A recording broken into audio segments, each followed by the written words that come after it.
ਸਤਿ ਸ਼੍ਰੀ ਅਕਾਲ ਜੀ। ਤੁਸੀਂ ਵੇਖ ਰਹੇ ਹੋ ਪੰਜਾਬ ਮਿਲ USA TV। ਮੈਂ ਹਾਂ ਸੰਜੀਵ ਯਸ਼ ਖੰਨਾ। ਤੁਹਾਡਾ ਸਾਰਿਆਂ ਦਾ ਸਵਾਗਤ ਪੰਜਾਬ ਫੋਕਸ ਦੇ ਵਿੱਚ। ਮੇਰੇ ਨਾਲ ਸਟੂਡੀਓਜ਼ ਦੇ ਵਿੱਚ ਮੌਜੂਦ ਨੇ ਬਲਕਾਰ ਸਿੰਘ। ਹਾਂਜੀ ਪਿਆਰੇ ਦਰਸ਼ਕੋ, ਜਿਵੇਂ ਕਿ ਤੁਹਾਨੂੰ ਪਤਾ ਕਿ ਅਸੀਂ ਇਸ ਪ੍ਰੋਗਰਾਮ ਵਿੱਚ ਕਰੰਟ ਅਫੇਅਰ ਦੇ ਉਹ ਮੁੱਦੇ ਲੈਂਦੇ ਹਾਂ ਜਿਹੜੇ ਬਿਲਕੁਲ ਭਖੇ ਹੁੰਦੇ ਆ ਔਰ ਉਹਨਾਂ ਦੀ ਨਜ਼ਰ ਅਸੀਂ ਤੁਹਾਡੇ ਨਾਲ ਸਾਂਝੀ ਕਰਾਂਗੇ। ਮੇਰੇ ਨਾਲ ਬੈਠੇ ਨੇ ਸੰਜੀਵ ਯਸ਼ ਖੰਨਾ ਜੀ। ਅਤੇ ਖੰਨਾ ਜੀ, ਉਹ ਕਿਹੜਾ ਮਸਲਾ ਜਿਹੜਾ ਅਸੀਂ ਅੱਜ ਦਰਸ਼ਕਾਂ ਦੀ ਨਜ਼ਰ ਕਰਾਂਗੇ ਔਰ ਖ਼ਾਸ ਤੌਰ 'ਤੇ ਉਹ ਬਿਲਕੁਲ ਮੁੱਦਾ ਜਿਹੜਾ ਭਖਦਾ ਵੀ ਆ ਔਰ ਲੋਕ ਉਹਨੂੰ ਜਾਣਨਾ ਚਾਹੁੰਦੇ ਆ। ਬਲਕਾਰ ਜੀ, ਸਭ ਤੋਂ ਪਹਿਲਾਂ ਆਪਾਂ ਚੱਲਦੇ ਹਾਂ ਅਮਰੀਕਾ। ਮੱਧਕਾਲੀ ਚੋਣਾਂ ਹੋ ਰਹੀਆਂ ਨੇ 14 ਨਵੰਬਰ ਨੂੰ ਅਤੇ ਦੋਵੇਂ ਪਾਰਟੀਆਂ ਆਪਸੀ ਟਕਰਾਅ ਦੇ ਵਿੱਚ, ਰਿਪਬਲਿਕਨ ਵੀ ਨੇ, ਡੈਮੋਕ੍ਰੈਟਿਕ ਪਾਰਟੀ ਵੀ ਹੈ। ਅਤੇ ਹੁਣ ਦੇਖੋ ਨਤੀਜਾ ਕੀ ਹੁੰਦਾ। ਟਰੰਪ ਸਾਹਿਬ ਕਾਫੀ ਚਰਚਾ 'ਚ ਨੇ, ਬਾਈਡਨ ਜੀ ਵੀ ਕਾਫੀ ਚਰਚਾ 'ਚ ਨੇ। ਵੈਸੇ ਕਿਹਾ ਜਾਂਦਾ ਕਿ ਟਰੰਪ ਜ਼ਿਆਦਾ ਪੋਪੂਲਰ ਨੇ ਪਬਲਿਕ ਦੇ ਵਿੱਚ ਕੰਪੈਰੇਟਿਵਲੀ ਬਾਈਡਨ ਜੀ ਦੇ। ਬਿਲਕੁਲ ਗੱਲ ਸਹੀ ਹੈ। ਔਰ ਮੱਧਕਾਲੀਨ ਚੋਣਾਂ ਜਿਹੜੀਆਂ ਆ ਰਹੀਆਂ ਉਹਨਾਂ ਦੇ ਵਿੱਚ ਖਾਸ ਤੌਰ 'ਤੇ ਜਿਹੜੀ ਡੈਮੋਕ੍ਰੈਟਿਕ ਪਾਰਟੀ ਆ ਸਰਗਰਮ ਆ, ਇਸ ਕਰਕੇ ਹੈ ਕਿ ਉਹ ਨਾ ਕੋਈ ਰੂਲਿੰਗ ਪਾਰਟੀ ਹੈ ਔਰ ਇਹ ਸੰਵਿਧਾਨਕ ਤੌਰ 'ਤੇ ਮਹੱਤਵ ਰੱਖਦਾ ਹੈ ਮਸਲਾ, ਇਸ ਕਰਕੇ ਕਿ ਅਮਰੀਕਾ 'ਚ ਉਦੋਂ ਹੁੰਦੀਆਂ ਮੱਧਕਾਲੀਨ ਚੋਣਾਂ ਜਦੋਂ 2 ਸਾਲ ਗੁਜ਼ਰ ਜਾਂਦੇ ਆ। 4 ਸਾਲ ਦਾ ਸਮਾਂ ਹੁੰਦਾ ਇਹਨਾਂ ਦਾ ਔਰ 2 ਸਾਲ ਗੁਜ਼ਰਨ ਪੂਰੇ ਹੋ ਗਏ। ਹੁਣ ਬਾਈਡਨ ਸਰਕਾਰ ਨੂੰ ਇਹ ਬਿਲਕੁਲ ਪਾਬੰਦੀ ਹੈ ਕਿ ਉਹਨਾਂ ਨੇ ਮੱਧਕਾਲੀਨ ਚੋਣਾਂ ਕਰਵਾਉਣੀਆਂ ਜ਼ਰੂਰੀ ਹੈ ਔਰ ਉਹਦੇ ਵਿੱਚ ਬਾਕੀ ਜਿਹੜੀਆਂ ਪਾਰਟੀਆਂ ਨਾਲ ਦੀਆਂ ਵਿਰੋਧੀ ਪਾਰਟੀਆਂ ਨੇ, ਰਿਪਬਲਿਕਨ ਪਾਰਟੀ ਦਾ ਪਤਾ ਹੈ ਸਾਰਿਆਂ ਨੂੰ ਕਿ ਬਰਾਬਰ ਦੀ ਪਾਰਟੀ ਉੱਥੇ, ਔਰ ਉਸ ਪਾਰਟੀ ਦਾ ਵੀ ਪੂਰਾ ਜੋਸ਼ ਆ ਔਰ ਉਹਦੇ ਵਿੱਚ ਡੋਨਲਡ ਟਰੰਪ ਜੀ ਇਹਦੇ ਵਿੱਚ ਸਰਗਰਮ ਨੇ। ਔਰ ਇਹ ਗੱਲ ਇੱਕ ਰਹੀ ਹੈ ਕਿ ਕੁਝ ਗੱਲਾਂ ਜਿਹੜੀਆਂ ਨੇ ਸਾਡੇ ਦਰਸ਼ਕ ਔਰ ਜਿਹੜੇ ਪ੍ਰਵਾਸੀ ਭਾਰਤੀ ਜਾਣਦੇ ਆ ਕਿ ਅਮਰੀਕਾ 'ਚ ਇਹ ਲੋਕਾਂ ਦੀ ਨਾਪਸੰਦ ਜਿਹੜਾ ਕਰਨਾ ਬਾਈਡਨ ਸਾਹਿਬ ਨੂੰ ਉਹ ਵੀ ਹੈ, ਕਿਉਂਕਿ ਪਹਿਲਾਂ ਜਦੋਂ ਸ਼ੁਰੂ 'ਚ ਆਏ ਸੀ ਉਦੋਂ 52% ਤੱਕ ਸੀ, ਹੁਣ 39, ਇੱਕ ਘੱਟ 40% ਲੋਕਾਂ ਦਾ ਪਸੰਦੀਦਾ ਨੇਤਾ ਨਹੀਂ ਰਹੇ। ਪਰ ਉਹਨਾਂ ਦੇ ਜਿਹੜੇ ਹਰਮਨ ਪਿਆਰੇ ਨਾਲ ਦੇ ਰਹੇ ਨੇ, ਜਿੱਦਾਂ ਕਮਲਾ ਹੈਰਿਸ ਉਹਨਾਂ ਦੇ ਨਾਲ ਨੇ ਵਾਈਸ ਪ੍ਰੈਜ਼ੀਡੈਂਟ, ਉਹਨਾਂ ਨੂੰ ਬਹੁਤ ਚੰਗਾ ਸਮਝਦੇ ਆ। ਹੋਰ ਇਹਨਾਂ ਦੇ ਨਾਲ ਦੇ ਆਗੂ ਵੀ ਇਹਨਾਂ ਨੂੰ ਬਹੁਤ ਚੰਗਾ ਸਮਝਦੇ ਆ। ਤੀਜੀ ਗੱਲ ਇਹਨਾਂ ਦੀ ਏਜ ਦਾ, ਉਮਰ ਵੀ ਹੈ, ਇੱਕ ਏਜ ਫੈਕਟਰ ਵੀ ਆ। ਚੌਥੀ ਗੱਲ ਜਿਹੜੀ ਹੈ ਮਹਿੰਗਾਈ ਉੱਥੇ ਬਹੁਤ ਵੱਧ ਚੁੱਕੀ ਹੈ ਔਰ ਇਸ ਕਰਕੇ ਵੀ ਆ, ਔਰ ਬੇਰੁਜ਼ਗਾਰੀ ਵੀ ਹੈ। ਕਈ ਚੀਜ਼ਾਂ ਜਿਹੜੀਆਂ ਲੋਕਾਂ ਨੂੰ ਇਹ ਮਾਫਕ ਨਹੀਂ ਹੋਈਆਂ ਔਰ ਉਹਨਾਂ ਨੇ ਇਸ ਸਰਕਾਰ ਤੋਂ, ਮੌਜੂਦਾ ਸਰਕਾਰ ਤੋਂ ਥੋੜ੍ਹਾ ਜਿਹਾ ਮੂੰਹ ਫੇਰ ਲਿਆ। ਹੁਣ ਇਹਦੇ ਵਿੱਚ ਇਹਨਾਂ ਨੂੰ ਪਤਾ ਲੱਗੂਗਾ ਕਿ ਇਹ ਕਿਸ ਤਰੀਕੇ ਨਾਲ ਕਾਮਯਾਬ ਹੁੰਦੇ ਆ। ਦੂਜੇ ਪਾਸੇ ਟਰੰਪ ਜੀ ਵੀ ਇਸ ਗੱਲ 'ਚ ਪੂਰੇ ਕਾਮਯਾਬ ਹੋ ਰਹੇ ਆ। ਉਹਨਾਂ ਨੇ ਵੀ ਕੁਝ ਚੀਜ਼ਾਂ ਆਪਣੇ ਪਸੰਦੀਦਾ ਲੋਕਾਂ ਤੱਕ ਪਹੁੰਚਾ ਦਿੱਤੀਆਂ। ਆਉਣ ਵਾਲੀਆਂ ਚੋਣਾਂ ਦੇ ਵਿੱਚ ਉਹ ਵੀ ਕੁਛ ਨਾ ਕੁਛ ਬਹੁਮਤ ਹਾਸਲ ਕਰਨਗੇ। ਐਗਜ਼ੈਕਟਲੀ ਉਹ ਕਹਿ ਰਹੇ ਨੇ ਕਿ ਮੈਂ ਜਿੱਤਿਆ ਹਾਂ। ਜਦੋਂ ਓਬਾਮਾ ਸੀਗੇ ਪਹਿਲਾਂ, ਉਸ ਤੋਂ ਬਾਅਦ ਮੈਂ ਆਇਆ ਜੀ, ਤੇ ਮੇਰੇ ਵਿੱਚ ਕੋਈ ਖਾਸੀਅਤ ਤਾਂ ਹੈ ਹੀ ਆ। ਬਿਲਕੁਲ, ਜਿਹੜਾ ਪਬਲਿਕ ਨੇ ਮੈਨੂੰ ਚੁਣਿਆ। ਹਾਂ, ਕੁਆਲਿਟੀ ਦੀ ਗੱਲ ਤਾਂ ਹੈ, ਕੁਆਲਿਟੀ ਦੀ ਗੱਲ ਤਾਂ ਹੈ ਹੀ ਹੈ। ਹੁਣ ਦੁਬਾਰਾ ਵੀ ਉਹ ਹਿੰਮਤ ਕਰ ਰਹੇ ਨੇ, ਦੁਬਾਰਾ ਵੀ ਪਬਲਿਕ ਦੇ ਸਾਹਮਣੇ ਆਉਣ ਦੀ ਕੋਸ਼ਿਸ਼ ਕਰ ਰਹੇ ਨੇ ਕਿ ਸੈਕਿੰਡ ਟਰਮ ਮੈਂ ਫਿਰ ਲਵਾਂਗਾ ਪ੍ਰੈਜ਼ੀਡੈਂਟ ਦੀ। ਸੋ ਹਜੇ ਤੱਕ ਤੇ ਉਹ ਇਸ ਗੱਲ ਨੂੰ ਸਵੀਕਾਰ ਕਰਨ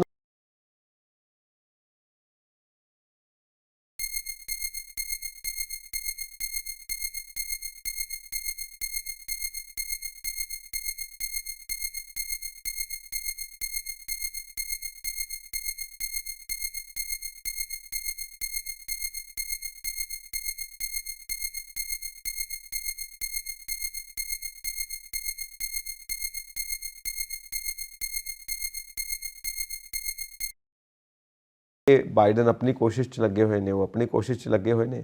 ਗੱਲ ਇਹ ਹੈ ਨਾ ਕਿ ਪਬਲਿਕ ਕੀ ਚਾਹੁੰਦੀ ਹੈ, ਕਿਉਂਕਿ ਅਰਥ ਵਿਵਸਥਾ ਵੀ ਅਸੀਂ ਦੇਖਦੇ ਹਾਂ ਕਾਫੀ ਡਗਮਗਾਈ ਹੋਈ ਹੈ। ਹਾਲਾਂਕਿ ਰੁਪਈਆ ਕਾਫੀ ਕਮਜ਼ੋਰ ਹੈ, ਪਰ ਉਹ ਆਪਣੀ ਤਰ੍ਹਾਂ ਦੀ ਅਰਥ ਵਿਵਸਥਾ ਦੇਖੋ, ਮਹਿੰਗਾਈ ਜ਼ਿਆਦਾ, ਇਸ ਕਰਕੇ ਬੈਂਕ ਨੇ ਆਪਣੇ ਇੰਟਰਸਟ ਰੇਟਸ ਵਧਾਏ ਤਾਂ ਕਿ ਬਾਹਰੋਂ ਪੈਸਾ ਖਿੱਚ ਕੇ ਉੱਥੋਂ ਦੀਆਂ ਕੰਪਨੀਆਂ ਅਮਰੀਕਾ ਦੇ ਵਿੱਚ ਇਨਵੈਸਟ ਕਰਨ। ਸੋ ਇਹ ਸਾਰੀਆਂ ਗੱਲਾਂ ਮਿਕਸ ਚੱਲਦੀਆਂ ਪਈਆਂ ਨੇ।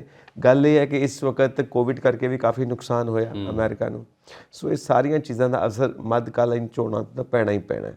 ਸੋ ਜਿੱਥੋਂ ਤੱਕ ਬਾਈਡਨ ਸਾਹਿਬ ਦੀ ਗੱਲ ਹੈ, ਉਹਨਾਂ ਦੇ ਕੰਪੈਰੇਟਿਵਲੀ ਟਰੰਪ ਜ਼ਿਆਦਾ ਮਜ਼ਬੂਤ ਨਜ਼ਰ ਆਉਂਦੇ ਨੇ। ਉਹ ਕਿਤੇ ਨਾ ਕਿਤੇ ਇਹ ਵੀ ਗੱਲ ਹੁੰਦੀ ਕਿ ਪਬਲਿਕ ਇਹ ਚਾਹੁੰਦੀ ਹੈ ਕਿ ਜਿੱਦਾਂ ਗਨ ਕਲਚਰ ਹੈ, ਬਾਈਡਨ ਉਹਦੇ ਖਿਲਾਫ ਨਹੀਂ ਔਰ ਟਰੰਪ ਜੋ ਸਾਹਿਬ ਨੇ ਉਹ ਗਨ ਕਲਚਰ ਨੂੰ ਜ਼ਿਆਦਾ ਫੇਵਰ ਕਰਦੇ ਨੇ, ਇਹ ਕਹਿ ਸਕਦੇ ਹਾਂ ਆਪਾਂ। ਸੋ ਇਹ ਟ੍ਰੈਡੀਸ਼ਨ ਜੋ ਹੈ ਉਸ ਚੀਜ਼ ਨੂੰ ਵੀ ਦੇਖਿਆ ਜਾਏਗਾ। ਸੋ ਪਿੱਛੇ ਜੇ ਇਹ ਵੀ ਗੱਲਾਂ ਹੋਈਆਂ ਪਬਲਿਕ ਦੇ ਵਿੱਚ ਕਿ ਕੋਈ ਖਾਨਾ ਜੰਗੀ ਵਾਲੀ ਸਥਿਤੀ ਨਾ ਪੈਦਾ ਹੋ ਜਾਏ, ਇਹ ਵੀ ਗੱਲਾਂ ਬਾਤਾਂ ਹੋਈਆਂ। ਖੈਰ ਕੁੱਲ ਮਿਲਾ ਕੇ ਸਥਿਤੀ ਤੇ ਅੰਡਰ ਕੰਟਰੋਲ ਹੈ, ਕਿਉਂਕਿ ਇੰਨਾ ਤਾਂ ਸਭ ਜਾਣਦੇ ਨੇ। ਬਾਕੀ ਜਿਹੜੇ 2-3 ਇਸ਼ੂ ਇਕੱਠੇ ਹੋਏ ਸੀਗੇ, ਮਹਿੰਗਾਈ ਦਾ ਤਾਂ ਹੋਇਆ ਹੀ ਹੋਇਆ ਸੀ, ਇੱਕੋ ਮਾਈ ਬੋਡੀ ਮਾਈ ਚੋਇਸ ਜਿਹੜੀ ਗਰਭਵਤੀ ਮਹਿਲਾਵਾਂ ਦੀ ਲੈ ਕੇ ਉਹ ਕਿ ਅਬੋਰਸ਼ਨ ਦਾ ਉਹ ਵੀ ਫੈਕਟਰ ਹੈਗਾ। ਉਹ ਕਈ ਸੂਬਿਆਂ ਵਿੱਚ ਕੋਈ ਲਾਗੂ ਹੋ ਗਿਆ, ਕਿਉਂਕਿ ਸੂਬਿਆਂ 'ਤੇ ਉਹਨਾਂ ਨੇ ਸੁੱਟ ਦਿੱਤਾ ਕਿ ਤੁਸੀਂ ਹੁਣ ਜੋ ਡਿਸੀਜਨ ਲਓਗੇ ਉਸੇ ਤਰ੍ਹਾਂ ਕਿ ਉਹਨਾਂ ਗਰਭਪਾਤ ਕਰਾਉਣਾ ਜਾਂ ਨਹੀਂ ਕਰਾਉਣਾ ਉਹ ਡਿਸਾਈਡ ਕਰਨਾ ਸੂਬੇ ਨੇ। ਔਰ ਇਸੇ ਤਰ੍ਹਾਂ ਦੀ ਜਿਹੜੀ ਆ ਪਹਿਲੋਂ ਮੁਹਿੰਮ ਇੰਗਲੈਂਡ 'ਚ ਵੀ ਰਹੀ ਹੈ। ਬੋਰਿਸ ਜੌਨਸਨ ਜਿਹੜੇ ਸੀਗੇ ਉਹਨਾਂ ਨੂੰ ਵੀ ਅਸਤੀਫਾ ਦੇਣਾ ਪਿਆ। ਉਹ ਤੋਂ ਬਾਅਦ ਜਿਹੜੇ ਲਿਜ਼ ਟਰੱਸ ਆ ਗਏ, ਉਹਨਾਂ ਦੇ ਵਿੱਚੋਂ ਉਹ ਸਹੂਲਤਾਂ ਨਹੀਂ ਦੇ ਸਕੇ ਜੋ ਲੋਕ ਚਾਹੁੰਦੇ ਸੀ। ਜਿਸ ਤਰ੍ਹਾਂ ਤੁਸੀਂ ਕਿਹਾ ਕਿ ਉਹਨਾਂ ਨੇ ਕਿਹਾ ਕਿ ਜੋ ਜਿੱਦਾਂ ਗਨ ਕਲਚਰ ਵਾਲੀ ਗੱਲ ਸੀ, ਉੱਥੇ ਲੋਕ ਕੁਝ ਪਸੰਦ ਕਰ ਰਹੇ ਸੀ, ਕੁਝ ਨਾ ਪਸੰਦ ਕਰਨ ਵਾਲੇ ਸੀਗੇ, ਕੁਝ ਟਰੰਪ ਵਾਲੇ ਪੱਖ 'ਚ ਆ ਗਏ, ਕੁਝ ਦੂਜੇ ਪੱਖ 'ਚ ਆ ਗਏ। ਇਸੇ ਤਰ੍ਹਾਂ ਉੱਥੇ ਵੀ ਮਹਿੰਗਾਈ ਦੀ ਮਾਰ ਵੀ ਰਹੀ ਹੈ, ਔਰ ਉਹਦੇ 'ਚ ਲੋਕਾਂ ਨੂੰ ਜਿਹੜੀ ਜੋਬ ਦੀ ਵੀ ਮੁਸ਼ਕਲ ਆਈ ਹੈ, ਔਰ ਉਹਦੇ 'ਚ ਟਰਾਂਸਪੋਰਟੇਸ਼ਨ ਦਾ ਵੀ ਜਿਹੜਾ ਖਰਚਾ ਉਹ ਸੀਗਾ, ਬਿਜਲੀ ਦੀ ਵੀ ਉੱਥੇ ਸਹੂਲਤਾਂ ਨਹੀਂ ਮਿਲੀਆਂ। ਲਿਜ਼ ਟਰੱਸ ਨੇ ਜੋ ਕੁਝ ਕਿਹਾ ਸੀ ਉਹ ਨਹੀਂ ਪੂਰਾ ਕਰ ਸਕੀ। ਫਿਰ ਸੂਨਕ ਜੀ ਆ ਗਏ, ਰਿਸ਼ੀ ਸੂਨਕ ਜੀ ਆ ਗਏ, ਔਰ ਵੇਖੋ 3 ਜਿਹੜੇ ਆ ਨੇਤਾ ਬਦਲੇ। ਇਸੇ ਤਰ੍ਹਾਂ ਹੁਣ ਅਮਰੀਕਾ 'ਚ ਵੀ ਖਲਬਲੀ ਦਾ ਹੈ ਮਸਲਾ, ਕਿਉਂਕਿ ਇੱਕ ਪਾਰਟੀ ਜਿਹੜੀ ਹੈਗੀ ਰਾਜ ਕਰਦੀ ਹੈ, ਦੂਜੀ ਉਹਦੀ ਵਿਰੋਧਤਾ ਕਰਦੀ ਹੈ। ਵਿਰੋਧਤਾ ਕਰਨ ਵਾਲੀ ਰਿਪਬਲਿਕਨ ਪਾਰਟੀ ਜਿਹੜੀ ਹੈਗੀ ਹੈ ਸਦਨ 'ਚ, ਉਹ ਵੀ ਇਸੇ ਤਰ੍ਹਾਂ ਹੀ ਚੱਲ ਰਹੀ ਹੈ। ਔਰ ਦੂਜੀ ਗੱਲ ਹੈ ਕਿ ਇਹਦੇ ਵਿੱਚ 50 ਸਟੇਟ ਹੈਗੇ, 50 ਸਟੇਟਾਂ ਵਿੱਚ 36 ਸਟੇਟ ਜਿਹੜੀਆਂ ਉਹਨਾਂ ਦੀ ਫਿਰ ਜਿਹੜੇ ਗਵਰਨਰ ਉਹਨਾਂ ਦੀ ਫਿਰ ਇਲੈਕਸ਼ਨ ਨਾਲ ਹੋਏਗੀ। ਇਸ ਤਰ੍ਹਾਂ ਹੋਏਗੀ ਕਿ ਉਹਨਾਂ ਦਾ ਵੀ ਇਹ ਨਾਲ ਬਣਦਾ ਹੁੰਦਾ ਕਿ ਉਹਨਾਂ ਵੀ ਨਾਲ ਕਰਨੀ ਹੈ। ਇਹ ਡਬਲ ਜਿਹੜਾ ਉਹ ਇੰਜਨ ਚੱਲੇਗਾ, ਜਿਸ ਤਰ੍ਹਾਂ ਇੰਡੀਆ 'ਚ ਚੱਲ ਰਿਹਾ, ਉਹ ਵੀ ਸਟੇਟਾਂ 'ਚ ਵੀ ਆ, ਦੂਜੇ ਪਾਸੇ ਵੀ ਆ। ਔਰ ਉਹਦੇ 'ਚ ਬਾਈਡਨ ਸਾਹਿਬ ਦੇ ਨਾਲ ਤਾਂ ਹੈ ਹੀ ਹੈ ਕਿ ਉਹ ਉਸ ਵੇਲੇ ਗੱਦੀ 'ਤੇ ਰਹਿਣਗੇ, ਪਰ ਇਹਦੇ ਵਿੱਚ ਹੁਣ ਦੇਖਣਾ ਵੀ ਇਹਨਾਂ 'ਚ ਬਹੁਤ ਸੰਮਤੀ ਕਿੰਨੀ ਕੁ ਲੋਕ ਇਹਨਾਂ ਨਾਲ ਚੱਲ ਰਹੇ ਆ ਔਰ ਕਿੰਨੇ ਪਿੱਛੇ ਹਟ ਗਏ। ਪਰ ਜਿਹੜੀ ਐਵਰੇਜ ਆ ਜਿਹੜੀ ਇਹਨਾਂ ਨੇ ਹੁਣ ਕੱਢਿਆ, ਉਹਦੇ 'ਚ ਇੰਨਾ ਹੈਗਾ ਕਿ 40% ਤੋਂ ਥੱਲੇ ਲੋਕ ਇਹਨਾਂ ਨੂੰ ਫੇਵਰ 'ਚ ਹੈਗੇ ਆ, ਔਰ ਜਿਹੜੇ ਅੱਗੇ 50-55% ਸੀ ਉਹ ਪਿੱਛੇ ਹਟ ਗਏ ਲੋਕ, ਔਰ ਉਹ ਲੋਕ ਪਿੱਛੇ ਲੱਗ ਗਏ ਟਰੰਪ ਦੇ ਨਾਲ। ਔਰ ਉਹਦੇ ਵਿੱਚ 2 ਧੜਿਆਂ ਦਾ ਗਰੁੱਪ ਬਣ ਜਾਂਦਾ ਹੈਗਾ, ਕਿਉਂਕਿ ਦੋਨੇ ਸੈਨੇਟ 'ਚ ਦੋਨੇ ਪਾਰਟੀਆਂ ਆਪਣਾ ਰਾਜ ਚਲਾਉਂਦੀਆਂ ਔਰ ਚਲਾਉਂਦੀਆਂ ਆਈਆਂ। ਔਰ ਇਸੇ ਤਰ੍ਹਾਂ ਹੀ ਜਿਹੜਾ ਉਹਨਾਂ ਦਾ ਲੋਕਾਂ ਦਾ ਹਾਵ ਭਾਵ ਉਹ ਬਦਲਦਾ ਰਹਿੰਦਾ। ਇਸ ਤਰ੍ਹਾਂ ਕਿ 2 ਸਾਲ ਉਹਨਾਂ ਵੇਖ ਲਿਆ ਕਿ ਬਾਈਡਨ ਸਾਹਿਬ ਹੁਣ ਕੀ ਕਰਕੇ ਦਿਖਾਉਣਗੇ, ਕੀ ਕੁਝ ਕਰ ਚੁੱਕੇ ਆ। ਹੁਣ ਇਹਦੇ 'ਚ 3 ਫੈਕਟਰ ਆਪਾਂ ਗਿਣੇ ਹੀ ਆ ਕਿ ਬਾਈਡਨ ਸਾਹਿਬ ਦੀ ਏਜ ਜਿਹੜੀ ਹੈਗੀ ਹੁਣ ਜ਼ਿਆਦਾ ਹੋ ਗਈ, ਇੰਨੀ ਐਨਰਜੀ ਨਹੀਂ ਵੀ ਹੈਗੀ। ਟਰੰਪ ਸਾਹਿਬ ਅਜੇ ਭਾਵੇਂ ਉਮਰ ਉਹਨਾਂ ਦੀ ਜ਼ਿਆਦਾ, ਪਰ ਐਨਰਜੀ ਉਹਨਾਂ 'ਚ ਜ਼ਿਆਦਾ, ਭੱਜ ਦੌੜ ਵੀ ਹੈਗੇ, ਲਿੰਕ ਵੀ ਹੈਗੇ, ਗਰੁੱਪ ਵੀ ਹੈਗੇ, ਉਹਨਾਂ ਕੋਲ ਬੰਦੇ ਵੀ ਹੈਗੇ ਆ। ਕਿਉਂਕਿ ਜਦੋਂ ਵੀ ਕੋਈ ਚੱਲਦਾ ਕਾਫਲੇ ਨਾਲ ਚੱਲਦਾ, ਜਦੋਂ ਕੋਈ ਚੱਲਦਾ ਪੂਰੇ ਜਥੇ ਨਾਲ ਚੱਲਦਾ। ਇਹ ਵੀ ਹੈਗਾ। ਬਾਈਡਨ ਸਾਹਿਬ ਜਿਹੜੇ ਹੈਗੇ ਥੋੜ੍ਹਾ ਜਿਹਾ ਹੋਰ ਤਰ੍ਹਾਂ ਦੇ ਵਲੰਟੀਅਰ, ਹੋਰ ਤਰ੍ਹਾਂ ਦੇ ਲੋਕ ਨੇ। ਔਰ ਜਿਹੜੇ ਟਰੰਪ ਸਾਹਿਬ ਨੇ ਇਹਨਾਂ ਕੋਲ ਤਾਂ ਫਿਰ ਬੜੇ ਜਥੇ ਆ, ਬੜੇ ਗਰੁੱਪ ਆ, ਇਹਨਾਂ ਕੋਲ ਬੜੀ ਦੁਨੀਆ, ਆਪਣਾ ਸੋਸ਼ਲ ਮੀਡੀਆ ਪਲੇਟਫਾਰਮ ਹੈ, ਪਤਾ ਨਹੀਂ ਕੀ ਉੱਥੇ ਟਵੀਟ ਕਰਦੇ ਰਹਿੰਦੇ ਨੇ, ਇਹ ਵੀ ਨਾਲ ਹੈਗਾ। ਸਹੀ ਗੱਲ। ਸੋ ਕੁੱਲ ਮਿਲਾ ਕੇ ਸਥਿਤੀ ਇਹ ਹੈ ਕਿ ਫਸਵਾਂ ਮੁਕਾਬਲਾ ਹੈ, ਪੂਰਾ ਫਸਵਾਂ ਮੁਕਾਬਲਾ ਹੈ। ਤਾਂ ਐਕਸਪਰਟਸ ਇਹ ਮੰਨਦੇ ਨੇ ਕਿ ਪਲੜਾ ਭਾਰੀ ਰਹਿਣਾ ਹੈ ਟਰੰਪ ਦਾ, ਇਹ ਕਹਿ ਰਹੇ ਨੇ ਸਾਰੇ। ਸੋ ਆਪਾਂ ਅੱਗੇ ਵਧੀਏ। ਬਰਤਾਨੀਆ ਵਿੱਚ ਫੌਜੀਆਂ ਨੂੰ ਪਹਿਲੀ ਵਾਰ ਨਿਤਨੇਮ ਗੁਰਬਾਣੀ ਗੁਟਕੇ ਵੰਡੇ ਗਏ। ਹਾਂ, ਇਹ ਕਹਿੰਦੇ ਕਿ 100 ਸਾਲ ਬਾਅਦ ਇਹ ਫਿਰ ਦੁਬਾਰਾ ਪਰੰਪਰਾ ਜਾਗੀ ਹੈ। ਔਰ ਉਹਦੇ ਵਿੱਚ ਜਿੰਨੇ ਵੀ ਸਿੱਖ ਕਮਿਊਨਿਟੀ ਦੇ ਫੌਜੀ ਨੇ, ਉਹਨਾਂ ਨੂੰ ਜਿਹੜੇ ਵੀ ਗੁਰੂ ਗ੍ਰੰਥ ਸਾਹਿਬ ਦੇ ਨਾਲ ਪੋਥੀਆਂ ਨੇ, ਗੁਟਕਾ ਸਾਹਿਬ ਆ, ਨਿਤਨੇਮ ਹੈ, ਰਹਿਰਾਸ ਆ, ਉਹ ਸਾਰੇ ਉਹਨਾਂ ਨੂੰ ਗੁਟਕੇ ਪ੍ਰੋਵਾਈਡ ਕੀਤੇ। ਔਰ ਉਹਨਾਂ ਨੂੰ ਟਾਈਮ ਖਾਸ ਤੌਰ 'ਤੇ ਦਿੱਤਾ ਜਾਇਆ ਕਰੇਗਾ ਕਿ ਜਦੋਂ ਉਹਨਾਂ ਨੇ ਉਪਾਸਨਾ ਪੂਜਾ ਜਦੋਂ ਕਰਨਾ, ਜਦੋਂ ਉਹਨਾਂ ਨੇ ਗੁਰਬਾਣੀ ਪੜ੍ਹਨੀ ਹੈ, ਉਹਦੇ ਨਾਲ ਇਹ ਬਿਰਦੀ ਜੀ ਨੇ ਉੱਥੇ ਇੱਕ ਦਰਜਿੰਦਰ ਸਿੰਘ ਉਹਨਾਂ ਨੇ ਬਿਆਨ ਦਿੱਤਾ ਕਿ ਇਹ ਖਾਸ ਤੌਰ 'ਤੇ ਜਿੱਥੇ ਸੰਭਾਲੇ ਪਏ ਸੀ ਸਤਿਕਾਰਤ ਮਨਸ਼ੇ ਨਾਲ ਗੁਟਕਾ ਸਾਹਿਬ, ਉੱਥੋਂ ਫਿਰ ਉਹਨਾਂ ਨੇ ਲਏ ਆ। ਇਹ ਗੁਰਦੁਆਰਿਆਂ 'ਚ, ਲੰਡਨ ਦੇ ਗੁਰਦੁਆਰਿਆਂ 'ਚ ਰੱਖੇ ਸੀ, ਔਰ ਉੱਥੋਂ ਲਏ ਗਏ ਆ, ਕੋਈ ਜੋ ਪਬਲਿਸ਼ ਵੀ ਕਰਾਏ ਗਿਆ, ਔਰ ਬੜੇ ਲਾਰਜ ਸਕੇਲ 'ਤੇ ਇਹਦੀ ਵੰਡ ਹੋਈ ਆ।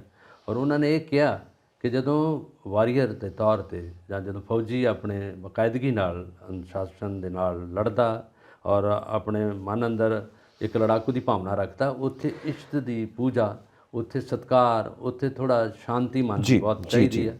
ਔਰ ਉਹਨਾਂ ਨੇ ਕਿਹਾ ਮਨ ਨੂੰ ਥੋੜ੍ਹਾ ਜਿਹਾ ਤਰੀਕੇ ਨਾਲ ਸਟੇਬਲ ਰੱਖਣ ਲਈ ਇਹ ਬਾਕਾਇਦੇ ਤੌਰ 'ਤੇ ਇਹਨਾਂ ਵੱਲੋਂ ਮੰਗ ਵੀ ਸੀ, ਕੁਝ ਸਰਕਾਰ ਵੱਲੋਂ ਮੰਨਿਆ ਵੀ ਗਿਆ, ਔਰ ਮੰਗ ਪੂਰੀ ਕਰਕੇ ਹੁਣ ਉਹਨਾਂ ਨੇ ਇਹ ਵੰਡ ਦਿੱਤੇ ਆ। ਉਹਨਾਂ ਨੂੰ ਬਾਕਾਇਦਾ ਤੌਰ 'ਤੇ ਟਾਈਮ ਦਿੱਤਾ ਜਾਊਗਾ, ਜਿਸ ਤਰ੍ਹਾਂ ਮੁਸਲਿਮ ਕਮਿਊਨਿਟੀ 'ਚ 5 ਵਾਰੀ ਨਮਾਜ਼ ਪੜ੍ਹਦੇ ਆ, ਔਰ ਉਹਨਾਂ ਨੂੰ ਸਮਾਂ ਦਿੱਤਾ ਜਾਂਦਾ, ਚਾਹੇ ਲੜਾਈ ਹੋ ਰਹੀ ਹੈ, ਚਾਹੇ ਕਿਤੇ ਕੋਈ ਖਲਬਲੀ ਹੈ, ਚਾਹੇ ਕੋਈ ਰੌਲਾ ਪੈ ਰਿਹਾ, ਨੁਕਸਾਨ ਹੋ ਰਿਹਾ, ਪਰ ਉਹਨਾਂ ਨੇ ਆਪਣੀ ਨਮਾਜ਼ ਪੜ੍ਹਨੀ ਆ। ਜੁਮੇ 'ਤੇ ਖਾਸ ਕਰਕੇ ਉਹਨਾਂ ਨੂੰ ਛੁੱਟੀ ਵੀ ਹੁੰਦੀ ਆ। ਔਰ ਇਸੇ ਤਰ੍ਹਾਂ ਦੀ ਧਾਰਮਿਕ ਪਰੰਪਰਾਵਾਂ ਹਰ ਧਰਮ ਦੇ ਵਿੱਚ ਨਾਲ ਨੇ। ਔਰ ਇਸੇ ਤਰ੍ਹਾਂ ਕ੍ਰਿਸਚਨ ਧਰਮ 'ਚ ਵੀ ਹੈਗਾ, ਉਹ ਵੀ ਆਪਣੀ ਪੂਜਾ ਅਰਚਨਾ ਕਰਦੇ ਆ, ਚਰਚ ਜਾਂਦੇ ਹੈਗੇ ਆ। ਇਹ ਬਾਕਾਇਦਾ ਤੌਰ 'ਤੇ ਹਰ ਮਨੁੱਖ ਨੂੰ ਇਹ ਆਜ਼ਾਦੀ ਹੈਗੀ ਕਿ ਆਪਣੇ ਧਰਮ ਨੂੰ ਮੰਨੇ, ਔਰ ਜਦੋਂ ਸਮਾਂ ਮਿਲਦਾ ਆਪਣੀ ਡਿਊਟੀ 'ਤੇ ਵੀ ਕੰਮ ਕਰ ਸਕਦਾ ਹੈ। ਇਸ ਤਰ੍ਹਾਂ ਸੋ ਪਿੱਛੇ ਜੇ ਬਰਤਾਨੀਆ ਤੋਂ ਵੀ ਫੌਜੀਆਂ ਦਾ ਗਰੁੱਪ ਆਇਆ ਹੋਇਆ ਸੀਗਾ, ਸੱਚਖੰਡ ਸ੍ਰੀ ਹਰਮੰਦਰ ਸਾਹਿਬ ਨਤਮਸਤਕ ਹੋਏ ਨੇ, ਉੱਥੇ ਵੀ ਉਹਨਾਂ ਨੂੰ ਸਿਰੋਂ ਪਾਉ ਦਿੱਤਾ ਗਿਆ ਔਰ ਉਸ ਤੋਂ ਇਲਾਵਾ ਗੁਟਕਾ ਸਾਹਿਬ ਵੀ ਦਿੱਤੇ ਗਏ ਨੇ, ਬਹੁਤ ਖਾਤਰ ਕੀਤੀ ਗਈ, ਬਹੁਤ ਇੱਜ਼ਤ ਦਿੱਤੀ ਗਈ ਉਹਨਾਂ ਨੂੰ। ਖੈਰ ਇਹ ਤਾਂ ਚੱਲਦਾ ਹੀ ਆ ਰਿਹਾ ਔਰ ਵਾਕਈ ਵੀ ਅੰਗਰੇਜ਼ ਇਸ ਗੱਲ ਨੂੰ ਜਾਣਦੇ ਨੇ ਕਿਉਂਕਿ 190 ਸਾਲ ਸਾਡੇ ਉੱਤੇ ਰਾਜ ਕੀਤਾ ਔਰ ਮਹਾਰਾਣੀ ਉੱਥੋਂ ਦੀ ਨੇ ਵਿਕਟੋਰੀਆ, ਸੋ ਕੁਈਨ ਵਿਕਟੋਰੀਆ ਦਾ ਰਾਜ ਰਿਹਾ ਹੈ, ਤਾਂ ਉਸ ਕਰਕੇ ਸਾਨੂੰ ਕਾਫੀ ਨਜ਼ਦੀਕ ਤੋਂ ਜਾਣਦੇ ਨੇ। ਔਰ ਜਿਹੜੀ ਆਪਾਂ ਬੈਟਲ ਆਫ ਸਾਰਾਗੜੀ ਦੀ ਗੱਲ ਕਰਦੇ ਹਾਂ ਜਿੱਥੇ 10 ਸਿੱਖ ਫੌਜੀਆਂ ਨੇ ਇੱਕ ਵੱਡੀ ਪਠਾਨ ਬਟਾਲੀਅਨ ਨੂੰ ਰੋਕਿਆ ਸੀਗਾ, ਸੋ ਜਦੋਂ ਉਦੋਂ ਗੱਲ ਕਰਦੇ ਹਾਂ ਉੱਥੇ ਵੀ ਗੁਰੂ ਗ੍ਰੰਥ ਸਾਹਿਬ ਦਾ ਗੁਟਕਾ ਸਾਹਿਬ ਦਾ ਖਾਸ ਤੌਰ 'ਤੇ ਜ਼ਿਕਰ ਹੁੰਦਾ ਹੈ ਔਰ ਬਰਤਾਨੀਆ ਦੀ ਜਿਹੜੀ ਹਿਸਟਰੀ ਹੈ ਉਹਦੇ ਵਿੱਚ ਬੈਟਲ ਆਫ ਸਾਰਾਗੜੀ ਦਾ ਖਾਸ ਕਰਕੇ ਜ਼ਿਕਰ ਮਿਲਦਾ ਹੈ ਔਰ ਉਹ ਉਸ ਦਿਹਾੜੇ ਨੂੰ ਮਨਾਉਂਦੇ ਵੀ ਨੇ ਕਿ ਇਹਨਾਂ ਨੇ ਸਾਡੇ ਵਾਸਤੇ ਸ਼ਹਾਦਤ ਪਾਈ ਸੀ, ਬਰਤਾਨੀਆ ਵਾਸਤੇ ਸ਼ਹਾਦਤ ਪਾਈ ਸੀ ਇਸ ਸਿੱਖ ਫੌਜੀਆਂ ਨੇ। ਹਰ ਹਮਲੇ 'ਚ ਹਰ ਲੜਾਈ 'ਚ ਜਦੋਂ ਵੀ ਹੈ ਨਾ, ਜੇ ਅਸੀਂ ਮਹਾਰਾਜਾ ਰਣਜੀਤ ਸਿੰਘ ਸ਼ੇਰੇ ਪੰਜਾਬ ਦੀ ਗੱਲ ਕਰੀਏ ਤਾਂ ਉਹਨਾਂ ਨੇ ਮਹਾਰਾਜ ਦਾ ਪ੍ਰਕਾਸ਼ ਵੀ ਨਾਲ ਰੱਖਿਆ ਸੀਗਾ, ਬਕਾਇਦਾ ਤੌਰ 'ਤੇ ਉਹ ਹੁਕਮਨਾਮਾ ਲੈਂਦੇ ਸੀਗੇ ਔਰ ਸੁਣਦੇ ਸੀਗੇ, ਆਨੰਦ ਸਾਹਿਬ ਆਪ ਪੜ੍ਹਦੇ ਸੀਗੇ ਔਰ ਉਹਦੇ ਵਿੱਚ ਸਾਰੀ ਸ਼ਾਂਤੀ ਵੀ ਹੁੰਦੀ ਸੀ ਔਰ ਖੂਬ ਲੜਦੇ ਵੀ ਸੀਗੇ ਔਰ ਇਸੇ ਕਰਕੇ ਉਹਨਾਂ ਨੇ ਕਾਬਲ ਕੰਧਾਰ ਕਿੱਥੋਂ ਤੱਕ ਜਿੱਤਾਂ ਪ੍ਰਾਪਤ ਕਰ ਲਈਆਂ ਔਰ ਬਕਾਇਦਾ ਤੌਰ 'ਤੇ ਉਹ ਨਤਮਸਤਕ ਹੁੰਦੇ ਸੀ, ਮੱਥਾ ਟੇਕਦੇ ਸੀ ਔਰ ਉਹਦੇ 'ਚ ਗੁਰਬਾਣੀ ਦਾ ਸ਼ਲੋਕ ਹਰ ਸ਼ਲੋਕ ਪੜ੍ਹਦੇ ਜਾਂਦੇ ਹੁੰਦੇ ਸੀ ਔਰ ਸਾਰੇ ਜਥਿਆਂ 'ਚ ਗੁਰਬਾਣੀ ਦਾ ਪ੍ਰਵਾਹ ਚੱਲਦਾ ਹੁੰਦਾ ਸੀਗਾ। ਇਸੇ ਕਰਕੇ ਦੇਖ ਲਓ ਕਿੱਥੋਂ ਤੱਕ ਚਲੇ ਗਏ ਔਰ ਹਰ ਜਿਸ ਤਰ੍ਹਾਂ ਆਪਾਂ ਜ਼ਿਕਰ ਕੀਤਾ ਕਿ ਹਰ ਧਰਮ 'ਚ ਇਸ਼ਟ ਦੀ ਪੂਜਾ ਅਰਚਨਾ ਇਸੇ ਤਰ੍ਹਾਂ ਦਾ ਨਤਮਸਤਕ ਹੁੰਦੇ ਆ, ਲੜਦੇ ਜ਼ਰੂਰ ਹੈਗੇ ਕਿਉਂਕਿ ਉਹਨਾਂ ਦੀ ਡਿਊਟੀ ਹੈ, ਉਹਨਾਂ ਨੇ ਪੂਰੀ ਕਰਨੀ ਆ, ਹਮਲਾ ਕਰਨਾ ਵੀ ਹੈਗਾ, ਉਹ 'ਚ ਬਲੱਡ ਸ਼ੈਡ ਹੁੰਦੀ ਹੈ, ਕਈ ਕੁਛ ਹੁੰਦੀ ਹੈ, ਬਗਾਵਤਾਂ ਹੁੰਦੀਆਂ, ਬਹੁਤ ਕੁਛ ਹੁੰਦਾ, ਪਰ ਧਰਮ ਦਾ ਇਸ਼ਟ ਜੋ ਹੈਗਾ, ਧਰਮ ਦੀ ਪੂਜਾ ਹੈਗੀ ਉਹ ਬਕਾਇਦਾ ਤੌਰ 'ਤੇ ਸਮੇਂ ਸਿਰ ਕਰਦੇ ਆ ਰਹੇ ਨੇ ਸਾਰੇ ਧਰਮ। ਬਿਲਕੁਲ ਜੀ, ਸ਼ਾਂਤੀ ਦੀ ਗੱਲ ਹੋ ਰਹੀ ਹੈ ਤਾਂ ਆਪਾਂ ਹੁਣ ਪੰਜਾਬ ਦੀ ਸ਼ਾਂਤੀ ਵੱਲ ਆਵਾਂਗੇ ਕਿ ਭਗਵੰਤ ਮਾਨ ਟਵੀਟ ਕਰਦੇ ਪਏ ਨੇ ਕਿ ਪੰਜਾਬ ਦੀ ਸ਼ਾਂਤੀ ਭੰਗ ਨਹੀਂ ਹੋਣ ਦੇਵਾਂਗੇ। ਹਾਂ, ਇਹ ਹੁਣੇ ਉਹਨਾਂ ਦਾ ਇਹ ਬਿਆਨ ਆਇਆ ਕਿਉਂਕਿ ਪੰਜਾਬ ਵਿੱਚ ਬੜੇ ਇਸ ਤਰ੍ਹਾਂ ਦੇ ਮਸਲੇ ਉੱਠੇ ਆ ਜਿਨ੍ਹਾਂ ਵਿੱਚ ਅੰਮ੍ਰਿਤਸਰ ਵੀ ਹੋਇਆ, ਉੱਥੇ ਵੀ ਥੋੜ੍ਹੀ ਬਹੁਤ ਕਤਲੋਗਾਰਤ ਹੋਈ ਆ ਔਰ ਇਸੇ ਤਰ੍ਹਾਂ ਹੁਣ ਰਾਜਪੁਰਾ ਮਲੇਰਕੋਟਲਾ ਇਹਨਾਂ ਥਾਵਾਂ 'ਤੇ ਵੀ ਬੜਾ ਕੁਝ ਹੋਇਆ ਔਰ ਇਹਦੇ ਵਿੱਚ ਜਿਹੜੇ ਡਾਇਰੈਕਟਰ ਜਨਰਲ ਪੁਲਿਸ ਨੇ ਉਹ ਖਾਸ ਤੌਰ 'ਤੇ ਚਿੰਤਾਜਨਕ ਵੀ ਨੇ ਕਿ ਕੀ ਕੁਛ ਜੋ ਕੁਛ ਹੋ ਰਿਹਾ, ਕਈ ਵਾਰੀ ਇਹ ਅਚਾਨਕ ਵੀ ਹੋ ਰਿਹਾ, ਕਈ ਵਾਰੀ ਗਿਣੀਆਂ ਮਿੱਥੀਆਂ ਚਾਲਾਂ ਵੀ ਹੋ ਰਹੀਆਂ ਔਰ ਹੁਣ ਆਹ ਕੁਛ ਡੇਰਾ ਪ੍ਰੇਮੀ ਸੀ ਉਹਨਾਂ ਦਾ ਵੀ ਕਤਲ ਹੋਇਆ ਔਰ ਉਹਦੇ 'ਚ ਵੀ ਬਹੁਤ ਮਾਰ ਧਾੜ ਨਾਲ ਲੋਕ ਚੱਲੇ ਆ ਔਰ ਇਹਦੇ 'ਚ ਖਾਸ ਤੌਰ 'ਤੇ ਮੌਜੂਦਾ ਸਰਕਾਰ ਆ ਉਹਨੂੰ ਇਸ ਗੱਲ ਦੀ ਚਿੰਤਾ ਤਾਂ ਰਹੇਗੀ ਕਿਉਂਕਿ ਕੇਂਦਰ ਤੱਕ ਵੀ ਇਹ ਗੱਲ ਪਹੁੰਚ ਜਾਂਦੀ ਆ ਔਰ ਬਿਲਕੁਲ ਸਹੀ ਗੱਲ ਹੈ। ਗੱਲ ਇਹ ਹੈ ਨਾ ਕਿ ਇਹ ਕਿੱਦਾਂ ਦੀ ਸਟੇਟਮੈਂਟ ਹੈ ਕਿ ਸ਼ਾਂਤੀ ਭੰਗ ਨਹੀਂ ਹੋਣ ਦੇਵਾਂਗੇ, ਇਹਦਾ ਮਤਲਬ ਇਹ ਹੈ ਕਿ ਸ਼ਾਂਤੀ ਭੰਗ ਕਰਨ ਦੀਆਂ ਪੂਰੀਆਂ ਤਰਕੀਬਾਂ ਕੀਤੀਆਂ ਜਾ ਰਹੀਆਂ ਨੇ ਕਿ ਕਿਸ ਤਰ੍ਹਾਂ ਪੰਜਾਬ ਦੀ ਸ਼ਾਂਤੀ ਭੰਗ ਕੀਤੀ ਜਾਵੇ। ਹੁਣ ਇਸ ਦੇ ਪਿੱਛੇ ਕੌਣ ਹੈ, ਕਿਸ ਸੋਚ ਦੇ ਨਾਲ ਇਹ ਹਾਲਾਤ ਪੈਦਾ ਕੀਤੇ ਜਾ ਰਹੇ ਨੇ, ਇਹਦੇ ਉੱਤੇ ਖੂਬ ਵਿਚਾਰ ਤੇ ਖੂਬ ਚਰਚਾ ਹੋਣੀ ਚਾਹੀਦੀ ਹੈ ਕਿ ਕੌਣ ਲੋਕ ਨੇ ਜਿਹੜੇ ਪੰਜਾਬ ਦੀ ਸ਼ਾਂਤੀ ਭੰਗ ਕਰਨਾ ਚਾਹੁੰਦੇ ਨੇ, ਕੀ ਚਾਹੁੰਦੇ ਨੇ, ਉਹਨਾਂ ਦਾ ਮਕਸਦ ਕੀ ਹੈ। ਨਹੀਂ, ਪਰ ਇਹ ਅੱਜ ਦੀ ਗੱਲ ਨਹੀਂ, ਕੋਈ ਅਨੋਖੀ ਗੱਲ ਨਹੀਂ ਪੰਜਾਬ ਦੀ। ਪੰਜਾਬ ਦੀ ਤੁਸੀਂ 1857 ਤੋਂ ਲੈ ਕੇ ਚੱਲਦੇ ਆਓ, ਇੱਥੇ ਮਾਰ ਧਾੜ ਹੁੰਦੀ ਰਹੀ ਆ, ਅਬਦਾਲੀ ਤੋਂ ਲੈ ਕੇ ਜਦੋਂ ਤੱਕ ਵੀ ਹੈ, ਨਾਦਰ ਅਬਦਾਲੀ, ਚੰਗੇਜ਼, ਅੰਗਰੇਜ਼, ਕਈ ਕੁਛ ਇੱਥੇ ਆਏ ਆ। ਇਸ ਮਿੱਟੀ ਨੂੰ ਥੋੜ੍ਹੀ ਬਖਸ਼ ਵੀ ਹੈ। ਇੱਥੇ ਜਿਹੜੀਆਂ ਪਹਿਲੋਂ ਹਿਸਟਰੀ ਪੜ੍ਹੋ ਤਾਂ ਇੱਥੇ ਨੀਹਾਂ ਵੀ ਡੂੰਘੀਆਂ ਨਹੀਂ ਸੀ ਰੱਖਦੇ ਕਿਉਂਕਿ ਉਹਨਾਂ ਨੂੰ ਪਤਾ ਨੀਹਾਂ ਟੁੱਟ ਜਾਣੀਆਂ, ਇੱਥੇ ਝੱਖੜ ਆ ਜਾਣੇ ਆ। ਹਰ 10ਵੇਂ 15ਵੇਂ 20ਵੇਂ 50ਵੇਂ ਸਾਲਾਂ 'ਚ ਲੜਾਈਆਂ ਹੁੰਦੀਆਂ ਰਹੀਆਂ। ਜਦੋਂ ਵੀ ਘੋੜਿਆਂ ਦੀਆਂ ਟਾਪਾਂ ਇੱਧਰ ਨੂੰ ਆਉਂਦੀਆਂ ਸੀ, ਸਰਹੰਦ ਦੇਖ ਲਓ, ਸਰਹੰਦ 'ਚ ਆ ਕੇ ਲੜਾਈਆਂ ਹੁੰਦੀਆਂ ਰਹੀਆਂ। ਲਾਹੌਰ ਤੋਂ ਪਿਸ਼ਾਵਰ ਤੱਕ ਚੱਲਦਾ ਰਿਹਾ ਕੰਮ। ਪੰਜਾਬ 'ਚ ਇਹ ਵੀ ਹੁੰਦਾ, ਪਰ ਅਸੀਂ ਥੋੜ੍ਹਾ ਜਿਹਾ ਇੱਥੇ ਸਾਡਾ ਕੁਛ ਜਿਹੜੀ ਹੈ ਨਾ ਜਿਹੜਾ ਐਨਾਲਿਸਿਸ ਹੁੰਦਾ ਜਾਂ ਡਾਟਾ ਲਿਆ ਜਾਂਦਾ। ਪੰਜਾਬ 'ਚ ਕਹਿੰਦੇ ਮਾਰੇ ਗਏ, ਲੁੱਟੇ ਗਏ, ਸਾਰਾ ਕੁਛ ਹੈਗਾ। ਤੁਸੀਂ ਜੇ ਕ੍ਰਾਈਮ ਦੀ ਜੇ ਫਾਈਲ ਪੜ੍ਹੋ, ਸਾਰਾ ਕੁਛ ਪੜ੍ਹੋ ਤਾਂ ਬਿਹਾਰ 'ਚ ਬਹੁਤ ਕੁਛ ਹੁੰਦਾ। ਤੁਸੀਂ ਮੱਧ ਪ੍ਰਦੇਸ਼ 'ਚ ਦੇਖੋ, ਬੜਾ ਕੁਛ ਹੋ ਰਿਹਾ। ਉਹਨਾਂ ਦੇ ਇੱਕ ਜ਼ਿਲ੍ਹੇ 'ਚ ਹੋ ਰਿਹਾ, ਪੂਰੇ ਇੱਥੇ ਪੰਜਾਬ 'ਚ ਨਹੀਂ। ਜੇ ਐਨਾਲਿਸਿਸ ਕੀਤਾ ਜਾਵੇ, ਜਿਹੜੇ ਪੜ੍ਹੇ ਲਿਖੇ ਸੂਝਵਾਨ ਲੋਕਾਂ ਨੂੰ ਪਤਾ ਹੈਗਾ, ਛੋਟਾ ਮੋਟਾ ਅੱਜ ਨਹੀਂ ਕੱਲ੍ਹ ਨਹੀਂ ਪਰਸੋਂ ਹੁੰਦਾ ਰਿਹਾ ਹੈਗਾ। ਥੋੜ੍ਹਾ ਬਹੁਤ ਇਹ ਵੀ ਹੁੰਦਾ ਕਿ ਕੁਛ ਵਿਰੋਧੀ ਪਾਰਟੀਆਂ ਵੀ ਗੱਲ ਨੂੰ ਉਛਾਲ ਦਿੰਦੀਆਂ। ਕੇਂਦਰ ਦਾ ਵੀ ਇਹ ਹੁੰਦਾ ਕਿਉਂਕਿ ਪਾਰਟੀ ਇਕੱਲੀ ਹੈ। ਇਸ ਪਾਰਟੀ ਦਾ ਗੱਠਜੋੜ ਅਜੇ ਕਿਸੇ ਨਾਲ ਨਹੀਂ ਹੈਗਾ, ਇਹਦੇ ਨਾਲ ਹੈ। ਨੈਸ਼ਨਲ ਪਾਰਟੀ ਤਾਂ ਅਜੇ ਬਣੀ ਨਹੀਂ। ਇਸੇ ਕਰਕੇ ਥੋੜ੍ਹੀਆਂ ਗੱਲਾਂ ਜਿਹੜੀਆਂ ਇਹਨਾਂ ਨੂੰ ਬਾਕਾਇਦਾ ਤੌਰ 'ਤੇ ਉਛਾਲਿਆ ਵੀ ਜਾਂਦਾ। ਅੱਜ ਤੋਂ ਨਹੀਂ, ਕੱਲ੍ਹ ਤੋਂ ਨਹੀਂ, ਬਹੁਤ ਵਾਰੀ ਇੱਥੇ ਬਗਾਵਤਾਂ ਹੋਈਆਂ, ਬਲੱਡ ਸ਼ੈਡ ਹੁੰਦਾ ਰਿਹਾ। ਉਹਨੂੰ ਕੰਟਰੋਲ ਕਿਹਨੇ ਕਰਨਾਗਾ? ਕੰਟਰੋਲ ਜਿਹੜੀ ਫੋਰਸ ਹੈਗੀ ਆ, ਪੁਲਿਸ ਹੈਗੀ ਆ ਬੈਠੀ, ਉਹ ਕਰੂਗੀ। ਉਹਨਾਂ ਕਰਨਾ ਵੀ ਹੈਗਾ। ਔਰ ਇੱਕ ਚੀਜ਼ ਹੋਰ ਹੈ, ਇਹਦੇ ਪਿੱਛੇ ਕਿਹਾ ਜਾਂਦਾ ਕਿ ਪੋਲੀਟੀਕਲ ਮੋਟਿਵ ਹੈ ਕਿ ਜੋ ਜਿੱਦਾਂ ਪਬਲਿਕ ਦੇ ਵਿੱਚ ਗੱਲ ਹੋ ਰਹੀ ਹੈ, ਐਕਸਪਰਟਸ ਸੁਣਦੇ ਪਏ ਨੇ, ਇਹ ਸਾਰੀਆਂ ਗੱਲਾਂ ਕੀ ਕਹਿੰਦੀਆਂ ਨੇ ਕਿ ਪੰਜਾਬ ਦੇ ਅੰਦਰ ਜਿਹੜੀ ਗਵਰਨਮੈਂਟ ਆ ਉਹਨੂੰ ਵੈਨਿਸ਼ ਕਰ ਦਿਓ, ਉਹਨੂੰ ਖਤਮ ਕਰ ਦਿਓ ਤੇ ਪ੍ਰੈਜ਼ੀਡੈਂਟ ਰੂਲ ਲਾਗੂ ਕਰ ਦਿਓ। ਬਿਲਕੁਲ। ਹੁਣ ਇਹ ਕੀ ਸੋਚ ਹੈ? ਹਜੇ ਹੁਣ ਤਾਂ 7 ਮਹੀਨੇ ਪਹਿਲਾਂ ਤਾਂ ਇਲੈਕਸ਼ਨਸ ਹੋਈਆਂ ਨੇ। ਇਹ ਗੱਲ ਬਿਲਕੁਲ ਸਹੀ। ਇਹ ਸਾਰੇ ਇੱਕ ਨਹੀਂ ਗੱਲ ਹੈ, ਇਹਦੇ ਤੇ ਤੁਸੀਂ ਦੇਖੋ ਕਿ ਹਰ ਬੰਦੇ ਦੀ ਜ਼ੁਬਾਨ ਤੇ ਇਹੀ ਗੱਲ ਹੈ, ਨਾ ਸਮਝੀਆਂ ਵਾਲੀਆਂ ਗੱਲਾਂ, ਨਾ ਸਮਝ ਕੇ ਉਹਦੇ ਵਿੱਚ ਉਹ ਕਹਿੰਦੇ ਵੀ ਇਹਨਾਂ ਕੀ ਕਰ ਦਿੱਤਾ ਹੁਣ ਤੱਕ। ਹੁਣ ਇਹ ਕਹਿੰਦੇ ਕਿ ਇੱਕ ਸੁਪਨਾ ਹੈ ਸਰਕਾਰ ਨੇ, ਕਿ ਸੁਪਨੇ ਨਾਲ ਜੋ ਕਿ ਤੁਸੀਂ ਵੇਖਿਆ ਨਾ ਉਹ ਸੁਪਨੇ 'ਚ ਹੀ ਪੂਰਾ ਹੋ ਜੇ। ਇਹ ਗੱਲ ਜਿਹੜੀ ਹੈਗੀ ਹੈ ਬਹੁਤ ਵੱਡੀ ਗੱਲ ਹੁੰਦੀ। ਪਲਾਨਿੰਗ ਬਣਦੀਆਂ, ਪਲਾਨਿੰਗ ਤੋਂ ਬਾਅਦ ਫਿਰ ਉਹਨਾਂ ਨੂੰ ਪੂਰੀਆਂ ਕੀਤਾ ਜਾਂਦਾ ਹੈਗਾ। ਜਿੱਥੇ ਇੱਥੇ ਵੇਖਿਆ ਜਾਂਦਾ ਲੋੜਵੰਦ ਕੌਣ ਹੈ, ਕੀ ਕੁਛ ਹੈਗਾ, ਜੋ ਕੁਛ ਗੌਰਮੈਂਟ ਆਈ ਹੈ, ਜੋ ਕੁਛ ਉਹਨਾਂ ਨੇ ਕੀਤਾ, ਸੂਝਵਾਨ ਬੁੱਧੀਜੀਵੀ ਲੋਕਾਂ ਨੂੰ ਪਤਾ ਵੀ ਕੰਮ ਹੋਇਆ ਕੁਛ ਨਾ ਕੁਛ ਹੈਗਾ। ਪਰ ਜਿਹੜੀ ਵਿਰੋਧੀ ਪਾਰਟੀਆਂ ਜਿੱਦਾਂ ਆਪਾਂ ਗੱਲ ਕੀਤੀ ਆ, ਉਹਨਾਂ ਤੇ ਕਹਿਣਾ ਹੀ ਹੈਗਾ ਕਿ ਕਤਲੋਗਾਰਤ ਹੋ ਗਈ, ਮਾਰੇ ਗਏ, ਲੁੱਟੇ ਗਏ, ਬੜਾ ਕੁਛ ਹੋ ਗਿਆ, ਕਿਉਂਕਿ ਉਹਨਾਂ ਨੂੰ ਇਹ ਹੈਗਾ ਕਿ ਉਹਨਾਂ ਨੂੰ ਉਹਨਾਂ ਦੀ ਨਾ ਪਸੰਦੀਦਾ ਜਿਹੜੀ ਇਹ ਗੌਰਮੈਂਟ ਨਹੀਂ ਹੈਗੀ। ਉਹਨਾਂ ਨੇ ਆਪਣੀ ਗੱਲ ਕਰਨੀ ਕਿ ਅਸੀਂ ਬਹੁਤ ਵਧੀਆ ਕਰਦੇ ਹਾਂ ਰਾਜ। ਕੋਈ ਮਿਸਤਰੀ ਦੇਖ ਲਓ, ਜਦੋਂ ਕੰਧ ਕੀਤੀ ਹੈ ਨਾ, ਉਹਨੇ ਕਹਿਣਾ ਯਾਰ ਇਹ ਕੰਧ ਤੇ ਖੱਬੇ ਹੱਥ ਨੂੰ ਵਿੰਗੀ ਹੋ ਗਈ, ਆਹ ਇਹਦੀ ਨੁੱਕਰ ਟੁੱਟ ਗਈ ਹੈ, ਇਹਦੇ 'ਚ ਪਲਸਤਰ ਦੂਜੇ ਦੇ ਕੰਮ ਵਿੱਚ ਨੁਕਸ ਕੱਢਣੇ ਹੁੰਦਾ ਹੈ ਨਾ। ਤੇ ਜਦੋਂ ਉਹ ਆਪ ਕਰੂਗਾ ਉਧਰੋਂ ਵੀ ਟੇਢੀ ਵਿੰਗੀ ਹੋਰ ਕਰ ਦੇਖੋ ਆਪਾਂ ਸੋਸ਼ਲ ਮੀਡੀਆ ਨੂੰ ਕਾਫੀ ਫੋਲੋ ਕਰਦੇ ਹਾਂ ਅੱਜ ਕੱਲ੍ਹ ਸਭ ਲੋਕ, ਤੇ ਕਿਸ ਤਰ੍ਹਾਂ ਦੀਆਂ ਵੀਡੀਓਜ਼ ਆ ਰਹੀਆਂ ਨੇ।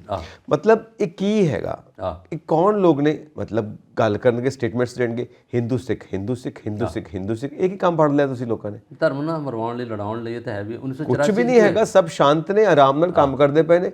ਔਰ ਹਮੇਸ਼ਾ ਕਿਹਾ ਜਾਂਦਾ ਇਹੀ ਹੁੰਦਾ ਵੀ ਦੋ ਧਰਮਾਂ ਨੂੰ ਆਪਸ ਚ ਲੜਾ ਦੋ, ਗੁੱਥਾ ਕਰ ਦੋ। ਉਹੀ ਦੋਨੇ ਕਮਿਊਨਿਟੀਆਂ ਬੜੇ ਪਿਆਰ ਨਾਲ ਰਹਿ ਰਹੀਆਂ। ਕਮਿਊਨਿਟੀ ਨਹੀਂ ਹੁੰਦੀ। ਸਾਡੇ ਬਜ਼ੁਰਗ ਸਾਨੂੰ ਸਮਝਾਉਂਦੇ ਨੇ ਬੇਟਾ ਜੀ, ਸਾਡੇ ਬਜ਼ੁਰਗ ਸਾਨੂੰ ਸਮਝਾਉਂਦੇ ਨੇ ਕਿ ਬੇਟਾ ਜੀ ਰੋਟੀ ਬੇਟੀ ਦਾ ਸਾਥ ਹੈ ਸਾਡਾ। ਅਸੀਂ ਇਕੱਠੇ ਖਾਣੇ ਆ, ਅਸੀਂ ਇਕੱਠੇ ਇੱਕ ਦੂਜੇ ਦੇ ਵਿੱਚ ਵਿਆਹ ਕਰਦੇ ਹਾਂ। 9 ਮਾਸ ਦਾ ਰਿਸ਼ਤਾ, ਰੋਟੀ ਬੇਟੀ ਦਾ ਸਾਥ, ਅਸੀਂ ਵਿਆਹ ਕਰਦੇ ਹਾਂ ਇੱਕ ਦੂਜਿਆਂ ਦੇ ਵਿੱਚ। ਜ਼ਰੂਰ, ਠੀਕ ਹੈ ਨਾ। ਇਹ ਕੀ ਹੋਇਆ? 1947 ਦਾ ਬਟਵਾਰਾ ਵੀ ਤੁਸੀਂ ਦੇਖ ਲਓ। ਅੱਜ ਤੁਸੀਂ ਜਾਓ ਨਨਕਾਣਾ ਸਾਹਿਬ ਦੀ ਧਰਤੀ ਤੇ, ਜਦੋਂ ਤੁਸੀਂ ਜਾ ਕੇ ਦਰਸ਼ਨ ਕਰਦੇ ਜੇ, ਤੇ ਉਦੋਂ ਬਾਅਦ ਕਰਤਾਰਪੁਰ ਸਾਹਿਬ ਜਾਓ, ਤੁਹਾਨੂੰ ਐਸਾ ਸਤਿਕਾਰ ਦਿੰਦੇ ਆ ਮੁਸਲਮਾਨ ਕਮਿਊਨਿਟੀ ਦੇ ਜਿਹੜੇ ਉੱਥੇ ਨੇ।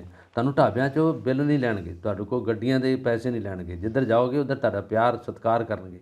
ਲੋਕਾਂ ਦੀ ਲੜਾਈ ਨਹੀਂ, ਨਾ ਹਿੰਦੂ ਮੁਸਲਮਾਨ ਤੇ ਸਿੱਖ ਦੀ ਲੜਾਈ ਹੈ, ਨਾ ਕ੍ਰਿਸਚਨ ਦੀ ਲੜਾਈ ਹੈ, ਸਿਆਸਤ ਦੀ ਲੜਾਈ। ਸਿਆਸਤ ਦੀ ਲੜਾਈ ਹੈ। ਸਰਹੱਦਾਂ, ਇਹ ਤਾਰਾਂ, ਇਹ ਬਿਜਲੀ ਛੱਡਣੀ ਉੱਤੇ, ਇਹ ਸਾਰਾ ਕੁਝ ਜਿਹੜਾ ਲੋਕਾਂ ਨੂੰ ਮਾਰਨਾ, ਸਿਆਸਤ ਉਹਦੇ ਪਿੱਛੇ ਹੈ, ਲੋਕ ਨਹੀਂ ਉਹਦੇ ਪਿੱਛੇ। ਧਰਮ ਨਹੀਂ ਲੜਦਾ। ਐਗਜ਼ੈਕਟਲੀ ਉਹ ਇੱਕ ਮੈਂ ਵਾਇਰਲ ਹੋਈ ਸੀ ਬੜੀ ਵੀਡੀਓ ਸੋਸ਼ਲ ਮੀਡੀਆ ਤੇ, ਉਹ ਇਸੇ ਗੱਲ ਨੂੰ ਕਹਿ ਰਹੇ ਸੀ। ਕਹਿੰਦੇ ਦੇਖੋ ਹੁਣੇ ਗੁਰੂ ਨਾਨਕ ਪਾਤਸ਼ਾਹ ਦਾ ਅਸੀਂ ਜਨਮ ਦਿਵਸ, ਅਸੀਂ ਪ੍ਰਕਾਸ਼ ਉਤਸਵ ਮਨਾਇਆ, ਸਾਰਿਆਂ ਨੇ ਗੁਰਪੁਰਬ ਮਨਾਇਆ, ਔਰ ਜਿੰਨਾ ਸਿੱਖ ਭਾਈਚਾਰੇ ਦੇ ਵਿੱਚ ਹੈ ਓਨਾ ਹੀ ਹਿੰਦੂ ਭਾਈਚਾਰੇ ਦੇ ਵਿੱਚ। ਕੋਈ ਵੱਖ ਥੋੜਾ ਹੈਗੇ ਆ, ਇਕੱਠੇ ਹੀ ਹੈਗੇ ਆ। ਇਹ ਜਿਹੜੀ ਸਿਆਸਤ ਹੈ, ਕਿਉਂਕਿ ਬਾਬਾ ਜੀ ਸਾਨੂੰ ਜੋੜਦੇ ਨੇ, ਇਹ ਜਿਹੜੀ ਸਿਆਸਤ ਹੈ ਇਹ ਤੋੜਦੀ ਹੈ। ਜਦ ਤੱਕ ਤੋੜੇਗੀ ਨਹੀਂ ਇਹਦਾ ਰਾਜ ਕਾਇਮ ਨਹੀਂ ਹੋ ਸਕਦਾ। ਸਮੱਸਿਆ ਇਹ ਹੈ ਕਿ ਅਸੀਂ ਲੋਕ ਭਾਵਨਾ ਚਾਹ ਕੇ ਇਹਨਾਂ ਕੁਝ ਸਿਆਸਤਦਾਨਾਂ ਦੇ ਪਿੱਛੇ ਲੱਗ ਕੇ ਆਪਣਾ ਭਾਈਚਾਰਾ ਭੁੱਲ ਜਾਂਦੇ ਆ। ਇਹ ਜਿਹੜੇ ਕੌਣ ਸਿਆਸਤਦਾਨ ਨੇ, ਜਿਹੜੇ ਦਾਲ ਦੇ ਵਿੱਚ ਕੋੜਕੂ ਨੇ ਨਾ, ਇਹਨਾਂ ਨੂੰ ਕੱਢਣ ਦੀ ਲੋੜ ਹੈ ਤਾਂ ਕਿ ਦਾਲ ਬਿਲਕੁਲ ਸਾਫ਼ ਹੋਵੇ। ਔਰ ਅਸੀਂ ਸਾਰੇ ਪੰਜਾਬ ਦੇ ਵਿੱਚ ਪਿਆਰ ਨਾਲ ਰਹਿੰਦੇ ਹਾਂ, ਭਾਈਚਾਰੇ ਨਾਲ ਰਹਿੰਦੇ ਹਾਂ। ਇਸ ਚੀਜ਼ ਨੂੰ ਜਿਹੜਾ ਟਾਰਗੇਟ ਕੀਤਾ ਜਾਂਦਾ ਹੈ। ਔਰ ਜੋ ਤੁਸੀਂ ਕਿਹਾ ਕਿ ਸਰਹੱਦ ਦੀ ਗੱਲ, ਸਰਹੱਦ ਕਿੱਥੇ ਤਾਂ ਬਣਾਏ ਹੋਏ ਨੇ। ਇਹਦੇ ਉੱਤੇ ਬੜਾ ਕਿਸੇ ਨੇ ਅੱਛਾ ਸ਼ੇਅਰ ਲਿਖਿਆ ਕਿ ਸਰਹੱਦ ਕਿਆ ਹੈ, ਬਟਵਾਰਾ ਹੈ। उड़ते पंछी कहते हैं इधर भी इंसान रहते हैं उधर भी इंसान रहते हैं। ਇਨਸਾਨਾਂ ਦੇ ਕੋਈ ਝਗੜੇ ਨਹੀਂ, ਇਹ ਸਿਆਸਤ ਦੇ ਝਗੜੇ ਨੇ। ਸਿਆਸਤ ਨੇ 1947 ਦੇ ਵਿੱਚ ਵੰਡ ਕਰਾ ਦਿੱਤੀ, ਪੰਜਾਬ ਵੰਡਿਆ ਗਿਆ। ਸਿਆਸਤ ਨੇ ਭਾਸ਼ਾ ਦੇ ਆਧਾਰ ਦੇ ਉੱਤੇ ਫਿਰ ਪੰਜਾਬ ਦੇ ਟੁਕੜੇ ਕਰਵਾਏ। ਹੁਣ ਇਹ ਸਿਆਸਤ ਹੀ ਹੈ ਜੋ ਪੰਜਾਬ ਦੇ ਮਸਲੇ ਲਟਕਾ ਕੇ ਬੈਠੀ ਹੋਈ ਹੈ, ਔਰ ਸਿਆਸਤ ਹੀ ਹੈ ਜਿਹੜੀ ਪੰਜਾਬ ਨੂੰ ਟਾਰਗੇਟ ਕਰਦੀ ਹੈ। ਹੁਣ ਵੀ ਨਹੀਂ, ਇਕਬਾਲ ਨੇ ਕਿਹਾ ਨਾ ਕਿ ਮਜ਼ਹਬ ਨਹੀਂ ਸਿਖਾਤਾ, ਆਪਸ ਵਿੱਚ ਕੋਈ ਸਹੀ ਗੱਲ ਹੈ, ਕਦੇ ਨਹੀਂ ਸਿਖਾਉਂਦਾ ਇਹ ਮਜ਼ਹਬ ਨੇ।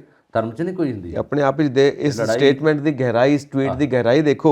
ਪੰਜਾਬ ਦੀ ਸ਼ਾਂਤੀ ਭੰਗ ਨਹੀਂ ਹੋਣ ਦੇਵਾਂਗੇ। ਦੱਸੋ ਕਿੱਡੀ ਵੱਡੀ ਗੱਲ ਹੋ ਰਹੀ ਹੈ ਪੰਜਾਬ ਦੀ ਧਰਤੀ ਦੇ ਉੱਤੇ। ਇਹ ਸਾਨੂੰ ਸਾਰਿਆਂ ਨੂੰ ਧਿਆਨ ਦੇਣ ਦੀ ਲੋੜ ਹੈ। ਬਿਲਕੁਲ ਬਿਲਕੁਲ। ਉਹ ਹੁਣ ਕਿਉਂਕਿ ਜ਼ਿੰਮੇਵਾਰ ਨੇ ਨਾ, ਉਹਨਾਂ ਨੇ ਇਹ ਕਿਹਾ, ਕਿਉਂਕਿ ਉਹਨਾਂ ਕੋਲ ਹੀ ਹੈ ਨਾ ਸਾਰੀ ਹੁਣ ਕਮਾਂਡ ਤਾਂ ਪੰਜਾਬ ਦੀ ਉਹਨਾਂ ਕੋਲ ਹੈ, ਹੋਮ ਮਿਨਿਸਟਰੀ ਸਾਰੀ ਉਹਨਾਂ ਕੋਲ ਹੈ। ਹਾਂ, ਕਿ ਉਹਨਾਂ ਨੂੰ ਹੁਣ ਰਾਤ ਦਿਨ ਦੀ ਚਿੰਤਾ ਤਾਂ ਪੈ ਗਈ ਕਿ ਲੋਕ ਇਸ ਵੇਲੇ ਲੋਕ ਨੁਕਸਾਨ 'ਚ ਆ ਰਹੇ ਆ, ਲੋਕ ਚਾਹ ਰਹੇ ਆ ਕਿ ਸ਼ਾਂਤੀ ਹੋਵੇ। ਫਿਰ ਉਹਨਾਂ ਨੇ ਇਸ ਕਰਕੇ ਸਟੇਟਮੈਂਟ ਦਿੱਤੀ ਹੈ ਕਿ ਇਹਦੇ ਵਿੱਚ ਅਸੀਂ ਸ਼ਾਂਤੀ ਬਹਾਲ ਰੱਖਾਂਗੇ। ਔਰ ਪੰਜਾਬ ਪੁਲਿਸ ਨੂੰ ਉਹਨਾਂ ਨੇ ਬਾਕਾਇਦਾ ਤੌਰ 'ਤੇ ਹਦਾਇਤਾਂ ਕਰਤੀਆਂ, ਮੀਟਿੰਗਾਂ ਹੋ ਗਈਆਂ। ਔਰ ਇਹਦੇ ਵਿੱਚ ਪਤਾ ਕੀ ਹੈ, ਜਿਨ੍ਹਾਂ ਨੇ ਮਾੜਾ ਮੋਟਾ ਕਰਨੀ ਹੈ, ਸ਼ਰਾਰਤ ਕਰਨੀ ਹੈ, ਉਹ ਆਸੇ ਪਾਸੇ ਕਰ ਹੀ ਜਾਂਦੇ। ਬਸ ਜੋ ਮਰਜ਼ੀ ਕਰੋ ਤੁਸੀਂ, ਕਿੰਨੀ ਮਰਜ਼ੀ ਸ਼ਰਾਫਤ ਦਿਖਾਓ, ਉਹ ਸ਼ਰਾਰਤੀ ਲੋਕ ਆਸੇ ਪਾਸੇ ਬੈਠੇ ਹੁੰਦੇ। ਲਓ ਜੀ ਬਲਕਾਰ ਜੀ, ਅਗਲੀ ਖਬਰ ਆਪਾਂ ਲੈਂਦੇ ਹਾਂ। ਪੰਜਾਬ ਦੇ ਵਿੱਚ ਵਾਤਾਵਰਣ ਕਲੀਅਰੈਂਸ ਮਗਰੋਂ ਹੀ ਹੋਵੇਗੀ ਮਾਈਨਿੰਗ। ਮਾਈਨਿੰਗ ਦਾ ਕਾਫੀ ਮੁੱਦਾ ਪੱਕਿਆ ਹੋਇਆ ਕਿਉਂਕਿ ਸਾਡਾ ਜਿਹੜਾ ਸੂਬਾ ਹੈ ਸਰਹੱਦ ਦੇ ਬਿਲਕੁਲ ਨੇੜੇ ਹੈ ਔਰ ਫੌਜੀਆਂ ਨੇ ਵੀ ਇਸ ਗੱਲ ਦੇ ਉੱਤੇ ਇਤਰਾਜ਼ ਕੀਤਾ, ਉਹਨਾਂ ਦੀ ਅਥਾਰਟੀਜ਼ ਨੇ, ਕਿ ਇੱਦਾਂ ਮਾਈਨਿੰਗ ਨਾ ਕਰੋ ਕਿਉਂਕਿ ਤੁਸੀਂ ਲੋਕ ਬਿਲਕੁਲ ਬਾਰਡਰ ਦੇ ਨੇੜੇ ਹੋ, ਇਸ ਕਰਕੇ ਇਹ ਸਿਕਿਉਰਿਟੀ ਨੂੰ ਵੀ ਖਤਰਾ ਹੈ। ਦੂਜਾ, ਇਹ ਵਾਤਾਵਰਣ ਨੂੰ ਤਾਂ ਖਤਰਾ ਹੈ ਹੀ ਹੈ ਕਿਉਂਕਿ ਨਾਜਾਇਜ਼ ਮਾਈਨਿੰਗ ਹੋ ਰਹੀ ਹੈ। ਪਿੱਛੇ ਜੇ ਕਈ ਮੰਤਰੀਆਂ ਨੇ ਜਾ ਕੇ ਰਾਤ ਵੇਲੇ ਛਾਪੇਮਾਰੀ ਵੀ ਕੀਤੀ ਔਰ ਉੱਥੇ ਦੇਖਿਆ ਕਿ ਲੋਕ ਮਾਈਨਿੰਗ ਕਰਦੇ ਪਏ ਨੇ, ਟਰਾਲੀਆਂ ਭਰਦੇ ਪਏ ਨੇ। ਸੋ ਇਹ ਮਤਲਬ ਈਜ਼ੀ ਮਨੀ, ਆਸਾਨੀ ਨਾਲ ਪੈਸਾ ਆ ਜਾਵੇ ਔਰ ਤਮਾਮ ਦੁਨੀਆ ਭਰ ਦੀਆਂ ਬੇਈਮਾਨੀਆਂ ਅਸੀਂ ਕਰਦੇ ਹਾਂ। ਪਤਾ ਨਹੀਂ ਇਹ ਮਤਲਬ ਇਹ ਸੋਚੇ ਬਿਨਾ ਕਿ ਇਹਦਾ ਖਾਮਿਆਜ਼ਾ ਸਭ ਨੂੰ ਭੁਗਤਣਾ ਪੈਣਾ। ਸੋ ਹਾਈ ਕੋਰਟ ਨੇ ਵੀ ਇਹਦੇ ਉੱਤੇ ਆਰਡਰਸ ਜਾਰੀ ਕੀਤੇ ਨੇ, ਮਾਈਨਿੰਗ ਨੂੰ ਸਟਾਪ ਕੀਤਾ, ਪਰ ਇਹ ਵਾਤਾਵਰਣ ਕਲੀਅਰੈਂਸ ਮਗਰੋਂ ਹੀ ਮਾਈਨਿੰਗ ਤੁਸੀਂ ਕਰ ਸਕਦੇ ਹੋ। ਉਹਨੇ ਪੋਲਿਊਸ਼ਨ ਬੋਰਡ ਦੇ ਕੋਲ ਜਾਣਾ ਪਏਗਾ ਐਪਲੀਕੇਸ਼ਨ ਲੈ ਕੇ। ਹਾਂ, ਇਹ ਬੜਾ ਪੁਰਾਣਾ ਇਹ ਕੇਸ ਆ, ਬੜੀ ਦੇਰ ਤੋਂ ਚੱਲ ਰਿਹਾ ਜੀ ਜੀ। ਔਰ ਖਾਸ ਤੌਰ 'ਤੇ ਪੰਜਾਬ 'ਚ ਧੂੜ ਉੱਡ ਰਹੀ ਆ, ਜਿੱਥੇ ਜਿੱਥੇ ਵੀ ਮਾਈਨਿੰਗ ਹੋ ਰਹੀ ਆ। ਮਾਈਨਿੰਗ ਇਸ ਕਰਕੇ ਹੋ ਰਹੀ ਚੋਰੀ, ਔਰ ਜਿਹਦੇ ਵਿੱਚ ਨਹਿਰਾਂ 'ਚ, ਦਰਿਆਵਾਂ ਦੇ ਕੰਢਿਆਂ 'ਤੇ ਉਹਦੇ 'ਤੇ ਉੱਥੇ ਲਾਏ ਉਹਨਾਂ ਨੇ ਗੱਡੀਆਂ ਔਰ ਟਰੱਕ ਲਾ ਕੇ ਉੱਥੋਂ ਖਾਦ ਭਰ ਕੇ ਰਾਤੋਂ ਰਾਤ ਆ ਰਹੇ ਆ। ਔਰ ਕਈਆਂ ਦੇ ਵਿੱਚ ਤਾਂ ਆਪ MLA ਵੀ ਇਨਵੋਲਵ ਰਹੇ ਆ, ਮੰਤਰੀ ਵੀ ਰਹੇ ਆ ਔਰ ਉਹਦੇ 'ਚ ਫੜੇ ਵੀ ਗਏ ਆ, ਬੜਾ ਕੁਛ ਹੋਇਆ, ਪੁਲਿਸ ਤੱਕ ਕੇਸ ਵੀ ਰਹੇ ਆ। ਔਰ ਹੁਣ ਲੇਟੈਸਟ ਕਿਸੇ ਨੇ ਇੱਕ ਯਾਚਕਾ ਦਾਇਰ ਕੀਤੀ ਸੀ, ਉਹਦੇ 'ਚ ਉਹਨਾਂ ਨੇ ਕਿਹਾ ਸੀਗਾ ਕਿ ਜਿਹੜੀਆਂ ਹੋ ਰਹੀ ਮਾਈਨਿੰਗ, ਜਦੋਂ ਕਿ ਹਾਈ ਕੋਰਟ ਨੇ ਰੋਕ ਲਾਈ ਹੈ, ਤੇ ਫਿਰ ਦੁਬਾਰਾ ਕਿੱਦਾਂ ਹੋ ਰਹੀ ਹੈ, ਕਿਉਂ ਪੁੱਟ-ਪਟਾਈ ਕੀਤੀ ਗਈ ਹੈ, ਕਿਉਂ ਰੇਤਾ ਨਿਕਲ ਰਹੀ ਹੈ, ਕਿਉਂ ਸਾਰਾ ਕੁਝ ਹੋ ਰਿਹਾ। ਔਰ ਉਹ 'ਚ ਜਿੱਦਾਂ ਤੁਸੀਂ ਕਿਹਾ ਆਰਮੀ ਨੇ ਵੀ ਇਹਨੂੰ ਰੋਕਿਆ, ਇਹ ਨਹੀਂ ਗੱਲ ਹੋਣੀ ਚਾਹੀਦੀ, ਬਾਰਡਰ ਏਰੀਆ। ਔਰ ਇਹ ਜਾਚਕਾਂ ਨੂੰ ਉਹਨਾਂ ਨੇ ਸੁਣਵਾਈ ਕੀਤੀ ਹੈ ਅਤੇ ਕਿਹਾ ਗਿਆ ਕਿ ਜੇ ਕਲੀਅਰੈਂਸ ਨਹੀਂ ਪਹਿਲਾਂ ਲਓਗੇ, ਕਲੀਅਰੈਂਸ ਸਰਟੀਫਿਕੇਟ ਨਹੀਂ ਲੈ ਕੇ ਕਰੋਗੇ, ਤਾਂ ਫਿਰ ਉਹਦੇ 'ਤੇ ਕੇਸ ਹੋਊਗਾ, FIR ਲੌਜ ਹੋਊਗੀ, ਪਤਾ ਦੱਸਿਆ ਜਾਊਗਾ ਕਿ ਇਹ ਬੰਦੇ ਗੈਰ ਕਾਨੂੰਨੀ ਨੇ, ਬਗੈਰ ਕਾਨੂੰਨ ਤੋਂ, ਬਗੈਰ ਗੱਲ ਕੀਤੇ ਤੇ ਕਿਸੇ ਨਾਲ ਜੁਡੀਸ਼ਰੀ ਤੋਂ ਬਗੈਰ ਹੀ ਕਰ ਰਹੇ ਆ। ਔਰ ਇਸੇ ਕਰਕੇ ਹੁਣ ਇਹ ਮਾਮਲਾ ਫਿਰ ਭਖਿਆ ਔਰ ਇਹਦੇ ਵਿੱਚ ਇਹ ਜਿਹੜੀ ਜਾਚਕਾ ਇਹਨੂੰ ਖਾਸ ਤੌਰ 'ਤੇ ਉਹਨਾਂ ਨੇ ਸੁਣਿਆ ਇਸ ਕਰਕੇ ਹੈ ਕਿ ਇਹ ਤਾਂ ਪਹਿਲਾਂ ਹੀ ਬੜਾ ਮਾਮਲਾ ਇਸ ਤਰ੍ਹਾਂ ਦਾ, ਇਹਨੂੰ ਸੁਣਨਾ ਜ਼ਰੂਰੀ ਹੈ। ਔਰ ਫੌਰੀ ਤੌਰ 'ਤੇ ਇਹਨਾਂ ਨੇ ਜਦੋਂ ਜਾਚਕਾ ਦਾਇਰ ਕੀਤੀ, ਉਸ ਵੇਲੇ ਦੀ ਸੁਣਵਾਈ ਹੋ ਗਈ ਹੈ, ਜੱਜਾਂ ਦਾ ਬੈਂਚ ਬਣ ਗਿਆ ਅਤੇ ਇਹਦੇ ਵਿੱਚ ਜ਼ਰੂਰਤ ਹੈ ਲੋਕਾਂ ਨੂੰ। ਔਰ ਥੋੜ੍ਹੀ ਜਿਹੀ ਰੇਟ ਵੀ ਥੋੜ੍ਹੇ ਜਿਹੇ ਥੱਲੇ ਆਏ ਸੀਗੇ, ਇਹਨਾਂ ਨੇ ਕਰ ਦਿੱਤੇ, ਜਿਹੜੀ ਉਹਦੇ ਪਰ ਫੁੱਟ ਦੇ ਹਿਸਾਬ ਨਾਲ ਬੜਾ ਰੇਟ ਥੱਲੇ ਗਿਆ। ਪਰ ਮਾਈਨਿੰਗ ਦੇ ਜਿਹੜੇ ਗੈਰ ਕਾਨੂੰਨੀ ਧੰਦੇ ਨੇ ਜਾਂ ਜਿਹਦੇ ਵਿੱਚ ਚੋਰੀ ਹੋ ਰਹੀ ਆ, ਜਿੱਥੇ ਦਰਿਆ ਜਿੱਦਾਂ ਸਤਲੁਜ ਆ ਜਾਂ ਬਿਆਸ ਆ, ਇਹਦੇ ਕੰਢਿਆਂ 'ਤੇ ਆਲੇ ਦੁਆਲੇ ਤੁਸੀਂ ਕਿਤੇ ਵੀਡੀਓ ਦੇਖੋ, ਕਿੰਨੇ ਟਰੱਕ ਚੱਲ ਰਹੇ ਆ, ਕਿੰਨੇ ਟਰੈਕਟਰ ਚੱਲ ਰਹੇ ਉੱਥੇ, ਕਿੰਨੀ ਲੇਬਰ ਲੱਗੀ ਹੈ, ਕੀ ਕੁਛ ਹੋ ਰਿਹਾ। ਉਹਦਾ ਵਾਲੀ ਵਾਰਸ ਕੌਣ ਆ, ਕੌਣ ਉੱਥੇ ਲਿਆ ਰਿਹਾ, ਕਿੱਧਰ ਵੇਚੀ ਜਾ ਰਹੀ ਹੈ, ਕਿੱਧਰ ਜਾ ਰਹੀ ਹੈ। ਔਰ ਜੇ ਵੇਖਿਆ ਜਾਵੇ ਤਾਂ ਇਹ ਬਿਲਕੁਲ ਖੋਆ ਮਈ ਪਈ ਹੈ, ਜਿਹਨੂੰ ਖੋਆ ਮਈ ਕਹਿੰਦੇ ਵੀ, ਜਿਹਦੇ ਹੱਥ 'ਚ ਆ ਗਿਆ ਖੋਹ ਕੇ ਲੈ ਜਾਓ, ਭੱਜੋ, ਉਹ ਹੈਗਾ। ਇਹਦੇ ਵਿੱਚ ਕੋਈ ਕੰਟਰੋਲ ਨਹੀਂ ਹੋ ਰਿਹਾ, ਨਾ ਤਾਂ ਪੁਲਿਸ ਉੱਥੇ ਲੱਭੀ ਹੈ ਕਦੀ, ਨਾ ਤੇ ਆਰਮੀ ਕਦੀ ਲੱਭੀ ਹੈ, ਨਾ CRP ਉੱਥੇ ਜਾ ਰਹੀ ਹੈ। ਔਰ ਜਦੋਂ ਕਿ 50 ਕਿਲੋਮੀਟਰ ਤੱਕ BSF ਹੈਗੀ, ਕਦੀ BSF ਦਾ ਨਿਸ਼ਾਨ ਸੁਣਿਆ, ਕਿੱਥੇ ਗਈ ਹੈ? ਉਹਨਾਂ ਨੂੰ ਇਹ ਨਹੀਂ ਪਤਾ ਕਿ ਪੰਜਾਬ 'ਚ ਹੋ ਰਿਹਾ। ਅਟਰਨਲ ਜਿਹੜੀ ਸਿਕਿਉਰਿਟੀ ਹੈ ਉਹਦਾ ਵਾਲੀ ਵਾਰਸ ਕੌਣ ਹੋਊਗਾ? ਕੱਲੀ ਪੰਜਾਬ ਪੁਲਿਸ ਹੋਊਗਾ, ਤਾਂ ਫਿਰ ਤੁਹਾਡਾ ਕੀ ਕੰਮ ਹੋਇਆ? ਫਿਰ ਤੁਸੀਂ ਬਾਰਡਰ 'ਤੇ ਜਾਓ, ਫਿਰ ਬਾਰਡਰ 'ਤੇ ਗੋਲੀਆਂ ਚਲਾਓ, ਬਾਰਡਰ 'ਤੇ ਕਰੋ, ਬਾਰਡਰ 'ਤੇ ਸਿਕਿਉਰਿਟੀ ਪ੍ਰੋਵਾਈਡ ਕਰੋ। ਇਹ ਗੱਲਾਂ ਜਿਹੜੀਆਂ ਅਟਰਨਲ ਜਿਹੜੀਆਂ ਹੈਗੀਆਂ, ਉਹ ਐਕਸਟਰਨਲ ਸਿਕਿਉਰਿਟੀ ਨਾਲ ਮੇਲ ਨਹੀਂ ਖਾਂਦੀਆਂ। ਐਕਚੁਅਲੀ ਮਾਈਨਿੰਗ ਦਾ ਤੇ ਇੱਕ ਜਿਹੜਾ ਹੈ ਨਾ, ਸਾਰਾ ਅਸੀਂ ਦੇਖਦੇ ਹਾਂ ਪੁਰਾਣੇ ਸਮੇਂ ਤੋਂ ਹੀ ਚੱਲਦਾ ਪਿਆ। ਪਿਛਲੀਆਂ ਗਵਰਨਮੈਂਟਸ ਵੇਲੇ ਵੀ ਸੀਗਾ, ਉਦੋਂ ਵੀ ਇਨਵੋਲਵ ਸੀਗੇ ਲੋਕ, ਔਰ ਉਦੋਂ ਵੀ ਕਈ ਮੰਤਰੀਆਂ ਦੇ ਉੱਤੇ ਵੀ ਉਂਗਲ ਨਹੀਂ ਹੁਣ ਨਹੀਂਗਾ ਕਿ ਮੌਜੂਦਾ ਸਰਕਾਰ ਲਈ, ਪਹਿਲਾਂ ਵੀ ਰਿਹਾ। ਇਹ ਤਾਂ ਹਮੇਸ਼ਾ ਬੇਈਮਾਨੀ ਦੇ ਸ਼ੁਰੂ ਤੋਂ ਹੀ ਹੈ, ਥੋੜਾ ਕਿ 7 ਮਹੀਨੇ 'ਚ ਹੀ ਸ਼ੁਰੂ ਹੋਈ ਜਦੋਂ ਮਾਨ ਸਰਕਾਰ ਆਈ ਹੈ। ਪਬਲਿਕ ਤਾਂ ਉਹੀ ਹੋਣੀ ਹੈ ਨਾ, ਮੁੱਖ ਮੰਤਰੀ ਜਿੰਨੇ ਮਰਜ਼ੀ ਬਦਲੀ ਜਾਵੇ, ਪਬਲਿਕ ਉਹੀ ਰਹਿਣੀ ਆ, ਉਹੀ ਵਿੱਚੋਂ। ਔਰ ਪਬਲਿਕ ਨੂੰ ਜਿਹੜਾ ਰੇਟਸ ਹੈ, ਬਲੈਕ ਦੇ ਉੱਤੇ ਰੇਤ ਮਿਲਦੀ ਹੈ, ਔਰ ਰੇਟਸ ਕਿੱਥੇ ਕਿੱਥੇ ਪਹੁੰਚੇ ਹੋਏ ਨੇ, ਪਬਲਿਕ ਨੂੰ ਤਾਂ ਕੋਈ ਸਹੂਲੀਅਤ ਨਹੀਂ। ਔਰ ਇਹ ਜਿਹੜਾ ਰੇਤ ਮਾਫੀਆ ਹੈ, ਇਹ ਆਪਣਾ ਖੂਬ ਚਾਂਦੀ ਚੈਨਾਂ ਦੀ ਔਰ ਚਾਂਦੀ ਲੈ ਕੇ ਬੈਠੇ ਹੋਏ ਨੇ। ਪਤਾ ਨਹੀਂ ਇਹ ਆਈ ਡੋਂਟ ਨੋ, ਮਤਲਬ ਇਹ ਲੋਕ ਕਿਸੇ ਦੇ ਸਗੇ ਨਹੀਂ, ਨਾ ਦੇਸ਼ ਦੇ ਸਗੇ, ਨਾ ਦੇਸ਼ ਵਾਸੀਆਂ ਦੇ ਸਗੇ, ਇਹ ਸਿਰਫ ਆਪਣੇ ਆਪ ਦੇ ਸਗੇ ਨੇ। ਲੁੱਟ ਲੋ ਖੋਹ ਲੋ, ਲੁੱਟ ਲੋ ਖੋਹ ਲੋ, ਕਿੰਨਾ ਕੁ ਲੈ ਲੋਗੇ, ਕਿੰਨਾ ਕੁ ਜੋੜ ਲੋ। ਜਿਹੜਾ ਠੱਗ ਹੁੰਦਾ ਜਾਂ ਚੋਰ ਹੁੰਦਾ ਨਾ, ਉਹਨੂੰ ਨਹੀਂ ਪਤਾ ਹੁੰਦਾ, ਉਹਦੀ ਲਿਮਿਟ ਨਹੀਂ ਕੋਈ ਹੁੰਦੀ, ਉਹ ਲਿਮਿਟ ਤੋਂ ਅੱਗੇ ਨਿਕਲ ਜਾਂਦਾ। ਉਹਨੂੰ ਇਹ ਨਹੀਂ ਹੁੰਦਾ, ਨਾ ਟਾਈਮ ਦਾ ਪਤਾ ਨਹੀਂ ਹੁੰਦਾ, ਉਹਨੇ 4 ਵਜੇ ਵੀ ਉੱਠਣਾ, ਰਾਤ ਨੂੰ 12 ਵਜੇ ਵੀ ਉੱਠਣਾ। ਉਹਦੇ ਨਾਲ ਇਹੀ ਹੁੰਦਾ। ਪਹਿਲਾਂ ਤਦੇ ਲੋਕ ਕਹਿੰਦੇ ਕਿ ਜਿਹੜੇ ਚੋਰ ਜਾਂ ਠੱਗ ਆ, ਇਹਨਾਂ ਦੇ ਘਰਾਂ 'ਚ ਦੀਵੇ ਨਹੀਂ ਬਲਣਗੇ, ਔਰ ਨਹੀਂ ਬਲਦੇ ਰਹੇ। ਪੈਸਾ, ਤੁਸੀਂ ਹੁਣ ਗੱਲ ਕੀਤੀ ਕਿੰਨਾ ਕੁ ਪੈਸਾ ਚਾਹੀਦਾ, ਪਰ ਪੈਸਾ 2 ਨੰਬਰ ਦਾ ਜਿਹੜਾ ਤੁਸੀਂ ਠੱਗ ਕੇ ਲਿਆਂਦਾ, ਜਿਹੜਾ ਕਮਾਈ ਤੇ ਪਸੀਨੇ ਤੋਂ ਬਗੈਰ ਤੁਸੀਂ ਲਿਆਂਦਾ, ਉਹ ਕਿਸੇ ਕੰਮ ਨਹੀਂ ਆਉਂਦਾ। ਉਹ ਬਿਮਾਰ ਤੇ ਲੋਕਾਂ ਦੇ ਘਰ ਦੇ ਤੁਹਾਡੇ ਨੁਕਸਾਨ ਤੇ ਤੁਹਾਡੇ ਬੱਚਿਆਂ ਤੇ ਉਹ ਸਾਰਾ ਕੁਝ ਉਸੇ ਤਰ੍ਹਾਂ ਹੀ ਲੱਗੂ। ਤਾਂ ਸਵੇਰੇ ਉੱਠ ਕੇ ਨਾ ਬੇਈਮਾਨੀ ਤੇਰਾ ਹੀ ਆਸਰਾ, ਉਹੀ ਉਹ ਮੱਥਾ ਟੇਕ ਕੇ ਸ਼ੁਰੂ ਕਰ ਦਿੰਦੇ ਨੇ ਬੇਈਮਾਨੀਆਂ ਕਰਨਾ। ਇਦਾਂ ਛੋਟੀ ਕਹਾਣੀ ਹੈ, ਬੇਈਮਾਨੀ ਵੀ ਉਹਨਾਂ ਲਈ ਦੇਵੀ ਹੈ। ਬੇਈਮਾਨੀ ਪਤਾ ਨਹੀਂ ਕੌਣ ਹੈਗਾ, ਬੇਈਮਾਨੀ ਤੇਰਾ ਹੀ ਆਸਰਾ ਤਾਂ ਕਹਿੰਦੇ ਨੇ। ਸੋ ਇੱਕ ਛੋਟੀ ਜਿਹੀ ਕਹਾਣੀ ਹੈ। ਗੁਰੂ ਨਾਨਕ ਪਾਤਸ਼ਾਹ ਆਪਣੇ ਮਿੱਤਰ ਮਰਦਾਨਾ ਦੇ ਨਾਲ ਦੋਵੇਂ ਜਾਣੇ ਕਿਸੇ ਅਰਬ ਇਲਾਕੇ ਦੇ ਵਿੱਚ ਕਿਸੇ ਰਸਤੇ ਤੇ ਨੇ, ਅਰਬ ਕੰਟਰੀ ਦਾ ਇਲਾਕਾ ਹੈ ਕੋਈ, ਤੇ ਉੱਥੇ ਉਹ ਕੀ ਕਰਦੇ ਪਏ ਨੇ ਦੋਵੇਂ ਜਾਣੇ ਨਾ ਰਸਤੇ ਦੇ ਉੱਤੇ ਪੱਥਰ ਇਕੱਠੇ ਕਰੀ ਜਾਂਦੇ ਨੇ। ਇੱਕ ਸਾਖੀ ਹੁੰਦੀ, ਕਹਾਣੀ ਹੁੰਦੀ, ਤੇ ਜਿਹੜਾ ਅਮੀਰ ਹੈ ਉੱਥੋਂ ਦਾ, ਉਸ ਇਲਾਕੇ ਦਾ, ਉੱਥੋਂ ਲੰਘਦਾ, ਉਹ ਪਾਲਕੀ ਚੁੱਕੀ ਹੋਈ ਹੈ, ਉਹਦੇ ਗੁਲਾਮਾਂ ਨੇ, ਔਰ ਹੂ ਹਈਆ ਜਿਵੇਂ ਜਾਂਦੇ ਹੁੰਦੇ ਨੇ, ਉਹ ਬੈਠਾ ਉੱਤੇ ਝੂਟੇ ਲੈਂਦਾ ਪਿਆ, ਤੇ ਉਹ ਦੇਖਦਾ ਕਿ ਦੋਵੇਂ ਲੱਗੇ ਹੋਏ ਨੇ। ਐਕਚੁਅਲੀ ਉਹ ਉਹਨਾਂ ਕੋਲ ਹੀ ਆ ਰਿਹਾ ਹੈ, ਬਾਬਾ ਜੀ ਬਾਰੇ ਉਹਨਾਂ ਨੂੰ ਪਤਾ ਲੱਗਾ, ਤੇ ਕਹਿੰਦਾ ਚਲੋ ਮੈਂ ਬਾਬਾ ਜੀ ਨੂੰ ਮਿਲ ਕੇ ਆਉਣਾ। ਤੇ ਜਦੋਂ ਆ ਰਿਹਾ ਤੇ ਦੇਖਦੇ ਆ ਕਿ ਦੋਵੇਂ ਜਾਣੇ ਲੱਗੇ ਹੋਏ ਨੇ ਪੱਥਰ ਇਕੱਠੇ ਕਰਨ, ਹੱਥਾਂ ਤੋਂ ਲਹੂ ਵੀ ਵਗਣ ਲੱਗ ਪਿਆ, ਪੱਥਰ ਚੁੱਕ ਕੇ, ਪਰ ਲੱਗੇ ਹੋਏ ਨੇ। ਉਹ ਕਹਿੰਦੇ ਰੋਕੋ, ਜਾ ਕੇ ਉਹਨਾਂ ਕੋਲ ਕਹਿੰਦੇ ਨੇ ਹੱਥ ਜੋੜ ਕੇ, ਕਹਿੰਦੇ ਤੁਸੀਂ ਇਹ ਕੀ ਕਰਦੇ ਪਏ ਹੋ, ਪੱਥਰ ਲਹੂ ਲੁਹਾਨ ਹੱਥ ਹੋਏ ਨੇ ਤੁਹਾਡੇ, ਕਰਦੇ ਕੀ ਹੋ? ਕਹਿੰਦੇ ਅਸੀਂ ਆਪਣਾ ਘਰ ਬਣਾਉਣਾ ਹੈ, ਮਕਾਨ ਬਣਾਉਣਾ ਹੈ, ਇਸ ਕਰਕੇ ਇਕੱਠੇ ਕਰਦੇ ਪਏ।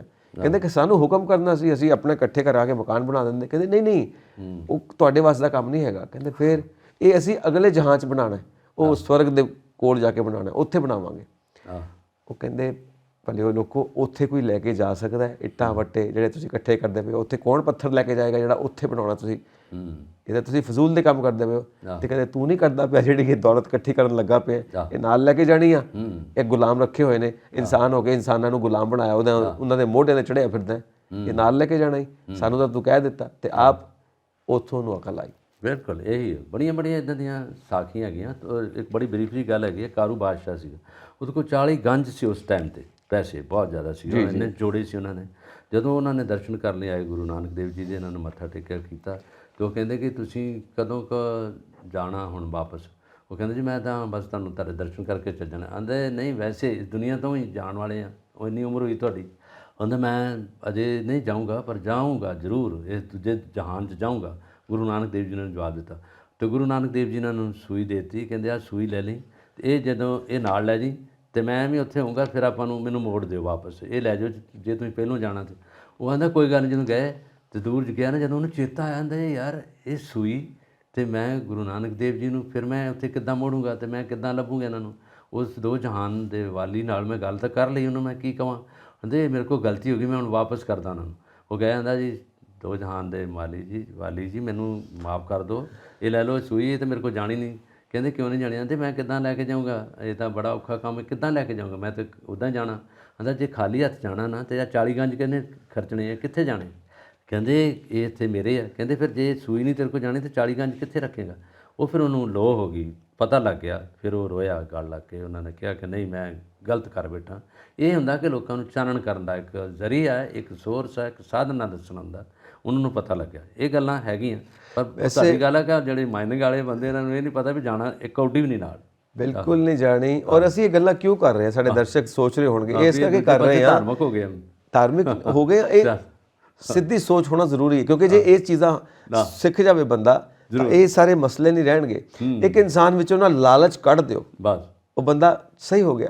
ਇਹ ਲਾਲਚ ਦੇ ਹੀ ਸਾਰੇ ਸਿਆਪੇ ਨੇ, ਇਹ ਲਾਲਚ ਕਰਕੇ ਸਾਰਾ ਸਿਆਪਾ ਪਿਆ ਹੋਇਆ। ਬੁਲਾ ਤਾਂ ਤਦੇ ਕਹਿੰਦੇ ਆ ਨਾ, ਬਸ। ਸੋ ਮਾਈਨਿੰਗ ਵਾਲਿਆਂ ਤੱਕ ਇਹ ਸਾਡਾ ਸੰਦੇਹਾ ਪਹੁੰਚੇ ਕਿ ਬਾਬਾ ਜੀ ਨੇ ਕਿਹਾ ਕਿ ਖਾਲੀ ਹੱਥ ਆਏ ਹੋ ਤੇ ਖਾਲੀ ਹੱਥ ਜਾਣਾ। ਇਸ ਕਰਕੇ ਆਪ ਵੀ ਜੀਓ ਤੇ ਬਾਕੀਆਂ ਨੂੰ ਵੀ ਜੀਉਣ ਦਿਓ, ਆਹ ਕੰਮ ਛੱਡ ਦਿਓ ਮਾਈਨਿੰਗ ਦੇ, ਔਰ ਕੁਦਰਤ ਨੂੰ ਨੁਕਸਾਨ ਪਹੁੰਚਾਉਂਦੇ ਪਏ ਹੋ। ਚਲੋ ਜੀ ਅੱਗੇ, ਰੂਸ ਦੇ ਰਾਸ਼ਟਰਪਤੀ ਵਲਾਦੀਮੀਰ ਪੁਤਿਨ ਇੰਡੋਨੇਸ਼ੀਆ ਵਿੱਚ ਜੋ ਹੋ ਰਿਹਾ ਹੈ ਨਾ G20 ਸੰਮੇਲਨ, ਜੋ ਸਿਖਰ ਸੰਮੇਲਨ ਹੋ ਰਿਹਾ, ਉਹਦੇ 'ਚ ਹਿੱਸਾ ਨਹੀਂ ਲੈਣਗੇ। ਹਾਂ, ਇਹ ਬਕਾਇਦਾ ਤੌਰ 'ਤੇ ਹੈ, ਇਹ 15 ਨੂੰ ਹੋ ਰਿਹਾ ਜੀ, ਬਿਲਕੁਲ ਹੋ ਰਿਹਾ ਸਤੰਬਰ ਨੂੰ, ਔਰ ਇਹਦੇ ਵਿੱਚ ਖਾਸ ਤੌਰ 'ਤੇ ਬਹੁਤ ਵੱਡੇ ਨੇਤਾ ਪਹੁੰਚ ਰਹੇ ਆ, ਔਰ ਉਹਦੇ ਵਿੱਚ ਜਿਹੜਾ ਹੈਗਾ ਪੂਰੇ ਵਰਲਡ ਦੀ, ਵਿਸ਼ਵ ਦੀ ਗੱਲ ਹੋ ਰਹੀ ਹੈ, ਸ਼ਾਂਤੀ ਬਹਾਲ ਰੱਖਣ ਦੀ ਗੱਲ ਹੋ ਰਹੀ ਹੈ। ਇਹ ਸਿਰਫ ਆਪਣੇ ਭਗਵੰਤ ਮਾਨ ਜੀ ਨੇ ਪੰਜਾਬ 'ਚ ਦੀ ਗੱਲ ਨਹੀਂ ਕੀਤੀ, ਪੂਰੇ ਵਿਸ਼ਵ ਵਿੱਚ ਵੀ ਇਹ ਗੱਲ ਚੱਲ ਰਹੀ ਹੈ ਕਿ ਜਿਹੜੀ ਸ਼ਾਂਤੀ ਹੈ ਬਹੁਤ ਜ਼ਰੂਰੀ ਹੈ, ਕਿਉਂਕਿ ਹਰ ਜਗ੍ਹਾ 'ਤੇ ਕੁਛ ਨਾ ਕੁਛ ਹੋ ਰਿਹਾ। ਯੂਕਰੇਨ ਰਸ਼ੀਆ ਦੀ ਲੜਾਈ ਦਾ ਵੱਡਾ ਜਿਹੜਾ ਮਸਲਾ ਇਹ ਵੀ ਹੈਗਾ, ਉਹ ਵੀ ਉੱਚ ਡਿਸਕਸ ਹੋਣਾ, ਔਰ ਇਹਨਾਂ ਨੇ ਬਾਈਕਾਟ ਕਰਤਾ, ਇਹ ਨਹੀਂ ਜਾ ਰਹੇ। ਉਹ 'ਚ ਸ਼ੀ ਜਿਨਪਿੰਗ ਜਿਹੜੇ ਹੈਗੇ ਨੇ ਰਾਸ਼ਟਰਪਤੀ ਚਾਈਨਾ, ਉਹ ਵੀ ਆ ਰਹੇ, ਹਾਂ ਜਿਨਪਿੰਗ ਉਹ ਵੀ ਆ ਰਹੇ ਆ, ਪਲੱਸ ਨਾਲ ਉਹਦੇ ਬਾਕੀ ਜਿਹੜੇ ਆ ਟਰੂਡੋ ਜੀ ਵੀ ਜਾ ਰਹੇ ਆ, ਔਰ ਉਹਦੇ 'ਚ ਬਾਕੀ ਜਿੰਨੇ ਵੀ ਹੈੱਡ ਨੇ ਹਰ ਸਟੇਟ ਦੇ ਔਰ ਹਰ ਕੰਟਰੀ ਦੇ ਉੱਥੇ ਪਹੁੰਚ ਰਹੇ ਆ। ਔਰ ਇਹ ਇੰਡੋਨੇਸ਼ੀਆ ਦਾ ਇੱਕ ਕੈਪੀਟਲ ਹੈ ਬਾਲੀ, ਉੱਥੇ ਹੋ ਰਿਹਾ। ਔਰ ਉਹਦੇ ਵਿੱਚ ਜਦੋਂ ਪਹੁੰਚਣ ਦੀ ਗੱਲ ਸੀ, ਇਹਨਾਂ ਨੇ ਜੇ ਨਹੀਂ ਜਾਣਗੇ ਤਾਂ ਉਹ ਡਿਸਕਸ ਹੋਣਾ, ਜਾਂ ਉਹਦੇ ਵਿੱਚ ਯੂਕਰੇਨ ਦਾ ਜਿਹੜਾ ਮਸਲਾ ਉਹ ਫਿਰ ਉੱਥੇ ਠੰਡੇ ਬਸਤੇ 'ਚ ਪਿਆ ਰਹੂਗਾ ਜੇ ਪੁਤਿਨ ਜੀ ਨਹੀਂ ਜਾ ਰਹੇ। ਤੇ ਖਾਸ ਤੌਰ 'ਤੇ ਜਿਹੜੇ ਸੂਝਵਾਨ ਬੁੱਧੀਜੀਵ ਲੋਕ ਨੇ, ਉਹਨਾਂ ਨੇ ਕਿਹਾ ਕਿ ਪਾਸਾ ਤਦ ਵੱਟ ਰਹੇ ਆ ਕਿ ਇਹਨਾਂ ਦਾ ਜੇ ਮਸਲਾ, ਇਹਨਾਂ ਦਾ ਧਿਆਨ ਲੜਾਈ ਵੱਲ ਨਹੀਂ ਹੈਗਾ, ਇਹਨਾਂ ਨੇ ਲੜਾਈ ਨੂੰ ਅਜੇ ਉਸੇ ਤਰ੍ਹਾਂ ਜਾਰੀ ਰੱਖਣਾ। ਇਸ ਕਰਕੇ ਜਾਰੀ ਰੱਖਣਾ ਕਿ ਇਹਨਾਂ ਦਾ ਹੁਣ ਥੋੜ੍ਹਾ ਜਿਹਾ ਹਾਵੀ ਤਾਂ ਹੋਏ ਉਹਦੇ 'ਤੇ, ਔਰ ਇਹਨਾਂ ਨੇ ਨੁਕਸਾਨ ਬਹੁਤ ਉਹਨਾਂ ਨੂੰ ਪਹੁੰਚਾਇਆ ਵਾ। ਪਰ ਉਹਦੇ ਵਿੱਚ ਜਿਹੜਾ ਬਰਤਾਨੀਆ ਉਹਨਾਂ ਦੀ ਜਮਾਤ 'ਚ ਹੈਗਾ, ਅਮਰੀਕਾ ਉਹਨਾਂ ਦੀ ਪੂਰੀ ਇਮਦਾਦ ਕਰ ਰਿਹਾ, ਔਰ ਉਹਦੇ ਵਿੱਚ ਬਾਕੀ ਕੰਟਰੀ ਵਿੱਚ ਇਮਦਾਦ ਨਾਲ ਬੈਠੀ। ਇਸੇ ਕਰਕੇ ਇਹਨਾਂ ਦੇਰ ਕੱਢ ਗਿਆ, ਨਹੀਂ ਤਾਂ ਯੂਕਰੇਨ ਲਈ ਰਸ਼ੀਆ ਦੇ ਅੱਗੇ ਖਲੋਣਾ, ਉਹਦੇ ਨਾਲ ਟਾਕਰਾ ਕਰਨਾ ਔਖਾ ਵੀ ਸੀਗਾ। ਪਰ ਹੁਣ ਜਿਹੜਾ ਜੀ ਸਿਖਰ ਸੰਮੇਲਨ ਹੋ ਰਿਹਾ, ਜਿਹਦੇ ਵਿੱਚ ਬਾਕੀ ਪਾਰਟੀਆਂ ਜਾਣਗੀਆਂ, ਬਾਕੀ ਨੁਮਾਇੰਦੇ ਜਾ ਰਹੇ ਆ, ਪਰ ਇਹ ਮਸਲਾ ਫਿਰ ਕੋਰੇ ਦਾ ਕੋਰਾ ਵਰਕ ਤੇ ਰਹੂਗਾ। ਇਹਦੇ ਵਿੱਚ ਕੋਈ ਵੀ ਡਿਸਕਸ ਨਹੀਂ ਹੋਊਗਾ, ਇਹਦੇ ਵਿੱਚ ਕੋਈ ਪੁਆਇੰਟ ਅੱਗੇ ਪਿੱਛੇ ਨਹੀਂ ਹੋਊਗਾ ਕਿ ਇਹ ਸੱਚ ਹੀ ਰਹੂਗਾ।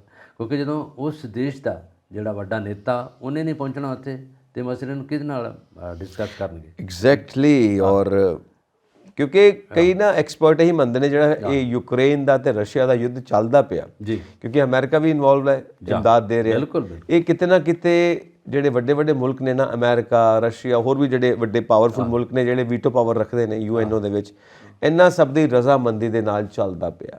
ਯੂਕਰੇਨ ਤੇ ਇੱਕ ਬਲੀ ਦਾ ਬੱਕਰਾ ਐਸਕੇਪ ਗੋਟ ਹੈ, ਉਹਦੇ 'ਚ ਬਲੀ ਦਾ ਬੱਕਰਾ ਹੈ। ਸੋ ਬਾਕੀ ਜਿਹੜੇ ਵੱਡੇ ਬੈਠੇ ਨੇ ਨਾ, ਇਹਨਾਂ ਦਾ ਕੋਈ ਟ੍ਰੇਡਸ, ਕੋਈ ਬਿਜ਼ਨਸ, ਕੋਈ ਇੱਦਾਂ ਦੇ ਹਾਲਾਤ ਪੈਦਾ ਕਰਕੇ ਆਪਣੇ ਆਪ ਨੂੰ ਕਿੱਦਾਂ ਫਾਇਦੇ 'ਚ ਲੈ ਕੇ ਜਾਣਾ, ਕੁਝ ਇਹ ਸਭ ਇਹਨਾਂ ਦੀ ਕੈਲਕੂਲੇਸ਼ਨਸ ਹੈਗੀਆਂ ਨੇ, ਜਿਸ ਕਰਕੇ ਇਹ ਇਹਨਾਂ ਦੀ ਰਜ਼ਾਮੰਦੀ ਨਾਲ ਇੰਨੀ ਲੰਬੀ ਵਾਰ ਚੱਲਦੀ ਪਈ। ਇੰਨੀ ਲੰਬੀ ਵਾਰ ਤੇ ਪੁਰਾਣੇ ਸਮਿਆਂ ਵਿੱਚ ਵੀ ਨਹੀਂ ਚੱਲਦੀ ਸੀ, ਜਦੋਂ ਟੈਕਨੋਲੋਜੀ ਹੁੰਦੀ ਹੋਈ ਨਹੀਂ ਸੀ, ਤਲਵਾਰਾਂ ਤੇ ਲਾਠੀਆਂ ਨਾਲ ਲੜਦੇ ਸੀ। ਇੰਨੀ ਲੰਬੀ ਵਾਰ ਕਿੱਥੇ ਚੱਲਦੀ ਹੁੰਦੀ ਸੀ। ਇਹ ਹੁਣ ਅੱਜ ਕੱਲ੍ਹ ਜਿਹੜੀ ਵਾਰ ਛੇਤੀ ਸਮਾਪਤ ਹੋ ਸਕਦੀ ਹੈ, ਉਹ ਮਤਲਬ 6 ਮਹੀਨੇ ਤੋਂ ਉੱਤੇ ਹੋ ਗਏ ਨੇ, ਲੱਗੇ ਹੋਏ ਨੇ। ਨਹੀਂ, ਛੋਟੇ ਮੋਟੇ ਜਦੋਂ ਵਿਤਨਾਮ ਦੀ ਹੋਈ ਜੰਗ ਹੋਈ ਹੈ, ਉਦੋਂ ਵੀ ਦੇਖ ਲਓ ਅਮਰੀਕਾ, ਬਾਕੀ ਕੰਟਰੀਆਂ ਇਨਵੋਲਵ ਹੋ ਜਾਂਦੀਆਂ ਸਾਰੀਆਂ। ਤੁਸੀਂ ਇੱਕ ਮਹੱਲੇ ਦੀ ਗੱਲ ਕਰ ਲਓ, ਜੇ ਮਹੱਲੇ 'ਚ ਕੋਈ ਰੌਲਾ ਪੈ ਗਿਆ, ਡਾਂਗ ਸੋਟਾ ਹੋ ਗਿਆ, ਲੜਾਈ ਹੋ ਗਈ ਹੈ, ਉਹਦੇ ਵਿੱਚ 2-4 ਗੁਆਂਢੀ ਆਪਸ 'ਚ ਗੁੱਥਾ ਹੋਇਆ, ਲੜਾਈ ਹੋਈ ਆ, ਪਰ ਉਹਦੇ ਵਿੱਚ 4 ਚੌਧਰੀ ਆ ਗਏ। ਉਹਦੇ ਵਿੱਚ ਚੌਧਰੀ ਆ ਗਏ ਜਿਹੜੇ ਉੱਥੋਂ ਦੇ ਬ੍ਰਹਮ ਚੌਧਰੀ, ਉਹਨਾਂ ਨੇ ਆ ਕੇ ਮਸਲੇ ਨੂੰ ਇੱਧਰ ਉੱਧਰ ਕਰਨਾ, ਵੰਡ ਵੰਡਾਈ ਕਰਨੀ ਹੈ, ਔਰ ਉਹਦੇ ਵਿੱਚ ਉਹਨਾਂ ਨੇ ਕਹਿਣਾ ਕਿ ਆਹ ਮਸਲਾ ਹੈਗਾ, ਇਹਨੂੰ ਪੁਲਿਸ ਤੱਕ ਨਹੀਂ ਜਾਣ ਦੇਵਾਂਗੇ, ਅਸੀਂ ਸਾਡੇ ਤੱਕ ਰਹੂਗਾ, ਇਹਨੂੰ ਅਸੀਂ ਇਸ ਤਰ੍ਹਾਂ ਨਿਬੇੜਦੇ ਹਾਂ ਕਿ ਪੈਸਾ ਤੁਹਾਡੇ ਦੋਵਾਂ ਵੱਲੋਂ ਦਿੱਤਾ ਜਾਊਗਾ, ਔਰ ਇਸ 'ਤੇ ਗਲੀ ਮਹੱਲੇ ਦੇ ਵਿੱਚ ਜੋ ਕੁਛ ਚਾਹੁੰਦੇ ਆ ਉਹ 'ਚ ਬਣੂਗਾ। ਇੱਥੇ ਚਬੂਤਰਾ ਬਣਾ ਦਿਓ, ਇੱਥੇ ਖੂਹ ਬਣਾ ਦਿਓ, ਇੱਥੇ 'ਚ ਗਲੀਆਂ ਨਾਲੀਆਂ ਸਾਫ਼ ਕਰਵਾ ਦਿਓ, ਅਤੇ ਆਪਾਂ ਸਾਰਾ ਕੁਛ ਤੁਹਾਡਾ ਖਾਸ ਤੌਰ 'ਤੇ ਰੱਖਾਂਗੇ। ਕੁਝ ਫੰਡ ਅਸੀਂ ਆਪਣੇ ਕੋਲ ਵੀ ਪਾ ਦੇਣੇ। ਇਹੀ ਗੱਲ ਮਹੱਲਿਆਂ ਤੋਂ ਉੱਠਦੀ ਹੈ, ਇਹੀ ਗੱਲ ਪੰਚਾਇਤ ਤੋਂ ਉੱਠਦੀ ਹੈ, ਇਹੀ ਗੱਲ ਵਿਸ਼ਵ 'ਚ ਜਾਂਦੀ ਹੈ। ਹਿਊਮਨ ਸਾਈਕੀ ਦਾ ਰੋਲ ਹੈ, ਭੂਮਿਕਾ ਉਹਨਾਂ ਦੀ ਇਸੇ ਤਰ੍ਹਾਂ ਦੀ। ਜੀ ਗੁੱਤਮ ਗੁੱਤਾ ਹੁਣ ਇਹਦੇ 'ਚ ਦੇਖੋ ਕਿਹੜੇ ਕੜਮ ਚੌਧਰੀ ਆਉਂਦੇ ਨੇ, ਆਉਣਗੇ, ਉਹ ਆਏ ਆ, ਬੈਠੇ ਆ, ਜਿੱਥੇ ਬਰਤਾਨੀਆ ਵੀ ਹੈਗਾ, ਬੈਠੀਆਂ ਉਧਰ, ਜਿਹੜਾ ਅਮਰੀਕਾ ਬੈਠਾ ਹੈ ਨਾ, ਅਮਰੀਕਾ ਦੇ ਨਾਲ ਬਾਕੀ ਕੰਟਰੀਆਂ ਨਾਲ ਬੈਠੀਆਂ, ਜਿਹੜੀ ਉਹਨਾਂ ਦੇ ਜਮਾਤੀ ਹੈ, ਹਮ ਜਮਾਤੀ ਹੈ, ਜਿਨ੍ਹਾਂ ਨੇ ਪੈਸਾ ਲੈਣਾ, ਮੰਡੀਆਂ 'ਚ ਵੈਪਨ ਵੇਚਣੇ ਆ। ਹੁਣ ਵੈਪਨ ਕਿੱਧਰੋਂ ਆ ਰਿਹਾ? ਇਹ ਤੁਹਾਨੂੰ ਪਤਾ ਹੈ ਹੀ ਹੈ ਕਿ ਅਮਰੀਕਾ ਦੇ ਰਿਹਾ ਸਾਰਾ ਕੁਝ ਯੂਕਰੇਨ ਨੂੰ, ਉਹਦੇ ਅੱਗੇ ਖਲੋਣ ਨਹੀਂ। ਕੈਨੇਡਾ ਵੱਲੋਂ ਵੀ ਇਮਦਾਦ ਗਈ ਹੈ, ਕੁਝ ਬੌਂਡਸ ਵੇਚੇ ਨੇ ਉਹਨਾਂ ਨੇ, ਔਰ ਉਹ ਪੈਸਾ ਉੱਥੋਂ ਸਪਲਾਈ ਕੀਤਾ ਗਿਆ। ਹਰ ਥਾਂ ਦੇ ਉੱਤੇ ਕੰਮ ਚੱਲਦਾ ਪਿਆ। ਇਹ ਕੁਝ ਅੰਦਰ ਖਾਤੇ ਕੋਈ ਹੋਰ ਹੀ ਗੇਮ ਹੈ, ਪੂਰੇ ਵਰਲਡ ਦਾ ਨਕਸ਼ਾ ਹੀ ਬਦਲਣ ਵਾਲਾ ਹੈ, ਔਰ ਸਾਰਾ ਵਾਤਾਵਰਨ ਬਦਲਿਆ ਹੋਇਆ। ਸੋ ਆਪਾਂ ਅੱਗੇ ਚੱਲਦੇ ਹਾਂ। ਇਹ ਖਾਸ ਨਿਊਜ਼ ਹੈ, ਇਹ ਮਤਲਬ ਮੈਂ ਦੇਖਣਾ ਚਾਹੁੰਦਾ ਕਿ ਮਜੀਠੀਆ ਸਾਹਿਬ ਕੀ ਕਹਿੰਦੇ ਪਏ ਨੇ। ਜੇਲ੍ਹ ਤੋਂ ਬਾਹਰ ਆ ਕੇ ਉਹਨਾਂ ਨੇ ਸਰਗਰਮੀਆਂ ਦੇ ਵਿੱਚ ਫਿਰ ਤੋਂ ਹਿੱਸਾ ਲੈਣਾ ਸ਼ੁਰੂ ਕੀਤਾ। ਕਹਿੰਦੇ ਨੇ ਕਿ ਪੰਜਾਬ ਦੇ ਵਿੱਚ ਦਿਨੋਂ ਦਿਨ ਵੱਧ ਰਿਹਾ ਜੰਗਲ ਰਾਜ। ਉਹਨੇ ਜੰਗਲ ਰਾਜ ਕਿਹੜਾ ਰਾਜ ਹੁੰਦਾ? ਇਹ ਦੇਖੋ, ਇਹਨਾਂ ਨੇ ਜਦੋਂ ਤਾਂ ਜੇਲ੍ਹ ਦੇ ਵਿੱਚ ਸੀ, ਉਦੋਂ ਵੀ ਇਹਨਾਂ ਨੇ ਬੜੇ ਇਸ ਤਰ੍ਹਾਂ ਦੇ ਬਿਆਨ ਕੀਤੇ, ਔਰ ਜਦੋਂ ਦੀ ਇਹ ਸਰਕਾਰ ਆਈ ਹੈ, ਉਦੋਂ ਤੋਂ ਬਾਅਦ ਇਹਨਾਂ ਨੇ ਇਸੇ ਤਰ੍ਹਾਂ ਦੇ ਇਸੇ ਹੀ ਸੁਭਾਅ ਦੇ ਜਿਹੜੇ ਇਹਨਾਂ ਦੇ ਆਉਂਦੇ ਰਹੇ ਆ। ਇੱਕ ਪੁਆਇੰਟ ਆ, ਤੁਸੀਂ ਇਹ ਜ਼ਰੂਰ ਇਹਦਾ ਜਵਾਬ ਦਿਓ।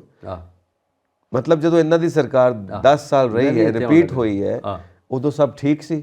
ਜੇ ਸਭ ਠੀਕ ਸੀ ਤੇ ਫਿਰ ਸਿਰਫ ਤੈਨੂੰ ਹੀ ਵਿਧਾਇਕ ਕਿਉਂ ਜਿੱਤੇ, ਬਾਕੀਆਂ ਨੂੰ ਘਰ ਕਿਉਂ ਬਿਠਾਤਾ? ਬਿੱਲੀ ਨੇ ਚੂਹਾ ਵੀ ਨਹੀਂ ਮਾਰਿਆ ਉਦੋਂ, ਇੰਨੀ ਕਿ ਇਹਨਾਂ ਦੇ ਰਹੀ ਹੈ। ਉਹ ਨਹੀਂ ਹੁੰਦਾ ਕਿ ਜਿੰਨਾ ਅਸੀਂ ਆਪਣੇ ਮੂੰਹ ਜਿਹੜੀ ਪ੍ਰਸ਼ੰਸਾ ਕਰਨੀ, ਆਪਣੇ ਮੂੰਹ ਸਾਰਾ ਕੁਝ ਤਾਰੀਫ ਕਰਨੀ, ਉਹ ਥੋੜ੍ਹੀ ਜਿਹੀ ਲੋਕਾਂ ਨੂੰ ਨਹੀਂ ਪਚਦੀ। ਲੋਕਾਂ ਨੂੰ ਪਤਾ ਹੈਗਾ, ਲੋਕ ਪੰਜਾਬ ਦੇ ਹੀ ਆ, ਲੋਕਾਂ ਨੂੰ ਪਤਾ ਹੈ, ਉਸੇ ਭਾਸ਼ਾ ਨੂੰ ਜਾਣਦੇ ਹੈਗੇ ਆ। ਇਹਨਾਂ ਨੇ ਇਹ ਕਿਹਾ ਕਿ ਜੰਗਲ ਰਾਜ ਹੈਗਾ, ਕਿਉਂਕਿ ਇੱਥੇ ਅਨਸਿਵਲਾਈਜ਼ਡ ਲੋਕ ਜਿੱਦਾਂ ਰਹਿ ਰਹੇ ਉਹੀ ਹੁੰਦੇ ਆ, ਜਦੋਂ ਜੰਗਲੀ ਜਿਹੜੇ ਰਹਿ ਰਹੇ, ਉਹਦੇ ਨਾਲ ਇਹ ਲੋਕਾਂ 'ਤੇ ਵੀ ਇਹਦੇ 'ਤੇ ਜਾਂਦਾ, ਕਟਾਕਸ਼ ਲੋਕਾਂ 'ਤੇ ਵੀ ਜਾਂਦਾ। ਜੰਗਲੀ ਰਾਜ ਦਾ ਮਤਲਬ ਜਿਹੜੀ ਪ੍ਰਜਾ ਵੀ ਜੰਗਲੀ ਹੈ। ਔਰ ਇਹਦੇ ਵਿੱਚ ਦੇਖੋ ਕਿੰਨੇ ਸੂਝਵਾਨ ਲੋਕ ਇੱਥੇ, ਪੜ੍ਹੇ ਲਿਖੇ ਲੋਕ ਹੈਗੇ, ਕਿੰਨੇ ਇਸ ਵੇਲੇ ਜਿੰਨੀ ਪ੍ਰਮੋਸ਼ਨ ਹੋ ਗਈ ਲੋਕਾਂ ਦੀ, ਸਾਰੇ ਸਾਡੇ ਪ੍ਰਵਾਸੀ ਭਾਰਤੀ ਕਿੱਥੇ ਬੈਠੇ ਆ, ਜਦੋਂ ਆਉਂਦੇ ਆ ਪੰਜਾਬ 'ਚ, ਪੰਜਾਬ ਖਿੜ ਜਾਂਦਾ ਹੈਗਾ, ਔਰ ਪੰਜਾਬ ਨੂੰ ਗੁਲਾਬ ਦੇ ਫੁੱਲ ਵਰਗਾ ਖਿੜਿਆ ਪੰਜਾਬ ਮੰਨਦੇ ਨੇ ਲੋਕ। ਅੱਜ ਆਪਾਂ ਇੱਕ ਗੱਲ ਕਲੀਅਰ ਕਰਦੇ ਹਾਂ ਆਪਣੇ ਦਰਸ਼ਕਾਂ ਨਾਲ। ਜੰਗਲ ਰਾਜ, ਹੁਣ ਦੇਖੋ ਜੰਗਲ ਦੇ ਵਿੱਚ ਰਾਜ ਕਿਹਦਾ ਹੈ? ਕੁਦਰਤ ਦਾ। ਕੁਦਰਤ ਦਾ ਸਿਸਟਮ ਚੱਲਦਾ ਪਿਆ ਜੀ। ਹੁਣ ਦੇਖੋ ਇੱਕ ਬਗੀਚੀ ਤੁਸੀਂ ਬੀਜਦੇ ਹੋ, ਜੇ ਰੋਜ਼ ਉਹਦੀ ਕੇਅਰ ਨਹੀਂ ਕਰੋਗੇ, ਪਾਣੀ ਦੇਣਾ, ਗੋਡੀ ਕਰਨਾ, ਖਾਦ ਪਾਣੀ, ਤਾਂ ਵੱਧ ਤੋਂ ਵੱਧ ਹਫਤੇ 10 ਦਿਨ ਬਾਅਦ ਉਹਨੇ ਸੁੱਕ ਜਾਣਾ। ਜੰਗਲ ਹਜ਼ਾਰਾਂ ਸਾਲਾਂ ਤੋਂ ਆ, ਉੱਥੇ ਕੋਈ ਖਾਦ ਨਹੀਂ ਪਾਉਂਦਾ, ਕੋਈ ਗੋਡੀ ਨਹੀਂ ਕਰਨ ਜਾਂਦਾ, ਕੋਈ ਪਾਣੀ ਨਹੀਂ ਦੇਣ ਜਾਂਦਾ, ਕੁਦਰਤੀ ਚੱਕਰ ਆਪਣੇ ਆਪ ਚੱਲਦਾ ਪਿਆ। ਠੀਕ ਹੈ। ਔਰ ਦੂਜੀ ਗੱਲ, ਔਰ ਜਾਨਵਰਾਂ ਦੀ ਗੱਲ ਕਰਦੇ ਹੋ, ਹੁਣ ਜਿਹੜਾ ਸ਼ੇਰ ਹੈ ਉਹਨੇ ਹਿਰਨ ਨੂੰ ਖਾਣਾ ਹੀ ਖਾਣਾ। ਇਹ ਤਾਂ ਜੰਗਲ ਰਾਜ ਨਾ ਹੋਇਆ, ਤਾਂ ਕੁਦਰਤ ਦਾ ਨਿਯਮ ਹੋ ਗਿਆ। ਤਾਂ ਹਰ ਥਾਂ ਦੇ ਉੱਤੇ ਕੁਦਰਤ ਦਾ ਨਿਯਮ ਚੱਲਦਾ ਪਿਆ। ਠੀਕ ਹੈ। ਔਰ ਕਹਿੰਦੇ ਨੇ ਅਫਰੀਕਾ ਦੇ ਵਿੱਚ ਨਾ ਜੰਗਲਾਂ ਦੇ ਵਿੱਚ ਇੱਕ ਕਹਾਵਤ ਹੈ ਕਿ ਸਵੇਰੇ ਉੱਠ ਕੇ ਹਿਰਨ ਨੇ ਭੱਜਣਾ ਸ਼ੁਰੂ ਕਰ ਦੇਣਾ ਤੇ ਸ਼ੇਰ ਨੇ ਵੀ ਭੱਜਣਾ ਸ਼ੁਰੂ ਕਰ ਦੇਣਾ। ਜੇ ਹਿਰਨ ਨਹੀਂ ਭੱਜੇਗਾ ਤਾਂ ਸ਼ੇਰ ਨੂੰ ਮਾਰ ਕੇ ਖਾ ਜਾਏਗਾ, ਤੇ ਜੇ ਸ਼ੇਰ ਨਹੀਂ ਭੱਜੇਗਾ ਤਾਂ ਉਹ ਹਿਰਨ ਨੂੰ ਨਹੀਂ ਮਾਰ ਸਕਦਾ, ਭੁੱਖਾ ਮਰ ਜਾਊਗਾ। ਇਸ ਕਰਕੇ ਦੋਵਾਂ ਨੇ ਭੱਜਣਾ। ਦੇਖੋ ਕਿੱਦਾਂ ਦਾਲ ਲੱਗਦਾ। ਇਹ ਜੰਗਲ ਰਾਜ ਨਹੀਂ, ਇਹ ਤਾਂ ਕੁਦਰਤ ਹੈ। ਹੁਣ ਜਦੋਂ ਆਪਾਂ ਆਉਂਦੇ ਹਾਂ ਸ਼ਹਿਰ ਦੇ, ਜਿਹਨੂੰ ਇਹ ਜੰਗਲ ਰਾਜ ਕਹਿੰਦੇ ਨੇ, ਇਹ ਜੰਗਲ ਰਾਜ ਇਨਸਾਨ ਨੇ ਬਣਾਇਆ ਹੈ ਆਪਣੇ ਫਾਇਦੇ ਲਈ। ਜਦੋਂ ਅੰਕੜੇ ਦੱਸਦੇ ਨੇ, ਜੋ ਮਾਹਿਰ ਅੰਕੜੇ ਦਿੰਦੇ ਨੇ, ਕਿ ਜਦੋਂ ਗੌਰਮੈਂਟ ਰਹੀ ਹੈ ਸ਼੍ਰੋਮਣੀ ਅਕਾਲੀ ਦਲ ਦੀ, 2 ਟਰਮਸ ਰਹੀਆਂ ਨੇ, ਪੰਜਾਬ ਦੇ ਵਿੱਚ ਡਰੱਗਸ ਜ਼ਿਆਦਾ ਉਦੋਂ ਹੀ ਆਈਆਂ ਨੇ।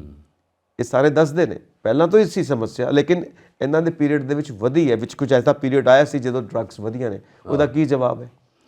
ਹੁਣ ਜੋ ਇਹ ਚੋਣਾਂ ਹਾਰੇ ਨੇ, ਸਿਰਫ 3 ਵਿਧਾਇਕ ਬਣੇ ਨੇ, ਬਾਕੀ ਸਭ ਘਰ ਬੈਠ ਗਏ ਨੇ। ਜੇ ਤੁਸੀਂ ਸਭ ਕੁਝ ਸਹੀ ਕੀਤਾ ਹੁੰਦਾ ਤਾਂ ਤੁਹਾਨੂੰ ਘਰ ਕਿਉਂ ਬਿਠਾਉਂਦੀ ਪਬਲਿਕ? ਇਹਦਾ ਕੀ ਜਵਾਬ ਹੈ? ਔਰ ਅੱਜ ਵੀ ਤੁਹਾਡੇ ਉੱਤੇ ਕਿੰਨੀਆਂ ਉਂਗਲਾਂ ਉੱਠਦੀਆਂ ਨੇ। SGPC ਦੀਆਂ ਚੋਣਾਂ ਹੁੰਦੀਆਂ ਨੇ, ਸਭ ਕਹਿੰਦੇ ਨੇ ਕਿ ਸ਼੍ਰੋਮਣੀ ਅਕਾਲੀ ਦਲ ਉਹਦੇ ਉੱਤੇ ਪ੍ਰਭਾਵ ਪਾਉਂਦਾ, ਔਰ ਜਿਹੜਾ ਬੰਦਾ ਉਹਨਾਂ ਨੂੰ ਸੂਟ ਕਰਦਾ ਉਹਨੂੰ ਹੀ ਪ੍ਰਧਾਨ ਬਣਾਉਂਦੇ ਨੇ। ਧਾਮੀ ਸਾਹਿਬ ਬਣੇ ਨੇ, ਔਰ ਇਹ ਵੀ ਸਵਾਲ ਉੱਠੇ ਕਿ ਧਾਮੀ ਸਾਹਿਬ ਤੋਂ ਇਲਾਵਾ ਹੋਰ ਕੋਈ ਬੰਦਾ ਨਹੀਂ ਹੈਗਾ ਜਿਹੜਾ ਪ੍ਰਧਾਨ ਬਣ ਸਕੇ, ਕਿਉਂਕਿ ਧਾਮੀ ਸਾਹਿਬ ਇਹਨਾਂ ਦੀ ਸਿਆਸਤ ਨੂੰ ਸੂਟ ਕਰਦੇ ਨੇ, ਇਹ ਵੀ ਮਾਹਿਰ ਮੰਨਦੇ ਨੇ। ਸੋ ਇਹ ਜੰਗਲ ਰਾਜ ਕੀ ਹੁੰਦਾ ਹੈ? ਜੰਗਲ ਰਾਜ ਨੂੰ ਡਿਫਾਈਨ ਕਰਨਾ ਪਏਗਾ। ਇਹ ਪੋਲੀਟੀਕਲ ਰਾਜ ਜ਼ਰੂਰ ਹੈ, ਜੋ ਸਿਆਸਤ ਚੱਲਦੀ ਪਈ ਹੈ ਸੂਬੇ ਦੇ ਵਿੱਚ, ਉਹ ਪੋਲੀਟੀਕਲ ਰਾਜ ਹੈ। ਪਰ ਜੰਗਲ ਰਾਜ ਦੀ ਆਪਣੀ ਜਗ੍ਹਾ ਬਿਲਕੁਲ ਠੀਕ ਚੱਲਦਾ ਪਿਆ। ਉਹ ਤਾਂ ਕੁਦਰਤ ਹੈ, ਨਿਤ ਪੈਦਾ ਹੁੰਦੀ ਹੈ, ਨਿਤ ਮਰਦੀ ਆ, ਉਹ ਤਾਂ ਕੁਦਰਤੀ ਚੱਕਰ ਹੈ।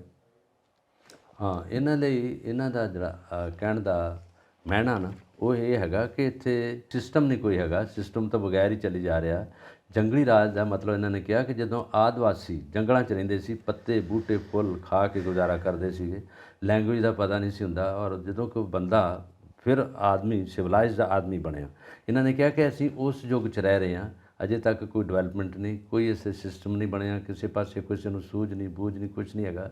ਇਹਨਾਂ ਨੇ ਇਹ ਕਿਹਾ, ਇਹਨਾਂ ਨੇ ਇਹ ਕਹਿਤਾ ਕਿ ਪਹਿਲਾਂ ਤਾਂ ਸੂਝ ਹੈਗੀ ਸੀ ਲੋਕਾਂ ਨੂੰ, ਬੜਾ ਕੁਛ ਸੀ, ਸਾਰਾ ਕੁਛ ਸੀਗਾ, ਪਰ ਹੁਣ ਉਲਟਾ ਚੱਕਰ ਆ ਗਿਆ। ਫਿਰ ਅਸੀਂ ਪਿਛਲੇ ਯੁੱਗ 'ਚ ਚਲੇ ਗਏ ਹਾਂ, ਉਸ ਯੁੱਗ 'ਚ ਚਲੇ ਗਏ ਜਦੋਂ ਪੱਤੇ ਬੂਟੇ ਖਾਂਦੇ ਤੇ ਅਸੀਂ ਕੱਪੜੇ ਨਹੀਂ ਸੀ ਪਾਉਂਦੇ। ਉਹ ਐਕਚੁਅਲੀ ਨਾ ਮਜੀਠੀਆ ਸਾਹਿਬ ਨੇ ਇੱਕ ਸਟੇਟਮੈਂਟ ਦਿੱਤੀ ਹੈ, ਪਤਾ ਉਹਨਾਂ ਨੂੰ ਵੀ ਨਹੀਂ ਹੈਗਾ ਕਿ ਉਹ ਕੀ ਕਹਿੰਦੇ ਪਏ ਨੇ, ਇਹ ਉਹਨਾਂ ਨੂੰ ਵੀ ਨਹੀਂ ਪਤਾ।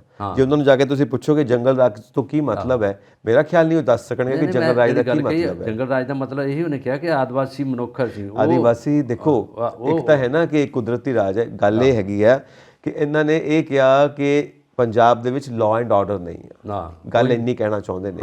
ਤੇ ਉਹਦੇ ਵਾਸਤੇ ਮੇਰਾ ਖਿਆਲ ਨਹੀਂ ਕਿ ਜੰਗਲ ਰਾਜ ਚਾਹੁੰਦੀ ਗੱਲ ਨਾ, ਸਿਸਟਮ ਚਾਹੁੰਦੀ ਨਾ, ਕਿ ਸਿਸਟਮ ਤਾਂ ਬਗੈਰ ਚੱਲ ਰਹੀ ਹੈ ਸਾਰੀ ਗਵਰਨਮੈਂਟ।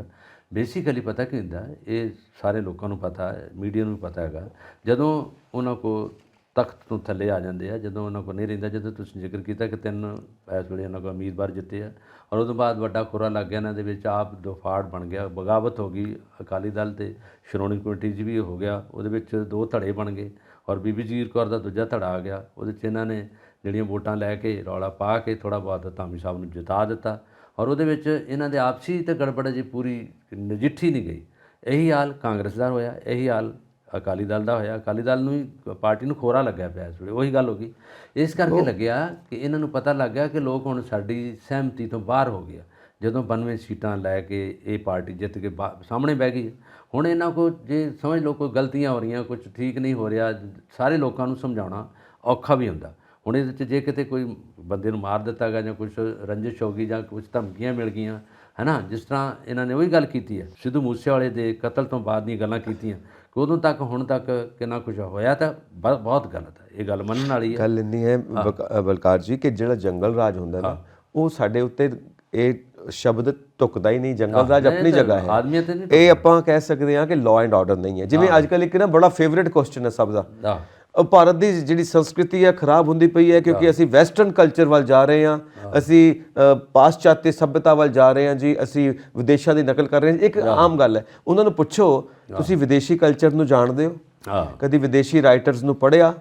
ਕਦੀ ਵਿਦੇਸ਼ੀ ਜਿਹੜੇ ਰਾਈਟਰਸ ਨੇ, ਜਿਹੜੇ ਵਿਦੇਸ਼ੀ ਕਲਚਰ ਹੈ ਉਹਦੀ ਗਹਿਰਾਈ 'ਚ ਗਏ? ਨਹੀਂ। ਇੱਕ ਆਮ ਨਾ ਗੱਲ ਬਣੀ ਹੋਈ ਹੈ ਕਿ ਅਸੀਂ ਸਾਰੇ ਜਾਣੇ ਵੈਸਟਰਨ ਕਲਚਰ ਨੂੰ ਫੋਲੋ ਕਰਦੇ ਪਏ, ਇਸ ਕਰਕੇ ਸਾਡਾ ਪੰਜਾਬ ਦਾ ਇੰਡੀਆ ਦਾ ਕਲਚਰ ਖਤਮ ਹੁੰਦਾ ਪਿਆ। ਉੱਦਾਂ ਹੀ ਸਭ ਜੀ ਜੰਗਲ ਰਾਜ ਹੋ ਗਿਆ ਜੀ, ਔਰ ਜੰਗਲ ਰਾਜ ਤੋਂ ਬਾਅਦ ਜੀ ਸੋਸਾਇਟੀ ਖਤਮ ਹੋਣ ਲੱਗੀ ਹੈ। ਇੱਕ ਆਮ ਜੀ ਗੱਲ ਬਣੀ ਹੋਈ ਹੈ। ਇਹ ਜਿਹੜੇ ਗੱਲ ਕਰਦੇ ਪਏ ਨੇ ਨਾ ਮਜੀਠੀਆ ਸਾਹਿਬ, ਉਹਨਾਂ ਨੂੰ ਵੀ ਨਹੀਂ ਪਤਾ ਉਹ ਕੀ ਕਹਿੰਦੇ ਪਏ ਨੇ, ਕਿਉਂਕਿ ਇੱਕ ਆਮ ਪ੍ਰਵਰਬ ਹੈ। ਜਿਵੇਂ ਇੱਕ ਪੱਤਰਕਾਰ ਪੁੱਛਦਾ ਨਾ ਕਿ ਵੈਸਟਰਨ ਕਲਚਰ ਦੇ ਕਰਕੇ ਭਾਰਤੀ ਕਲਚਰ ਖਤਮ ਹੁੰਦਾ ਪਿਆ, ਉਹਨੂੰ ਵੀ ਨਹੀਂ ਪਤਾ ਹੁੰਦਾ ਕੀ ਪੁੱਛਦਾ ਪਿਆ। ਇੱਕ ਆਮ ਜੀ ਗੱਲ ਬਣੀ ਹੋਈ ਹੈ। ਇਹ ਆਮ ਗੱਲਾਂ ਨੇ। ਸਿੰਪਲ ਗੱਲ ਇਹ ਹੈ ਕਿ ਜੰਗਲ ਰਾਜ ਜਿਹੜਾ ਸ਼ਬਦ ਹੈ ਉਹ ਜੰਗਲ ਦੇ ਉੱਤੇ ਹੀ ਢੁਕਦਾ। ਅਸੀਂ ਇਨਸਾਨ ਹਾਂ, ਸਾਡੇ ਉੱਤੇ ਇਹ ਢੁਕੇਗਾ ਕਿ ਲਾਅ ਐਂਡ ਆਰਡਰ ਨਹੀਂ ਹੈਗਾ, ਪ੍ਰਸ਼ਾਸਨ ਕਮਜ਼ੋਰ ਹੈ, ਜਾਂ ਇਦਾਂ ਦੀ ਗੱਲ ਅਸੀਂ ਕਹਿ ਸਕਦੇ। ਪਹਿਲੀ ਗੱਲ ਤਾਂ ਉਹਨਾਂ ਨੂੰ ਇਹ ਪਤਾ ਹੋਣਾ ਚਾਹੀਦਾ ਕਿ ਪੰਜਾਬ 'ਚ ਤੇ ਬੂਟੇ ਖਾ ਗਏ। ਅੱਗੇ ਜਦੋਂ ਜੰਗਲਾਤ ਮਹਿਕਮਾ ਆਇਆ ਉਹਦੇ 'ਚ ਅਜੇ ਘੁਟਾਲੇ ਦਾ ਚੱਲ ਰਿਹਾ ਕਿ ਬੂਟੇ ਵੱਢ ਦਿੱਤੇ ਗਏ, ਕਰ ਦਿੱਤੇ ਗਏ। ਬਿਲਕੁਲ ਐਗਜ਼ੈਕਟਲੀ। ਜੋ ਪਹਿਲਾਂ ਬੂਟੇ ਹੁੰਦੇ ਸੀ, ਇੱਥੇ ਦਰਖਤ ਹੁੰਦੇ ਸੀ, ਨਹਿਰਾਂ ਦੇ ਉੱਤੇ ਲੱਗੇ ਹੁੰਦੇ ਸੀ, ਕੰਢਿਆਂ ਤੇ ਪਾਣੀ ਦੇ ਨਾਲ ਬੂਟੇ ਵੱਡੇ ਵੱਡੇ ਹੁੰਦੇ ਸੀ। ਹੁਣ ਤਾਂ ਦਰਖਤ ਹੀ ਕੋਈ ਹੈ ਨਹੀਂ ਤੇ ਜੰਗਲ ਕਿੱਥੋਂ ਆ ਜਾਣਾ? ਪੰਜਾਬ 'ਚ ਵੈਸੇ ਰੇਸ਼ੋ ਹੈ ਹੀ ਨਹੀਂ ਜੰਗਲ ਦੀ, ਬੂਟੇ ਹੀ ਹੈ ਨਹੀਂ, ਨਾ ਕਿੱਕਰਾਂ ਇੱਥੇ, ਨਾ ਟਾਹਲੀਆਂ ਰਹੀਆਂ, ਨਾ ਆਪਣੇ ਅਮਰੂਦ ਰਹੇ, ਨਾ ਲਗਾਠਾਂ ਰਹੀਆਂ, ਨਾ ਕੁਛ ਨਹੀਂ ਇੱਥੇ ਹੈਗਾ। ਹੁਣ ਤਾਂ ਫਿਰ ਖੇਤੀਬਾੜੀ ਵੀ ਡਾਊਨ ਚਲੇ ਗਈ ਹੈ। ਤੇ ਜੰਗਲ ਤਾਂ ਉੱਥੇ ਹੁੰਦਾ। ਹਿਮਾਚਲ 'ਚ ਕਹਿੰਦੇ ਜਾ ਕੇ ਤੇ ਚੰਗੀ ਗੱਲ ਸੀ, ਹਿਮਾਚਲ 'ਚ ਕਹਿੰਦੇ, ਹਰਿਆਣੇ 'ਚ ਵੀ ਨਹੀਂ ਜੰਗਲ, ਇਹ ਕਿਤੇ ਇਹਨਾਂ ਦੇ ਸੂਬਿਆਂ 'ਚ ਚਲ ਜਾਂਦੇ। ਨਾਗਾਲੈਂਡ 'ਚ ਕਹਿੰਦੇ ਵੀ ਇੱਥੇ ਜੰਗਲ ਆ ਤਾਂ ਮੰਨ ਜਾਂਦੇ ਵੀ ਜੰਗਲ ਹੈਗਾ। ਪੰਜਾਬ ਮੈਦਾਨੀ ਇਲਾਕਾ ਹੈਗਾ, ਇਹ ਸੈਮੀ ਹਿੱਲ ਵੀ ਹੈ ਨਹੀਂ। ਸਾਡਾ ਹਿੱਲ ਸਟੇਸ਼ਨ ਜਿਹੜਾ ਸ਼ੁਰੂ ਹੁੰਦਾ ਪਠਾਨਕੋਟ ਤੋਂ ਅੱਗੇ ਜਾ ਕੇ, ਫਿਰ ਪਤਾ ਲੱਗਦਾ ਵੀ ਇੱਧਰ ਪਹਾੜੀ ਏਰੀਆ, ਪਲੇਨ ਏਰੀਆ। ਇਹ ਜੇ ਕੋਈ ਬੰਦੇ ਜੇ ਇੱਥੇ ਕੋਈ ਕਤਲੋਗਾਰਤ ਕਰਦੇ ਭੱਜ ਨੱਠ ਤੇ ਕਮਾਦ 'ਚ ਲੁਕ ਜਾਂਦੇ, ਉੱਥੋਂ ਫੜੇ ਜਾਂਦੇ ਆ। ਮੈਦਾਨੀ ਇਲਾਕੇ 'ਚ ਨਹੀਂ ਕੁਛ ਹੁੰਦਾ ਇਹ ਤਾਂ ਮੈਦਾਨ, ਚਿੱਟਾ ਮੈਦਾਨ। ਐਗਜ਼ੈਕਟਲੀ। ਹੁਣ ਦੇਖੋ ਨਾ, ਸਾਡੇ ਦਰਸ਼ਕ ਹੱਸ ਰਹੇ ਹੋਣਗੇ ਕਿ ਬਲਕਾਰ ਜੀ ਨੇ ਇੱਕ ਨਵੀਂ ਪਰਿਭਾਸ਼ਾ ਦਿੱਤੀ ਕਿ ਪੰਜਾਬ ਦੇ ਵਿੱਚ ਤੇ ਜੰਗਲ ਹੀ ਨਹੀਂ ਹੈਗਾ, ਤੇ ਜੰਗਲ ਰਾਜ ਕਿੱਥੋਂ ਹੋਣਾ? ਉਹ ਫੋਰੈਸਟ ਡਿਪਾਰਟਮੈਂਟ ਹੈਗਾ, ਪਰ ਉਹ ਕਪੜੇ ਦੇ ਅੰਦਰ ਆ ਗਿਆ, ਜਿਹਦੇ 'ਚ ਕਪੜਾ ਹੋ ਗਿਆ, ਜਿਹਦੇ 'ਚ ਦਰਖਤ ਵੇਚੇ ਗਏ, ਸਾਰਾ ਕੁਝ ਡੀਐਫਓ ਫੜੇ ਗਏ। ਗੱਲ ਇਹ ਹੈ ਨਾ ਕਿ ਸਾਰੀਆਂ ਗੱਲਾਂ ਹੁੰਦੀਆਂ ਪਈਆਂ ਨੇ ਬਲਕਾਰ ਜੀ। ਹੁਣ ਵੱਡੇ ਬਾਦਲ ਸਾਹਿਬ 5 ਵਾਰ ਚੀਫ ਮਿਨਿਸਟਰ ਰਹੇ ਨੇ, ਔਰ ਪੰਜਾਬ ਦੇ ਜਿਹੜੇ ਮਸਲੇ ਨੇ ਬੜੇ ਪੁਰਾਣੇ ਨੇ, ਔਰ ਇਲਜ਼ਾਮ ਇਹਨਾਂ ਤੇ ਵੀ ਆਉਂਦੇ ਨੇ ਕਿ ਤੁਸੀਂ ਉਹ ਮਸਲੇ ਹੱਲ ਕਿਉਂ ਨਹੀਂ ਕੀਤੇ, ਜਦ ਕਿ ਸੈਂਟਰ ਦੇ ਵਿੱਚ ਉਹ ਲੋਕ ਬੈਠੇ ਹੋਏ ਸੀ, ਵਾਜਪਾਈ ਸਾਹਿਬ ਬੈਠੇ ਹੋਏ ਸੀ, ਜਿਹੜੇ ਤੁਹਾਡੇ ਖਾਸ ਦੋਸਤ ਸੀਗੇ। ਜੀਠਾ ਜੀ ਕਹਿੰਦੇ 2 ਟਰਮ ਮਿਲ ਜਾਂਦੀ ਤਾਂ ਅਸੀਂ ਸਾਰਾ ਕੁਝ ਹੱਲ ਕਰ ਦੇਣਾ। ਇਹ ਕਹਿਣਗੇ ਇਹੀ ਕਿ 2 ਟਰਮ ਸਾਨੂੰ ਦਿਓ, ਅਸੀਂ ਸਾਰਾ ਕੁਝ ਜੋ ਰਹਿੰਦਾ ਖੁੰਦਾ ਹੈਗਾ ਨਾ ਉਹਨੂੰ ਪੂਰਾ ਠੀਕ ਕਰਕੇ ਤਾਂ ਸਮੂਥਨੈਸ ਕ੍ਰੀਏਟ ਕਰ ਦਾਂਗੇ ਪੂਰੇ ਪੰਜਾਬ 'ਚ। ਚਲੋ ਠੀਕ ਹੈ, ਆਪਾਂ ਅੱਗੇ ਵਧੀਏ ਜੀ। ਰੱਬ ਕਰੇ ਸਮੂਥਨੈਸ ਹੋਵੇ ਤੇ ਸ਼ਾਂਤੀ ਬਣੀ ਰਵੇ। ਬਿਲਕੁਲ। ਔਰ ਅਸੀਂ ਆਪਣੀ ਜੀਓ ਔਰ ਜੀਨੇ ਦੋ ਦੇ ਉੱਤੇ ਚੱਲਦੇ ਰਹੀਏ। ਬਿਲਕੁਲ, ਇਹ ਤਾਂ ਅਰਦਾਸ ਹੈ ਗੁਰੂ ਮਹਾਰਾਜ ਦੇ ਅੱਗੇ। ਬਿਲਕੁਲ ਜੀ, ਇਹੀ ਅਰਦਾਸ ਹੈ। ਪੰਜਾਬ ਦੇ ਲੋਕ ਹੱਸਣ ਖੇਡਣ ਔਰ ਨੱਚਣ ਗਾਉਣ ਜੀ। ਤੇ ਅੱਗੇ ਆ ਜਾਓ ਹੁਣ ਫਿਰ ਸ਼੍ਰੋਮਣੀ ਕਮੇਟੀ ਦੇ ਚੋਣ ਨਤੀਜਿਆਂ ਦਾ ਅਕਾਲੀ ਦਲ ਤੇ ਪ੍ਰਭਾਵ। ਥੋੜਾ ਬਹੁਤ ਆਪਾਂ ਟੱਚ ਕੀਤਾ ਹੈ, ਬਾਕੀ ਹੁਣ ਪੂਰੀ ਤਰ੍ਹਾਂ ਤੁਸੀਂ ਟੱਚ ਕਰੋ। ਇਹਦੇ ਤੇ ਇਹੀ ਹੈਗਾ ਕਿ ਜਦੋਂ ਪਹਿਲਾਂ ਤਾਂ ਲਿਫਾਫਾ ਕਲਚਰ ਦਾ ਇਹਨਾਂ ਨੇ ਜ਼ਿਕਰ ਕੀਤਾ, ਬੀਬੀ ਜਗੀਰ ਕੌਰ ਨੇ, ਔਰ ਬੀਬੀ ਜਗੀਰ ਕੌਰ ਆਪ 3 ਵਾਰੀ ਰਹਿ ਚੁੱਕੇ ਆ। ਔਰ ਉਹ ਤੋਂ ਬਾਅਦ ਇੱਕ ਵਾਰੀ 1999 'ਚ ਇਹਨਾਂ ਨੇ ਇਲੈਕਸ਼ਨ ਲੜੀ ਸੀ। ਉਦੋਂ ਗੁਰਚਰਨ ਸਿੰਘ ਟੌਹੜਾ ਜੀ ਸੀਗੇ, ਮਰਹੂਮ, ਨਹੀਂ ਅੱਜ ਕੱਲ੍ਹ ਇਸ ਦੁਨੀਆ 'ਤੇ, ਔਰ ਉਹ ਬੜੇ ਵੱਡੇ ਨੇਤਾ ਸੀਗੇ। ਉਹ ਵੀ ਚਾਹੁੰਦੇ ਸੀ ਕਿ ਉਹ ਰਹੇ ਵੀ ਹੈ, ਔਰ 25 ਸਾਲ ਰਹੇ ਆ, ਪਰ ਉਹਨਾਂ ਨੇ ਇਹਦਾ ਇਤਰਾਜ਼ ਕੀਤਾ ਸੀਗਾ ਕਿ ਬੀਬੀ ਜਗੀਰ ਕੌਰ ਨੂੰ ਕਿਉਂ ਬਣਾ ਰਹੇ ਜੀ, ਜਦੋਂ ਕਹਿੰਦੇ ਕਿ ਔਰਤ ਜਿਹੜੀ ਆ ਇਸ ਨੇਤਾ ਦੇ ਵਿੱਚ ਨਹੀਂ ਆ ਸਕਦੀ, ਨਹੀਂ ਇਸ ਜਿਹੜੀ ਕੁਰਸੀ 'ਤੇ ਸੁਸ਼ੋਭਿਤ ਨਹੀਂ ਹੋ ਸਕਦੀ। ਉਹਨਾਂ ਨੇ ਇਹਦਾ ਖੰਡਨ ਕੀਤਾ ਸੀਗਾ। ਉਦੋਂ ਵੀ ਰੌਲਾ ਪਿਆ, ਉਦੋਂ ਇਹ ਫਿਰ ਜਿੱਤ ਕੇ ਤੇ ਆ ਗਈ, ਇਹਨਾਂ ਨੇ ਬਣੇ ਔਰ 3 ਸਾਲ ਲਗਾਤਾਰ ਰਹੇ, 3 ਟਰਮਸ ਰਹੇ ਆ। ਔਰ ਉਦੋਂ ਬਾਅਦ ਇਹਨਾਂ ਨੇ ਹੁਣ ਬਗਾਵਤ ਕੀਤੀ ਵੀ ਲਿਫਾਫਾ ਕਲਚਰ ਹੈਗਾ, ਇਹਨਾਂ ਨੂੰ ਪਤਾ ਵੀ ਲਿਫਾਫਾ ਜਿਹੜਾ ਮੈਂ ਫਿਰ ਪਾਸੇ ਰਹਿ ਜਾਣਾ। ਔਰ ਉਦੋਂ ਬਾਅਦ ਟਵੀਟ ਕਰਕੇ ਸੁਖਬੀਰ ਬਾਦਲ ਜੀ ਨੇ ਕਹਿ ਦਿੱਤਾ ਕਿ ਆਉਣ ਵਾਲੇ ਪ੍ਰਧਾਨ ਜਿਹੜੇ ਹੈਗੇ ਨੇ ਧਾਮੀ ਸਾਹਿਬ ਨੇ, ਧਾਮੀ ਸਾਹਿਬ ਇਸੇ ਕੁਰਸੀ 'ਤੇ ਸੁਸ਼ੋਭਿਤ ਰਹਿਣਗੇ, ਔਰ ਸਾਡੇ ਕੋਲ ਇਸ ਵੇਲੇ ਇੰਨੇ ਮੈਂਬਰ ਸਾਹਿਬਾਨ ਹੈਗੇ ਨੇ। ਔਰ ਜਦੋਂ ਬੀਬੀ ਨੇ ਇਹਨਾਂ ਨੇ ਬੁਲਾਇਆ, ਔਰ ਸਿਕੰਦਰ ਸਿੰਘ ਮਲੂਕਾ ਜੀ ਸੀਗੇ ਇਸ ਸੈਸ਼ਨ ਕਮੇਟੀ ਦੇ ਪ੍ਰਧਾਨ, ਉਹਨਾਂ ਨੇ ਬੁਲਾ ਕੇ ਡਾਕਟਰ ਦਲਜੀਤ ਸਿੰਘ ਚੀਮਾ, ਉਹਨਾਂ ਨੇ ਮਿਲ ਕੇ ਇਹ ਸਹਿਮਤੀ ਪ੍ਰਗਟਾਈ ਕਿ ਬੀਬੀ ਜੀ ਤੁਸੀਂ ਇਸ ਖੇਤਰ 'ਚ ਨਾ ਆਓ, ਅਸੀਂ ਇਸ ਵੇਲੇ ਪ੍ਰਧਾਨ ਉਹਨਾਂ ਨੂੰ ਕਰ ਰਹੇ ਹਾਂ, ਤੁਸੀਂ ਇਸ ਗੱਲ ਤੋਂ ਪਿੱਛੇ ਹਟ ਜਾਓ। ਪਰ ਬੀਬੀ ਨੇ ਜਵਾਬ ਦੇ ਦਿੱਤਾ ਵੀ ਨਹੀਂ, ਮੈਂ ਇਲੈਕਸ਼ਨ ਲੜੂਗੀ। ਲਾਸਟ ਟਾਈਮ ਤੱਕ ਬੀਬੀ ਨੂੰ ਅਲਟੀਮੇਟਮ ਦੇ ਦਿੱਤਾ, ਬੀਬੀ ਨੂੰ ਫਿਰ ਮੁਅੱਤਲ ਕਰਤਾ, ਕੱਢ ਵੀ ਦਿੱਤਾ ਗਿਆ, ਔਰ ਬੀਬੀ ਜੀ ਅੜੇ ਰਹੇ। ਫਿਰ ਬੀਬੀ ਜੀ ਨੇ ਤਾਂ ਜਿੰਨੀਆਂ ਕੁ ਵੋਟਾਂ ਲੈਣੀਆਂ ਸੀ 42 ਲੈ ਗਏ, ਬਾਕੀ ਵੋਟਾਂ ਬਚਦੀਆਂ ਉਹ ਲੈ ਕੇ ਉਹ ਜਿੱਤ ਪ੍ਰਾਪਤ ਕਰਕੇ ਬੈਠ ਕੇ ਧਾਮੀ ਸਾਹਿਬ। ਔਰ ਉਦੋਂ ਬਾਅਦ ਇਹ ਹੁਣ ਮਸਲਾ ਇਹ ਹੋ ਗਿਆ ਕਿ 2 ਗਰੁੱਪ ਬਣ ਗਏ। ਅਗਲੀਆਂ ਚੋਣਾਂ 'ਚ ਪਹਿਲਾਂ ਵੀ ਹਰੇ ਆ, 3 ਸੀਟਾਂ ਲਈਆਂ, ਪਰ ਆਉਣ ਵਾਲੀਆਂ ਚੋਣਾਂ ਦੇ ਵਿੱਚ ਵੇਖਿਓ ਹੋਰ ਕੀ ਕੁਛ ਹੁੰਦਾ। ਇਹ ਬਗਾਵਤ ਨੇ ਇਸ ਅਕਾਲੀ ਦਲ ਦਾ ਥੋੜ੍ਹਾ ਜਿਹਾ ਜਿਹੜਾ ਖੋਰਾ ਹੋਰ ਤਰ੍ਹਾਂ ਦਾ ਲਾਤਾ, ਕਿਉਂਕਿ ਬੀਬੀ ਜਗੀਰ ਕੌਰ ਕੋ ਵੀ ਬਹੁਤ ਵੱਡਾ ਵੋਟ ਬੈਂਕ ਆ, ਉਹਨਾਂ ਦੇ ਵੀ ਸਤਿਕਾਰ ਇੱਜ਼ਤ ਹੈ। ਉਹਦੇ ਨਾਲ ਵੀ ਇਹ ਜਦੋਂ ਅਗਲੀਆਂ ਇਲੈਕਸ਼ਨ ਆ ਗਈਆਂ, ਮੰਨ ਲਓ ਜੇ ਕਾਰਪੋਰੇਸ਼ਨ ਦੀਆਂ ਇਲੈਕਸ਼ਨ ਆ ਰਹੀਆਂ, ਉਹਦੇ 'ਚ ਜਿਹੜੇ ਨੁਮਾਇੰਦੇ 'ਚ ਹੋਣਗੇ, ਉਹਨਾਂ 'ਚ ਵੀ ਕਈ ਚੀਜ਼ਾਂ 'ਤੇ ਇਹਨਾਂ ਨੂੰ ਹਾਰ ਦਾ ਮੂੰਹ ਵੇਖਣਾ ਪਊਗਾ, ਕਿਉਂਕਿ ਯੂਨਿਟੀ ਟੁੱਟ ਗਈ।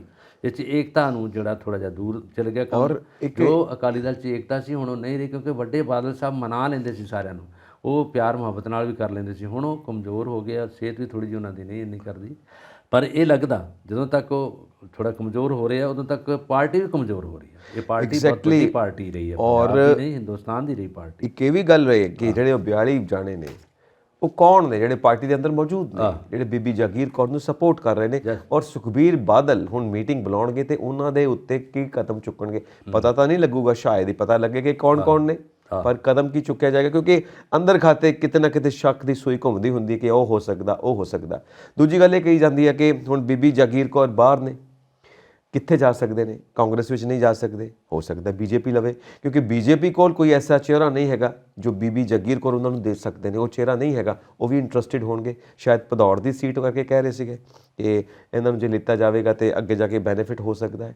ਸੋ ਬੀਜੇਪੀ ਨੂੰ ਕੰਸੀਡਰ ਕੀਤਾ ਜਾ ਸਕਦਾ ਹੈ।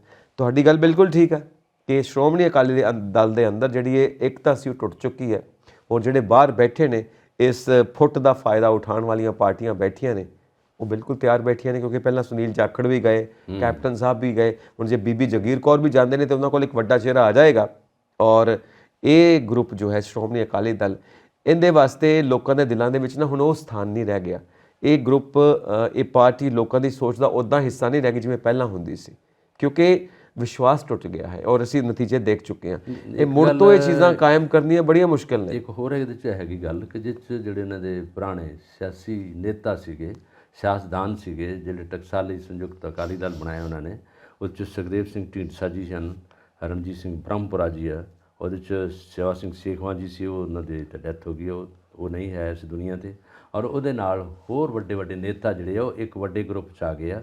ਉਹਨਾਂ ਨੇ ਐਤਕੀ ਹਮਾਇਤ ਕੀਤੀ ਹੈ ਬੀਬੀ ਜਾਗੀਰ ਕੌਰ ਦੀ, ਸੁਖਦੇਵ ਸਿੰਘ ਢੀਂਡਸਾ ਜੀ ਨੇ, ਕਿਉਂਕਿ ਰਾਜ ਸਭਾ ਦੇ ਮੈਂਬਰ ਵੀ ਰਹੇ ਆ ਔਰ ਮੰਤਰੀ ਵੀ ਰਹੇ ਆ ਔਰ ਇੱਥੇ ਅਕਾਲੀ ਦਲ ਦੇ ਬਹੁਤ ਪ੍ਰਮੁੱਖ ਨੇਤਾ ਰਹੇ ਆ, ਔਰ ਉਹਨਾਂ ਨੇ ਆਪਣਾ ਗਰੁੱਪ ਬਣਾ ਲਿਆ। ਹੁਣ ਇਹ 'ਚ 3 ਧੜੇ ਇਸ ਵੇਲੇ ਡਿਵਾਈਡ ਹੋ ਗਏ। ਇਸ ਵੇਲੇ 3 ਧੜਿਆਂ 'ਚ ਅਕਾਲੀ ਦਲ ਵੰਡਿਆ ਗਿਆ। ਬੀਬੀ ਜਾਗੀਰ ਕੌਰ ਦਾ ਧੜਾ ਆ ਗਿਆ, ਕਿਉਂਕਿ ਉਹਦੇ ਨਾਲ ਮੈਨੂੰ ਲੱਗਦਾ ਜਥੇਦਾਰ ਸੁਖਦੇਵ ਸਿੰਘ ਢੀਂਡਸਾ ਜੀ ਆ ਗਏ। ਉਹਦੇ ਤੋਂ ਬਾਅਦ ਜਿਹੜੇ ਆ ਹੁਣ ਰਹਿ ਗਿਆ ਕੰਮ, ਜਿਹੜੇ ਯੂਥ ਅਕਾਲੀ ਦਲ ਦੇ ਲੀਡਰ ਨੇ ਉਹ ਇਸ ਵੇਲੇ ਸਹਿਮਤੀ ਪ੍ਰਗਟਾ ਰਹੇ ਆ। ਜਦੋਂ ਕਿਸੇ ਪਾਰਟੀ 'ਚ ਕੋਈ ਫੁੱਟ ਪੈਂਦੀ ਆ ਉਦੋਂ ਹਰ ਇੱਕ ਨੇਤਾ ਦਾ ਮੂੰਹ ਕਿਸੇ ਦਾ ਸੱਜੇ ਕਿਸੇ ਦਾ ਖੱਬੇ। ਇਹ ਹੁਣ ਐਤਕੀਆਂ ਇਲੈਕਸ਼ਨ 'ਚ ਆ ਗਈ, ਇਹਨਾਂ ਦੇ ਪ੍ਰਧਾਨਗੀ ਦੇ ਇਲੈਕਸ਼ਨ 'ਚ ਆ ਗਈ ਹੈ, ਕਿਉਂਕਿ ਇਹ ਇਲੈਕਸ਼ਨ ਜਦੋਂ ਹੋਣ ਤੋਂ ਬੜੀ ਲੇਟ ਇਲੈਕਸ਼ਨ ਹੋਈ ਹੈ, ਉਦੋਂ ਬਾਅਦ ਜਦੋਂ ਧਾਮੀ ਸਾਹਿਬ ਇਸ ਵੇਲੇ ਕੁਰਸੀ 'ਤੇ ਬਿਰਾਜਮਾਨ ਹੋ ਗਏ ਆ, ਆਉਣ ਵਾਲੀਆਂ ਇਲੈਕਸ਼ਨਾਂ 'ਚ ਦੁਬਾਰਾ ਫਿਰ ਫੁੱਟ ਪੈਣ ਦੀ ਕਿਆਸ ਰਾਈਆਂ ਕਰ ਰਹੇ ਨੇ ਲੋਕ, ਕਿਉਂਕਿ ਇਹਨਾਂ ਨੇ ਅੱਗੇ ਇਕੱਠੇ ਕਰ ਲਿਆ ਸੀ ਸਾਰਿਆਂ ਨੂੰ। ਮਾਲਵਾ ਇਹਨਾਂ ਦੇ ਹੱਥਾਂ 'ਚ ਰਿਹਾ ਬਹੁਤ ਵੱਡਾ, ਮਾਝਾ ਇਹਨਾਂ ਦੇ ਹੱਥਾਂ 'ਚ ਰਿਹਾ, ਪਿੰਡਾਂ ਦੀ ਵੋਟ ਅਕਾਲੀ ਦਲ ਦੀ ਵੋਟ ਪੱਕੀ ਰਹੀ ਹੈ, ਕਿਸਾਨਾਂ ਦੀ ਵੋਟ ਤਾਂ ਰਹੀ ਹੈ, ਕਿਸਾਨਾਂ ਦੀ ਵੋਟ ਇਹਨਾਂ ਕੋਲ ਰਹੀ ਹੈ। ਪਰ ਜਦੋਂ ਕਿਸਾਨ ਅੰਦੋਲਨ ਆਇਆ ਉਦੋਂ ਸੁਖਬੀਰ ਬਾਦਲ ਜੀ ਉੱਥੇ MP ਸੀਗੇ, ਉਹਨਾਂ ਦੇ ਹਰਸਿਮਰਤ ਕੌਰ ਬਾਦਲ ਜਿਹੜੇ ਉਹ ਮੰਤਰੀ ਸੀ ਉੱਥੇ, ਔਰ ਉਦੋਂ ਬਾਅਦ ਉਹ ਕਿਸਾਨਾਂ ਦੀ ਕਿਸੇ ਨੇ ਬਾਤ ਨਹੀਂ ਪੁੱਛੀ, ਕਿਸਾਨ ਵੀ ਗੁੱਸੇ 'ਚ ਆ ਗਏ, ਇਹਨਾਂ ਨੇ ਰਿਜ਼ਾਈਨ ਕਰਕੇ ਪੰਜਾਬ 'ਚ ਆ ਗਏ। ਅੱਜ ਤੋਂ ਨਹੀਂ ਚੱਲ ਰਿਹਾ ਇਹ ਮਸਲਾ, ਬੜੀ ਦੇਰ ਤੋਂ ਚੱਲ ਰਿਹਾ ਸੀ। ਕਿਸਾਨ ਵੀ ਉਸ ਤਰੀਕੇ ਨਾਲ ਉਸ ਗਰਮਜੋਸ਼ੀ ਨਾਲ ਅਕਾਲੀ ਦਲ ਨਹੀਂ ਚੱਲ ਰਹੇ, ਨਹੀਂ ਤਾਂ ਪੰਜਾਬ ਦੇ ਪਿੰਡ ਵਿੱਚ ਹਰ ਜਗ੍ਹਾ ਅਕਾਲੀ ਦਲ ਦਾ ਬੋਲਬਾਲਾ ਸੀਗਾ। BJP ਇਹਨਾਂ ਦੇ ਨਾਲ ਦੂਜੀ ਪਾਰਟੀ ਸੀਗੀ, ਪਰ ਅਕਾਲੀ ਦਲ ਹਮੇਸ਼ਾ ਟੌਪ 'ਤੇ ਹੁੰਦਾ ਸੀਗਾ। ਮੰਤਰੀ ਇਹਨਾਂ ਦੇ, ਮੁੱਖ ਮੰਤਰੀ ਇਹਨਾਂ ਦੇ, ਔਰ ਸਾਰਾ ਪੰਜਾਬ ਇਹਨਾਂ ਦੇ ਹੱਥ ਵੱਸ ਹੁੰਦਾ ਸੀ। ਤੁਸੀਂ ਦੇਖੋ ਕਿੱਡੀ ਤਗੜੀ ਸਿਆਸਤ ਹੈ ਕਿ ਜਦੋਂ ਤੱਕ BJP ਇਹਨਾਂ ਦੇ ਨਾਲ ਰਹੀ ਹੈ, ਇਹਨਾਂ ਨੇ BJP ਦੇ ਪੈਰ ਨਹੀਂ ਲੱਗਣ ਦਿੱਤੇ, ਹਾਲਾਂਕਿ ਇਹਨਾਂ ਦੇ ਪਾਰਟਨਰਸ ਰਹੇ ਨੇ। ਔਰ ਜਦੋਂ ਕਿਸਾਨ ਅੰਦੋਲਨ ਮੱਗ ਪਿਆ ਉਦੋਂ ਇਹਨਾਂ ਨੇ ਦੇਖਿਆ ਕਿ ਸਾਡੇ ਹੱਥੋਂ ਕਿਸਾਨਾਂ ਦੀ ਵੋਟ ਨਿਕਲ ਨਾ ਜਾਵੇ, ਇਸ ਕਰਕੇ ਬਾਏ ਕਰ ਦਿੱਤਾ ਇਹਨਾਂ ਨੇ BJP ਨੂੰ। ਔਰ ਅੰਦਰ ਖਾਤੇ ਹੱਥ ਮਿਲੇ ਹੋਏ ਨੇ, ਸਾਰੇ ਜਾਣਦੇ ਨੇ ਜੋ ਮਾਹਿਰ ਮੰਨਦੇ ਨੇ। BJP ਦੀ ਵੋਟ ਜਿਹੜੀ ਹੈ ਸਿਟੀ 'ਚ ਹੀ ਹੈਗੀ, ਪੰਜਾਬ ਦੇ ਪਿੰਡਾਂ 'ਚ ਨਹੀਂ ਹੈਗੀ, ਔਰ ਪੰਜਾਬ ਦਾ ਪਿੰਡ ਤੇ ਬਹੁਤ ਜ਼ਿਆਦਾ ਨੇ, ਵੋਟ ਬੈਂਕ ਸਾਰਾ ਪਿੰਡਾਂ 'ਚ ਹੈਗਾ। ਉਹ ਅਕਾਲੀ ਦਲ ਨਾਲ ਸੀਗੀ, ਕਿਉਂਕਿ ਪਿੰਡਾਂ ਦੇ ਲੋਕ ਜਿਹੜੇ ਹੈਗਾ ਵੱਡੇ ਬਾਦਲ ਸਾਹਿਬ ਦੀ ਬਹੁਤ ਇੱਜ਼ਤ ਕਰਦੇ ਸੀ ਲੋਕ। ਉਸੇ ਤਰ੍ਹਾਂ ਅੱਜ ਵੀ ਸੁਖਬੀਰ ਬਾਦਲ ਦਾ ਪੈਂਤੜਾ ਉਸੇ ਤਰ੍ਹਾਂ ਦਾ ਉੱਥੇ ਸਰਗਰਮ ਹੈਗਾ। ਪਰ ਜਿਹੜੇ ਬਾਦਲ ਸਾਹਿਬ ਦੇ ਨਾਲ ਦੇ ਜਿਹੜੇ ਉਹਨਾਂ ਦੇ ਸਾਥੀ ਸੀਗੇ, ਉਹ ਚਾਹੁੰਦੇ ਸੀਗੇ ਕਿ ਸਾਨੂੰ ਵੀ ਅੱਗੇ ਲਿਆ ਨਾ ਜਾਵੇ। ਜੇ ਢੀਂਡਸਾ ਸਾਹਿਬ ਸੀ ਉਹਦੇ 'ਚ ਹੈ ਨਾ, ਬਾਕੀ ਜਿੰਨੇ ਲੀਡਰ ਸੀਗੇ ਉਹ ਹੁਣ ਪਿੱਛੇ ਹਟ ਗਏ, ਇਸ ਕਰਕੇ ਕਿ ਅੱਗੇ ਤਾਂ ਅੱਗੇ ਫਿਰ ਯੂਥ ਆ ਰਿਹਾ। ਫਿਰ ਇਕਬਾਲ ਸਿੰਘ ਚੀਦਾ ਜਿਹੜੇ ਸੀ ਉਹਨਾਂ ਦਾ ਇੱਕ ਉਹਨਾਂ ਨੇ ਬਣਾਏ ਸੀ ਕੋਰ ਕਮੇਟੀ ਨੇ ਬੜੇ ਪੁਆਇੰਟ ਡਿਸਕਸ ਕੀਤੇ, ਸਾਰਾ ਕੁਝ ਹੋਇਆ। ਉਹਨਾਂ ਸੌਂਪ ਦਿੱਤੇ ਇਹਨਾਂ ਨੂੰ ਕਿ ਅਕਾਲੀ ਦਲ 'ਚ ਕੀ ਵਿਘਨ ਹੈ, ਕੀ ਇਹ 'ਚ ਪ੍ਰੋਬਲਮ ਆਇਆ, ਸਾਰੀਆਂ ਸਮੱਸਿਆਵਾਂ ਨੂੰ ਸਾਹਮਣੇ ਰੱਖ ਦਿੱਤੀਆਂ। ਪਰ ਫਿਰ ਉਹਨਾਂ ਮੰਨੀਆਂ ਨਹੀਂ। ਉਹਨਾਂ ਵਿੱਚੋਂ ਫਿਰ ਪ੍ਰਧਾਨਗੀ ਦੇ ਅਹੁਦੇ 'ਤੇ ਸੁਖਬੀਰ ਬਾਦਲ ਜੀ ਆ ਗਏ। ਸੁਖਬੀਰ ਬਾਦਲ ਜੀ ਨਾਮਜ਼ਦ ਹੋ ਕੇ ਪ੍ਰਧਾਨ ਫਿਰ ਬਣ ਕੇ ਬਹਿ ਗਏ, ਮੀਤ ਪ੍ਰਧਾਨ ਵੀ ਇਹਨਾਂ ਦੇ ਆ ਗਏ, ਸਾਰਾ ਕੁਝ ਹੋ ਗਿਆ। ਫਿਰ ਚੀਦਾ ਸਾਹਿਬ ਦੀ ਜਿਹੜੀ ਬਣਾਈ ਸੀਗੀ ਕੋਰ ਕਮੇਟੀ, ਉਹ ਫਿਰ ਉੱਥੇ ਦੀ ਉੱਥੇ ਰਹੀ। ਇਸੇ ਤਰ੍ਹਾਂ ਅੱਜ ਵੀ ਜੋ ਕੁਝ ਹੋ ਰਿਹਾ ਵਾ ਕਈ ਵਾਰੀ ਹੁੰਦਾ ਨਾ ਵਨ ਮੈਨ ਵਨ ਸ਼ੋ ਵਾਲੀ ਗੱਲ ਹੁੰਦੀ ਆ, ਉਹ ਇਸੇ ਅਕਾਲੀ ਦਲ 'ਚ ਹੈ। ਐਗਜ਼ੈਕਟਲੀ। ਤੁਹਾਨੂੰ ਲੱਗਦਾ ਕਿ ਬੀਜੇਪੀ ਦੇ ਤੇ ਔਰ ਅਕਾਲੀ ਦਲ ਦੇ ਹੱਥ ਮਿਲੇ ਹੋਏ ਨੇ ਅੰਦਰ ਖਾਤੇ? ਕਿਉਂਕਿ ਜਦੋਂ ਪ੍ਰੈਜ਼ੀਡੈਂਟ ਆਫ ਇੰਡੀਆ ਦੀਆਂ ਇਲੈਕਸ਼ਨ ਸੀਗੀਆਂ ਉਦੋਂ ਬਾਦਲ ਜੀ ਨੇ, ਸੁਖਬੀਰ ਬਾਦਲ ਜੀ ਨੇ ਸਪੋਰਟ ਕੀਤਾ ਔਰ ਉਹਨਾਂ ਦੀ ਪਾਰਟੀ ਵਿੱਚੋਂ ਇੱਕ ਬੰਦਾ ਉੱਠਿਆ, ਉਹਨੇ ਮੁਖਾਲਫਤ ਕੀਤੀ ਇਸ ਗੱਲ ਦੀ। ਮਨਪ੍ਰੀਤ ਆਲੀ ਸਾਹਿਬ ਨੇ ਕੀਤੀ ਸੀ, ਉਹਨਾਂ ਨੇ ਉਹਨਾਂ ਦੇ ਉਲਟੋ ਵੋਟ ਪਾਈ ਸੀ। ਸੋ ਇਹ ਚੀਜ਼ਾਂ ਨੇ ਬੜੀ ਖਲਬਲੀ ਹੈ, ਕੈਮਿਸਟਰੀ ਬੜੀ ਅਲੱਗ ਜਿਹੀ ਹੋਈ ਹੈ ਸਿਆਸਤ ਦੀ। ਜਮਘਟਾ ਹੁੰਦਾ, ਇਹਦੇ ਵਿੱਚ ਬੜਾ ਕੁਝ ਹੁੰਦਾ। ਇਹ ਇਕੱਲਾ ਨਹੀਂ ਅਕਾਲੀ ਦਲ 'ਚ ਨਹੀਂ ਹੋ ਰਿਹਾ, ਕਾਂਗਰਸ ਦਾ ਦੇਖ ਲਓ, ਪੂਰੀ ਦੁਨੀਆ 'ਚ ਇਹੋ ਹਾਲ ਹੈ।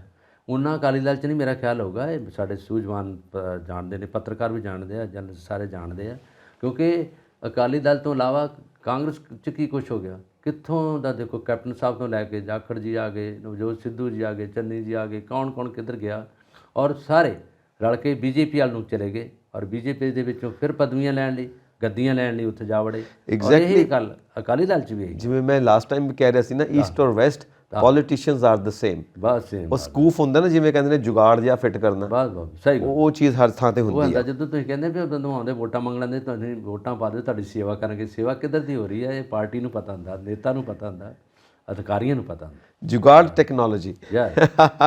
ਚਲੋ ਆਪਾਂ ਅੱਗੇ ਵਧੀਏ ਜੀ। ਪਰਾਲੀ ਸਾੜਨ ਦਾ ਮੁੱਦਾ ਕਾਨੂੰਨੀ ਦਾਇਰੇ ਤੋਂ ਬਾਹਰ ਹੈ, ਸੁਪਰੀਮ ਕੋਰਟ ਨੇ ਇਹ ਗੱਲ ਕਹਿ ਦਿੱਤੀ। ਹਾਂ, ਜਿਹੜੇ ਚੀਫ ਜਸਟਿਸ ਆਏ ਨੇ ਚੰਦਰਚੂੜ ਜੀ, ਉਹਨਾਂ ਨੇ ਕਿਹਾ ਕਿ ਜਿਹੜਾ ਮੁੱਦੇ ਨੇ ਪਿੰਡਾਂ ਦੇ ਹੈਗੇ, ਪੰਚਾਇਤਾਂ ਦੇ ਹੈਗੇ, ਲੋਕਾਂ ਦੇ ਹੈਗੇ ਆ, ਜੁਡੀਸ਼ਰੀ 'ਚ ਤਾਂ ਸੰਗੀਨ ਮੁੱਦੇ ਆਉਂਦੇ ਆ, ਜਿਨ੍ਹਾਂ 'ਚ ਕਤਲੋ ਗਾਰਤ ਹੁੰਦੀ ਆ, ਮਾਰ ਤਾੜ ਹੁੰਦੀ ਆ, ਹੈ ਨਾ, ਨੁਕਸਾਨ ਹੁੰਦਾ ਲੋਕਾਂ ਦਾ। ਉਹ ਫੌਰੀ ਤੌਰ 'ਤੇ ਅਸੀਂ ਚਾਹੁੰਦੇ ਹਾਂ ਕਿ ਉਹਨਾਂ ਨੂੰ ਹੱਲ ਕੀਤਾ ਜਾਵੇ, ਉਹਨਾਂ ਦਾ ਨਿਆਂ ਦਿੱਤਾ ਜਾਵੇ, ਨਿਆਂ ਵੰਡਿਆ ਜਾਵੇ। ਪਰਾਲੀ ਦਾ ਤਾਂ ਕੰਮ ਜਿਹੜਾ ਕਿ ਖੇਤਾਂ ਦਾ ਕੰਮ ਹੈਗਾ, ਖਾਲਾਂ ਟੋਭਿਆਂ ਦਾ ਕੰਮ, ਪਿੰਡਾਂ ਦਾ ਕੰਮ ਹੈ। ਲੋਕਾਂ ਨੂੰ ਇਕੱਠੇ ਹੋ ਕੇ ਇਹਨੂੰ ਨਜਿੱਠ ਲੈਣਾ ਚਾਹੀਦਾ।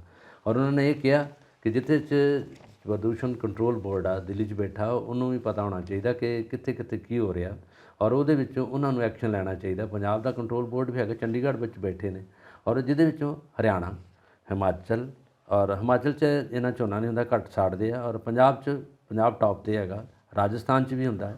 ਇਹ 'ਚੋਂ ਧੂੰਆਂ ਉੱਡਦਾ, ਇਹਦੀ ਜ਼ਹਿਰੀਲੀ ਹਵਾ ਅੱਖਾਂ ਨੂੰ ਤੁਹਾਡੇ ਪਏਗੀ ਅਤੇ ਅੱਖਾਂ ਖਰਾਬ ਕਰ ਦਿੰਦੇ ਆ।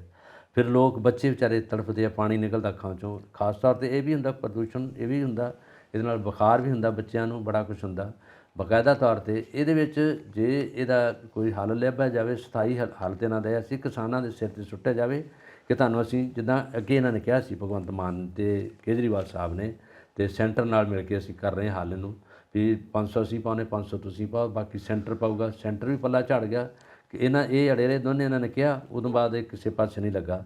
ਪਰ ਜਿੱਦਾਂ ਤੁਸੀਂ ਅੱਗੇ ਗੱਲ ਕੀਤੀ ਹੈ, ਕੁਛ ਮਸਲੇ ਲਟਕਦੇ ਆ ਰਹੇ ਆ। ਝੋਨਾ ਅੱਜ ਨਹੀਂ ਬੀਜਿਆ ਜਾ ਰਿਹਾ, ਝੋਨਾ ਬੜੀ ਦੇਰ ਤੋਂ ਬੀਜ ਰਹੇ ਪੰਜਾਬ 'ਚ। ਇਹ ਮਸਲਾ ਕਾਂਗਰਸ ਤੋਂ ਲੈ ਕੇ, ਅਕਾਲੀ ਦਲ ਤੋਂ ਲੈ ਕੇ ਹੁਣ ਇਹਨਾਂ ਦੇ ਵੱਸ ਪੈ ਗਿਆ। ਇਹਨੂੰ ਹੁਣ ਸਮਝ ਲਓ ਵੀ ਆਪਣੇ ਗਲੋਂ ਕਿੱਦਾਂ ਲਾਉਂਦੇ ਆ, ਜਾਂ ਇਹਨੂੰ ਸੋਲਵ ਕਰਦੇ ਆ, ਜਾਂ ਵੀ 5 ਸਾਲ ਕੱਢ ਦਿੰਦੇ ਆ। ਕਿਉਂਕਿ ਜਿਹੜਾ ਝੋਨਾ ਵਾ ਇਹ ਸਾਲ ਬਾਅਦ ਆਉਣਾ, ਇੱਕ ਸਾਲ ਤੋਂ ਬਾਅਦ ਹੁਣ ਕਣਕਾਂ ਆ ਗਈਆਂ, ਚੁੱਪ ਹੋ ਜਾਣਾ ਕੰਮ ਸਾਲ। ਉਹਦੇ ਬਾਅਦ ਤੂੜੀ ਆਉਣੀ ਆ, ਨਾੜ ਵੱਢਿਆ ਜਾਣਾ, ਤੂੜੀ ਬਣਨੀ ਉਹਦੀ, ਉਹ ਡੰਗਰਾਂ ਨੂੰ ਖਾਣੀ, ਉਹਦਾ ਕੋਈ ਰੌਲਾ ਨਹੀਂ ਗਾ। ਸੀਐਮ ਕਹਿ ਰਹੇ ਨੇ ਪਰਾਲੀ ਦਾ ਹੈਗਾ ਜਿਹੜਾ ਝੋਨੇ ਦੀ ਬਾਈ ਪ੍ਰੋਡਕਟ ਜਿਹੜੀ ਚੀਜ਼ ਹੈਗੀ, ਰਹਿੰਦ ਖੂੰਦ ਜਿਹਨੂੰ ਆਉਂਦੇ, ਉਹ ਹੈਗਾ। ਸੀਐਮ ਇਹ ਗੱਲ ਕਹਿ ਰਹੇ ਨੇ ਕਿ ਅਗਲੇ ਸੀਜ਼ਨ ਵਿੱਚ ਜਦੋਂ ਝੋਨੇ ਦਾ ਸੀਜ਼ਨ ਆਉਣਾ ਹੈ, ਉਦੋਂ ਤੱਕ ਇਹ ਸਮੱਸਿਆ ਤੋਂ ਬਿਲਕੁਲ ਨਿਜਾਤ ਪਾ ਲਵੇਗਾ ਪੰਜਾਬ। ਔਰ ਇਹ ਕਹਿ ਰਹੇ ਨੇ, ਨਾਲ ਉਹ ਇਹ ਵੀ ਕਹਿ ਰਹੇ ਨੇ ਕਿ ਪੰਜਾਬ ਦਾ ਕਿਸਾਨ ਜਿਹੜਾ ਨਾ, ਇਹ ਝੋਨੇ ਦਾ ਜਿਹੜਾ ਫਸਲੀ ਚੱਕਰ ਹੈ ਉਹ ਤੋਂ ਬਾਹਰ ਨਿਕਲਣਾ ਚਾਹੁੰਦਾ। ਸਾਨੂੰ ਬਦਲਵੀਆਂ ਫਸਲਾਂ ਦੱਸੀਆਂ ਜਾਣ, ਅਸੀਂ ਉਹ ਬੀਜਣਾ ਚਾਹੁੰਦੇ ਹਾਂ। ਔਰ ਦੇਖੋ ਨਾ, ਸਭ ਤੋਂ ਵੱਡੀ ਗੱਲ ਇਹ ਹੈ, ਅਸੀਂ ਆਪਣਾ ਪਾਣੀ ਕਿੰਨਾ ਦੇ ਰਹੇ ਹਾਂ। ਝੋਨਾ ਬਹੁਤ ਪਾਣੀ ਖਿੱਚਦਾ ਹੈ, ਪੰਜਾਬ ਦਾ ਪਾਣੀ। ਔਰ ਜਿੰਨਾ ਝੋਨਾ, ਜਿੰਨਾ ਚੌਲ ਪੈਦਾ ਹੁੰਦਾ, ਉਹਦਾ ਅਸੀਂ ਚੌਥਾ ਹਿੱਸਾ ਨਹੀਂ ਖਾਂਦੇ, ਕਿਉਂਕਿ ਪੰਜਾਬ ਦੇ ਲੋਕ ਰਾਈਸ ਈਟਰਸ ਨਹੀਂ ਹੈਗੇ, ਚੌਲ ਖਾਣ ਵਾਲੇ ਨਹੀਂ ਹੈਗੇ। ਪੰਜਾਬ ਬਿਮਾਰ ਹੋਣ ਦੇ ਖਾਂਦੇ ਚੌਲ, ਖਿਚੜੀ ਖਾਂਦੇ, ਉੱਦਾਂ ਤਾਂ ਪੰਜਾਬ ਦਾ ਖਾਂਦੇ ਨੇ। ਸ਼ਾਇਦ ਵੀ ਉਦੋਂ ਖਾਂਦੇ ਆ ਜਦੋਂ ਖੰਘ ਆਵੇ, ਜਦੋਂ ਇਹਨਾਂ ਨੂੰ ਬੁਖਾਰ ਹੋਇਆ ਉਦੋਂ ਖਾਂਦੇ ਆ। ਬਾਕੀ ਨਹੀਂ, ਬਾਕੀ ਤਾਂ ਫਿਰ ਮੀਟ ਖਾਧਾ, ਹੈ ਨਾ, ਰੋਟੀ ਖਾਧੀ ਚੱਜ ਨਾਲ, ਖੀਰ ਖਾਧੀ, ਇਹ ਚੀਜ਼ਾਂ ਖਾ ਲੈਂਦੇ ਆ ਕਿ ਵੇਲੇ। ਸੋ ਚੌਲ ਖਾਣਾ ਜਿਹੜਾ ਹੈ ਨਾ, ਉਹ ਪੰਜਾਬੀਆਂ ਦੇ ਖਾਣੇ ਦੀ ਹਿੱਸਾ ਨਹੀਂ ਹੈਗਾ। ਇਸ ਕਰਕੇ ਪੂਰਬ ਦੇ ਏਰੀਆ 'ਚ ਬਹੁਤ ਅਸੀਂ ਸਾਰਾ ਸਪਲਾਈ ਕਰਦੇ ਹਾਂ, ਪੂਰੇ ਇੰਡੀਆ ਨੂੰ ਸਪਲਾਈ ਕਰਦੇ ਹਾਂ, ਅਤੇ ਚੌਥਾ ਹਿੱਸਾ ਨਹੀਂ ਅਸੀਂ ਖਰਚ ਕਰਦੇ। ਸੋ ਕਾਫੀ ਜ਼ਿਆਦਾ ਇਹ ਮਸਲਾ ਜਿਹੜਾ ਨਾ ਬੜਾ ਡੀਪ ਆ, ਔਰ ਇਸ ਨੂੰ ਬੜਾ ਡੀਪ ਜਾ ਕੇ ਘੋਖਣ ਦੀ ਲੋੜ ਹੈ ਕਿ ਇਹਦਾ ਹੱਲ ਕੀ ਹੋ ਸਕਦਾ। ਪਰ ਇਹਦੇ ਨਾਲ ਮੇਰਾ ਖਿਆਲ ਹੈ ਕੁਛ ਅਸੀਂ ਸੁਝਾਅ ਦੇਵਾਂਗੇ, ਜਦੋਂ ਕਿ ਇਹਨਾਂ ਨੂੰ, ਇੱਕ ਤਾਂ ਪੰਜਾਬ ਖੇਤੀਬਾੜੀ ਯੂਨੀਵਰਸਿਟੀ ਦੇ ਸਾਇੰਸਦਾਨ ਨੇ, ਸਾਇੰਟਿਸਟ ਮਾਹਰ, ਇਹਨਾਂ ਨੂੰ ਕੌਨਫੀਡੈਂਸ 'ਚ ਲੈਣਾ ਚਾਹੀਦਾ। ਪਲੱਸ ਮੀਡੀਆ ਨਾਲ ਇਹਨਾਂ ਨੂੰ ਰਾਬਤਾ ਕਾਇਮ ਕਰਨਾ ਚਾਹੀਦਾ। ਇਸ ਤਰ੍ਹਾਂ ਦੀ ਵੀਡੀਓ ਬਣਾਉਣੀ ਚਾਹੀਦੀ ਹੈ ਜਿਹਦੇ 'ਚ ਪਰਾਲੀ ਜਦੋਂ ਝੋਨਾ ਕੱਟਿਆ ਜਾਂਦਾ, ਉਹ ਤੋਂ ਬਾਅਦ ਉਹਨੂੰ ਕਿਸ ਤਰ੍ਹਾਂ ਝੋਨੇ ਨੂੰ ਥੱਲੇ ਜ਼ਮੀਨ 'ਚ ਵਾਹੁਣਾ ਵਾ, ਕਿੱਦਾਂ ਕੰਪੋਜ਼ਿਟ ਖਾਦ ਬਣਾਉਣੀ ਆ, ਔਰ ਖੇਤਾਂ 'ਚ ਜਿਹੜੀ ਪਰਾਲੀ ਕੱਟ ਕੇ ਡੰਗਰਾਂ ਨੂੰ ਪਸ਼ੂ ਨੂੰ ਕਿਸ ਤਰ੍ਹਾਂ ਪਾਉਣਾ ਚਾਹੀਦਾ ਵਾ, ਔਰ ਜਾਂ ਉਹਨੂੰ ਸਾੜਨ ਤੋਂ ਪਹਿਲਾਂ ਉਹਦੇ 'ਤੇ ਕਿਸ ਤਰ੍ਹਾਂ ਦੀ ਦਵਾਈ ਪਾ ਕੇ ਖਾਦ ਬਣਾਈ ਜਾ ਸਕਦੀ ਹੈ। ਇਸ ਤਰ੍ਹਾਂ ਦੇ ਜਿਹੜੀਆਂ ਚੀਜ਼ਾਂ ਨੇ ਪੁਆਇੰਟ ਆ, ਇਹ ਰਾਹੀਂ ਵੀਡੀਓ ਲੋਕਾਂ ਤੱਕ, ਕਿਉਂਕਿ ਵੀਡੀਓ ਯੁੱਗ ਆ, ਉਦੋਂ ਤੱਕ ਲੋਕਾਂ ਨੂੰ ਕਿਸਾਨਾਂ ਤੱਕ ਜਾਣੇ ਚਾਹੀਦੇ ਆ ਤਾਂ ਕਿ ਪੁਆਇੰਟ ਟੂ ਪੁਆਇੰਟ ਕਿਸਾਨ ਸਮਝ ਸਕਣ, ਤਾਂ ਇਸ ਗੱਲ ਤੱਕ ਕੁਝ ਬੈਨੀਫਿਟ ਦੇਣ, ਕੁਝ ਪੈਸੇ ਵੀ ਦੇਣ, ਉਹਦੇ ਨਾਲ ਬੜਾ ਕੁਝ ਹੋਊਗਾ। ਚਲੋ, ਪਰ ਇਹ ਰੋਕ ਲੱਗ ਸਕਦੀ ਹੈ ਜੇ ਬਿਲਕੁਲ ਪੋਸੀਬਲ ਹੈ, ਆਪਣੇ ਕੰਟਰੋਲ 'ਚ ਲੈ ਲੈਣ। ਕੁਦਰਤੀ ਗੱਲ ਹੈ ਨਾ ਕਿ ਜਦੋਂ ਵੀ ਕੋਈ ਸਮੱਸਿਆ ਪੈਦਾ ਹੁੰਦੀ ਹੈ ਉਹਦੇ ਵਿੱਚ ਹੀ ਉਹਦਾ ਹੱਲ ਵੀ ਮੌਜੂਦ ਹੁੰਦਾ ਹੈ, ਸਾਨੂੰ ਉਹ ਹੱਲ ਦੇਖਣਾ ਪੈਂਦਾ। ਪਰ ਇਹ ਹੱਲ ਅਜੇ ਤੱਕ ਨਹੀਂ ਹੈ, ਤੇ ਹੱਲ ਕਰਦਿਆਂ ਕਈ ਸਾਲ ਕਈ ਸਰਕਾਰਾਂ ਆਈਆਂ। ਉਹ ਇਹ ਗੱਲ ਹੈ ਨਾ ਕਿ ਹੱਲ ਕਰਨਾ ਚਾਹੁੰਦੇ ਹੋ ਕਿ ਨਹੀਂ ਕਰਨਾ ਚਾਹੁੰਦੇ, ਇੱਥੇ ਗੱਲ ਨੀਅਤ ਦੀ ਆ ਜਾਂਦੀ ਹੈ। ਸੋ ਹੁਣ ਨੀਅਤ ਤੋਂ ਅੱਗੇ ਵਧਦੇ ਹਾਂ ਕਿ ਇੱਥੇ ਕੀ ਨੀਅਤ ਹੋ ਸਕਦੀ ਹੈ ਕਿ ਹਿਮਾਚਲ ਵਿਧਾਨ ਸਭਾ ਦੀਆਂ ਚੋਣਾਂ ਹੁਣ ਹੋਣ ਜਾ ਰਹੀਆਂ ਨੇ, ਇੱਕ ਦਿਨ ਰਹਿ ਗਿਆ ਔਰ ਹੋਣੀਆਂ ਨੇ। ਹੁਣ ਜਿਹੜਾ ਚੋਣ ਪ੍ਰਚਾਰ ਹੈ ਉਹ ਖਤਮ ਹੈ। ਚੋਣ ਪ੍ਰਚਾਰ ਖਤਮ ਹੋ ਗਿਆ। ਕੱਲ੍ਹ ਇਲੈਕਸ਼ਨ ਸ਼ੁਰੂ ਹੋ ਰਹੀ ਹੈ, 8 ਤੋਂ ਲੈ ਕੇ 6 ਵਜੇ ਤੱਕ ਵੋਟਾਂ ਸ਼ੁਰੂ ਹੋ ਜਾਣੀਆਂ। ਪੋਲਿੰਗ ਬੂਥ ਬਣ ਗਏ ਆ, ਸਮਾਨ ਪਹੁੰਚ ਗਿਆ ਉੱਥੇ, ਅਧਿਕਾਰੀ ਪਹੁੰਚ ਗਏ ਉੱਥੇ, ਸਿਕਿਉਰਿਟੀ ਆ ਗਈ ਹੈ, ਸਾਰਾ ਕੁਝ। 412 ਨੁਮਾਇੰਦੇ ਮੈਦਾਨ 'ਚ ਨਿੱਤਰ ਆਏ ਆ, ਉਹ 'ਚ 38 ਔਰਤਾਂ ਨੇ, ਮਹਿਲਾਵਾਂ ਆ ਗਈਆਂ ਉਹਦੇ 'ਚ। ਔਰ ਜੈਰਾਮ ਠਾਕਰ ਜੀ ਵੀ ਇਸ ਵੇਲੇ ਲੰਗੋਟਾ ਕੱਸੀ ਫਿਰਦੇ ਆ, ਉਹਨੇ ਵੀ ਕਹਿੰਦੇ ਕਿ ਐਤਕੀ ਮੈਂ ਹੀ ਬਣਨਾ ਐਤਕੀ ਦੁਬਾਰਾ। ਕੋਈ ਭਵਿੱਖਬਾਣੀ ਤਾਂ ਹੈ ਕਿ ਉਹਨਾਂ ਦਾ ਲੱਗਦਾ ਹੈ ਕਿ ਉਹਨਾਂ ਨੇ ਐਤਕੀ ਫਿਰ ਦੁਬਾਰਾ ਇਹ ਖੇਡ ਜਿੱਤ ਜਾਣੀ ਹੈ। ਜਿੱਤ ਜਿਹੜੀ ਹੈ ਅੱਗੇ ਤਾਂ ਲੋਕਾਂ ਦੇ ਮਨ ਦੀ ਗੱਲ ਹੈ, ਮਨ ਦੀ ਖੇਡ ਹੈ ਕਿ ਕੀ ਕਰਨਾ।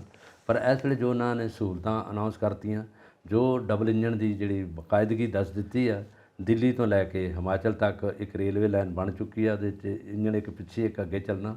ਔਰ ਇਹਦੇ ਨਾਲ ਲੱਗਦਾ ਹੈ ਕਿ ਜਿਹੜੀਆਂ ਬਾਕੀ ਵਿਰੋਧੀ ਪਾਰਟੀਆਂ ਨਾਲ ਲੱਗਦੀਆਂ ਨੇ, ਉਹਨਾਂ ਦੀ ਸ਼ਾਇਦ ਪੂਣੀ ਕੱਤੀ ਜਾਵੇ ਨਾ ਜਾਵੇ, ਉੱਥੇ ਲੰਮਾ ਤੰਦ ਪਵੇ ਨਾ ਪਵੇ, ਚਰਖਾ ਚੱਲੇ ਨਾ ਚੱਲੇ, ਪਰ ਇਹਨਾਂ ਦਾ ਚਰਖਾ ਪੂਰਾ ਘੂਕਾਂ ਦਊਗਾ। ਔਰ ਲੱਗਦਾ ਕਿਉਂਕਿ ਜਿਹੜੀ ਪਾਰਟੀ ਰੂਲਿੰਗ ਪਾਰਟੀ ਹੁੰਦੀ ਹੈ ਨਾ, ਅਧਿਕਾਰੀ ਵੀ ਉਹਨਾਂ ਨੂੰ ਫੇਵਰ ਕਰਦੇ ਆ, ਮਸ਼ੀਨਰੀ ਉਹਨਾਂ ਕੋਲ ਹੁੰਦੀ ਆ, ਗੱਡੀਆਂ ਉਹਨਾਂ ਕੋਲ ਹੈਗੀਆਂ, ਊਠ ਘੋੜੇ ਉਹਨਾਂ ਕੋਲ ਹੈਗੇ ਆ, ਪਹਾੜੀਆਂ 'ਤੇ ਚੜ੍ਹਨ ਲਈ ਸਾਰਾ ਕੁਝ ਹੈਗਾ, ਉੱਥੇ ਸਹੂਲਤਾਂ ਵੀ ਆ, ਖਾਣ ਪੀਣ ਵੀ ਚੰਗਾ ਮਿਲਣਾ, ਉੱਥੇ ਜੋ ਲੋਕਾਂ ਨੇ ਮੰਗਿਆ ਉਹ ਸਾਰਾ ਮਿਲਣਾ, ਜੇਬਾਂ 'ਚ ਵੀ ਬੜਾ ਕੁਝ ਪੈਣਾ। ਔਰ ਦੇਖੋ ਵੋਟ ਬੈਂਕ ਕੈਸਾ ਗਰਮਾ ਗਰਮ ਹੁੰਦਾ। ਮੈਨੂੰ ਲੱਗਦਾ ਕਿ ਜੈਰਾਮ ਠਾਕਰ ਜੀ ਲੱਗਦਾ ਕਿ ਦੇਖੋ ਜੀ ਆ ਜਾਣਗੇ ਫਿਰ, ਕਿਉਂਕਿ ਅਜੇ ਦਸੰਬਰ ਤੱਕ 8 ਦਸੰਬਰ ਨੂੰ ਜਾ ਕੇ ਅਨਾਉਂਸ ਹੋਣਾ। ਅਸੀਂ ਤਾਂ ਇਹ ਕਹਿ ਰਹੇ ਹਾਂ ਕਿ ਚੰਗੀ ਸਰਕਾਰ ਆਵੇ, ਕਿ ਜਿਹੜੇ ਹਿਮਾਚਲ ਦੇ ਪਛੜੇ ਵਰਗ ਨੇ, ਲੋਕ ਨੇ, ਜਿਹੜੇ ਰਿਮੋਟ ਏਰੀਏ 'ਚ ਰਹਿੰਦੇ ਆ, ਉਹਨਾਂ ਨੂੰ ਇੱਦਾਂ ਦੀਆਂ ਸਹੂਲਤਾਂ ਦਿੱਤੀਆਂ ਜਾਣ ਕਿ ਉਹਨਾਂ ਦੀ ਜੈਜਾਕਾਰ ਹੋ ਜਾਏ ਤੇ ਲੋਕ ਹਮੇਸ਼ਾ ਯਾਦ ਕਰਨ ਸਰਕਾਰ। ਬਿਲਕੁਲ ਜੀ। ਦੇਖੋ ਹੁਣ ਬਲਕਾਰ ਜੀ ਹਮੇਸ਼ਾ ਭਵਿੱਖਬਾਣੀ ਕਰ ਦਿੰਦੇ ਨੇ, ਹੁਣ ਦੇਖੋ ਇਸ ਵਾਰ ਭਵਿੱਖਬਾਣੀ ਦਾ ਕੀ ਬਣਦਾ। ਵੈਸੇ ਇਹਨਾਂ ਨੇ ਨਾ ਮੇਰੇ ਬਾਰੇ ਵੀ ਭਵਿੱਖਬਾਣੀ ਕੀਤੀ ਹੋਈ ਹੈ, ਦੇਖੋ ਉਹ ਭਵਿੱਖਬਾਣੀ ਦਾ ਕੀ ਬਣਦਾ। ਪਰ ਤੁਸੀਂ ਟਿਕਟ ਲਾਓਗੇ ਤਾਂ ਟਿਕਟ ਹੁਣ ਤੁਸੀਂ ਬੱਸ ਦੀ ਵੀ ਨਹੀਂ ਲੈਂਦੇ, ਬੱਸ 'ਤੇ ਵੀ ਨਹੀਂ ਚੜ੍ਹਦੇ, ਤੁਸੀਂ ਟਿਕਟ 'ਤੇ ਵੀ ਤਾਂ ਮਿਲਣਾ ਹੀ ਬੜਾ ਕੁਝ ਹੁੰਦਾ ਨਾ ਇਹਦੇ ਵਿੱਚ। ਬੱਸ ਮੈਨੂੰ ਨਾ ਡੀਜ਼ਲ ਸੂਟ ਨਹੀਂ ਕਰਦਾ, ਮੈਂ ਟ੍ਰੇਨ 'ਤੇ ਜਾਣਾ ਹੁੰਦਾ। ਡੀਜ਼ਲ ਨਹੀਂ ਸੂਟ ਕਰਦਾ, ਤੁਸੀਂ ਬੱਸ ਦੇ ਉੱਪਰ ਬਹਿ ਜਾਓ, ਕੋਈ ਗੱਲ ਨਹੀਂ, ਉੱਥੇ ਤੇ ਉੱਪਰ ਹਵਾ ਚੱਲੋ। ਚਲੋ ਹੋ ਸਕਦਾ ਮੈਂ ਹਵਾਈ ਜਹਾਜ਼ ਦੀ ਟਿਕਟ ਲੈ ਲਵਾਂ। ਵਾਹ, ਚਲੋ ਦੇਖੋ ਹੁਣ ਤੁਹਾਡੀ ਭਵਿੱਖਬਾਣੀ ਜੋ ਮੇਰੇ ਬਾਰੇ ਹੈ ਉਹਦਾ ਕੀ ਬਣਦਾ ਉਹ ਵੀ ਆਪਾਂ ਦੇਖਦੇ ਹਾਂ। ਤੁਸੀਂ ਆਪਣੀ ਰੂਪਰੇਖਾ ਬਦਲ ਲਈ, ਬੜਾ ਕੁਝ ਬਦਲ ਲਿਆ ਤੇ ਇਹ ਵੀ ਬਦਲਿਆ ਜਾਣਾ। ਤੁਹਾਡੀ ਸ਼ਖਸੀਅਤ ਦੇ ਵਿੱਚ ਬੜਾ ਕੁਝ ਲਿਖਿਆ ਪਿਆ, ਉਹ ਮਿਲ ਜਾਣਾ ਤੇ ਰੱਬ ਦੇਣ ਵਾਲਾ ਹੈਗਾ। ਇਹ ਤਾਂ ਸਾਰਾ ਕੁਝ ਹੁੰਦਾ, ਜੋ ਜ਼ੁਬਾਨ ਤੇ ਹੈ ਉਹੀ ਤੁਹਾਡੇ ਸਾਹਮਣੇ ਆ ਜਾਂਦਾ। ਬਹੁਤ ਬਹੁਤ ਸ਼ੁਕਰੀਆ। ਤੇ ਆਪਾਂ ਹੁਣ ਚੱਲੀਏ ਜੀ, ਜ਼ਰੂਰ। ਆਪਾਂ ਆਪਣੇ ਦਰਸ਼ਕਾਂ ਨੂੰ ਕਹਾਂਗੇ ਕਿ ਤੁਸੀਂ ਆਪਣੇ ਵਿਚਾਰ ਸਾਨੂੰ ਇਨਬਾਕਸ ਕਰੋ ਤੇ ਸਾਡਾ ਚੈਨਲ ਪੰਜਾਬ ਮੇਲ USA TV ਸਬਸਕ੍ਰਾਈਬ ਕਰੋ। ਚਲੋ ਜੀ ਫਿਰ ਚੱਲੀਏ। ਸਤਿ ਸ੍ਰੀ ਅਕਾਲ।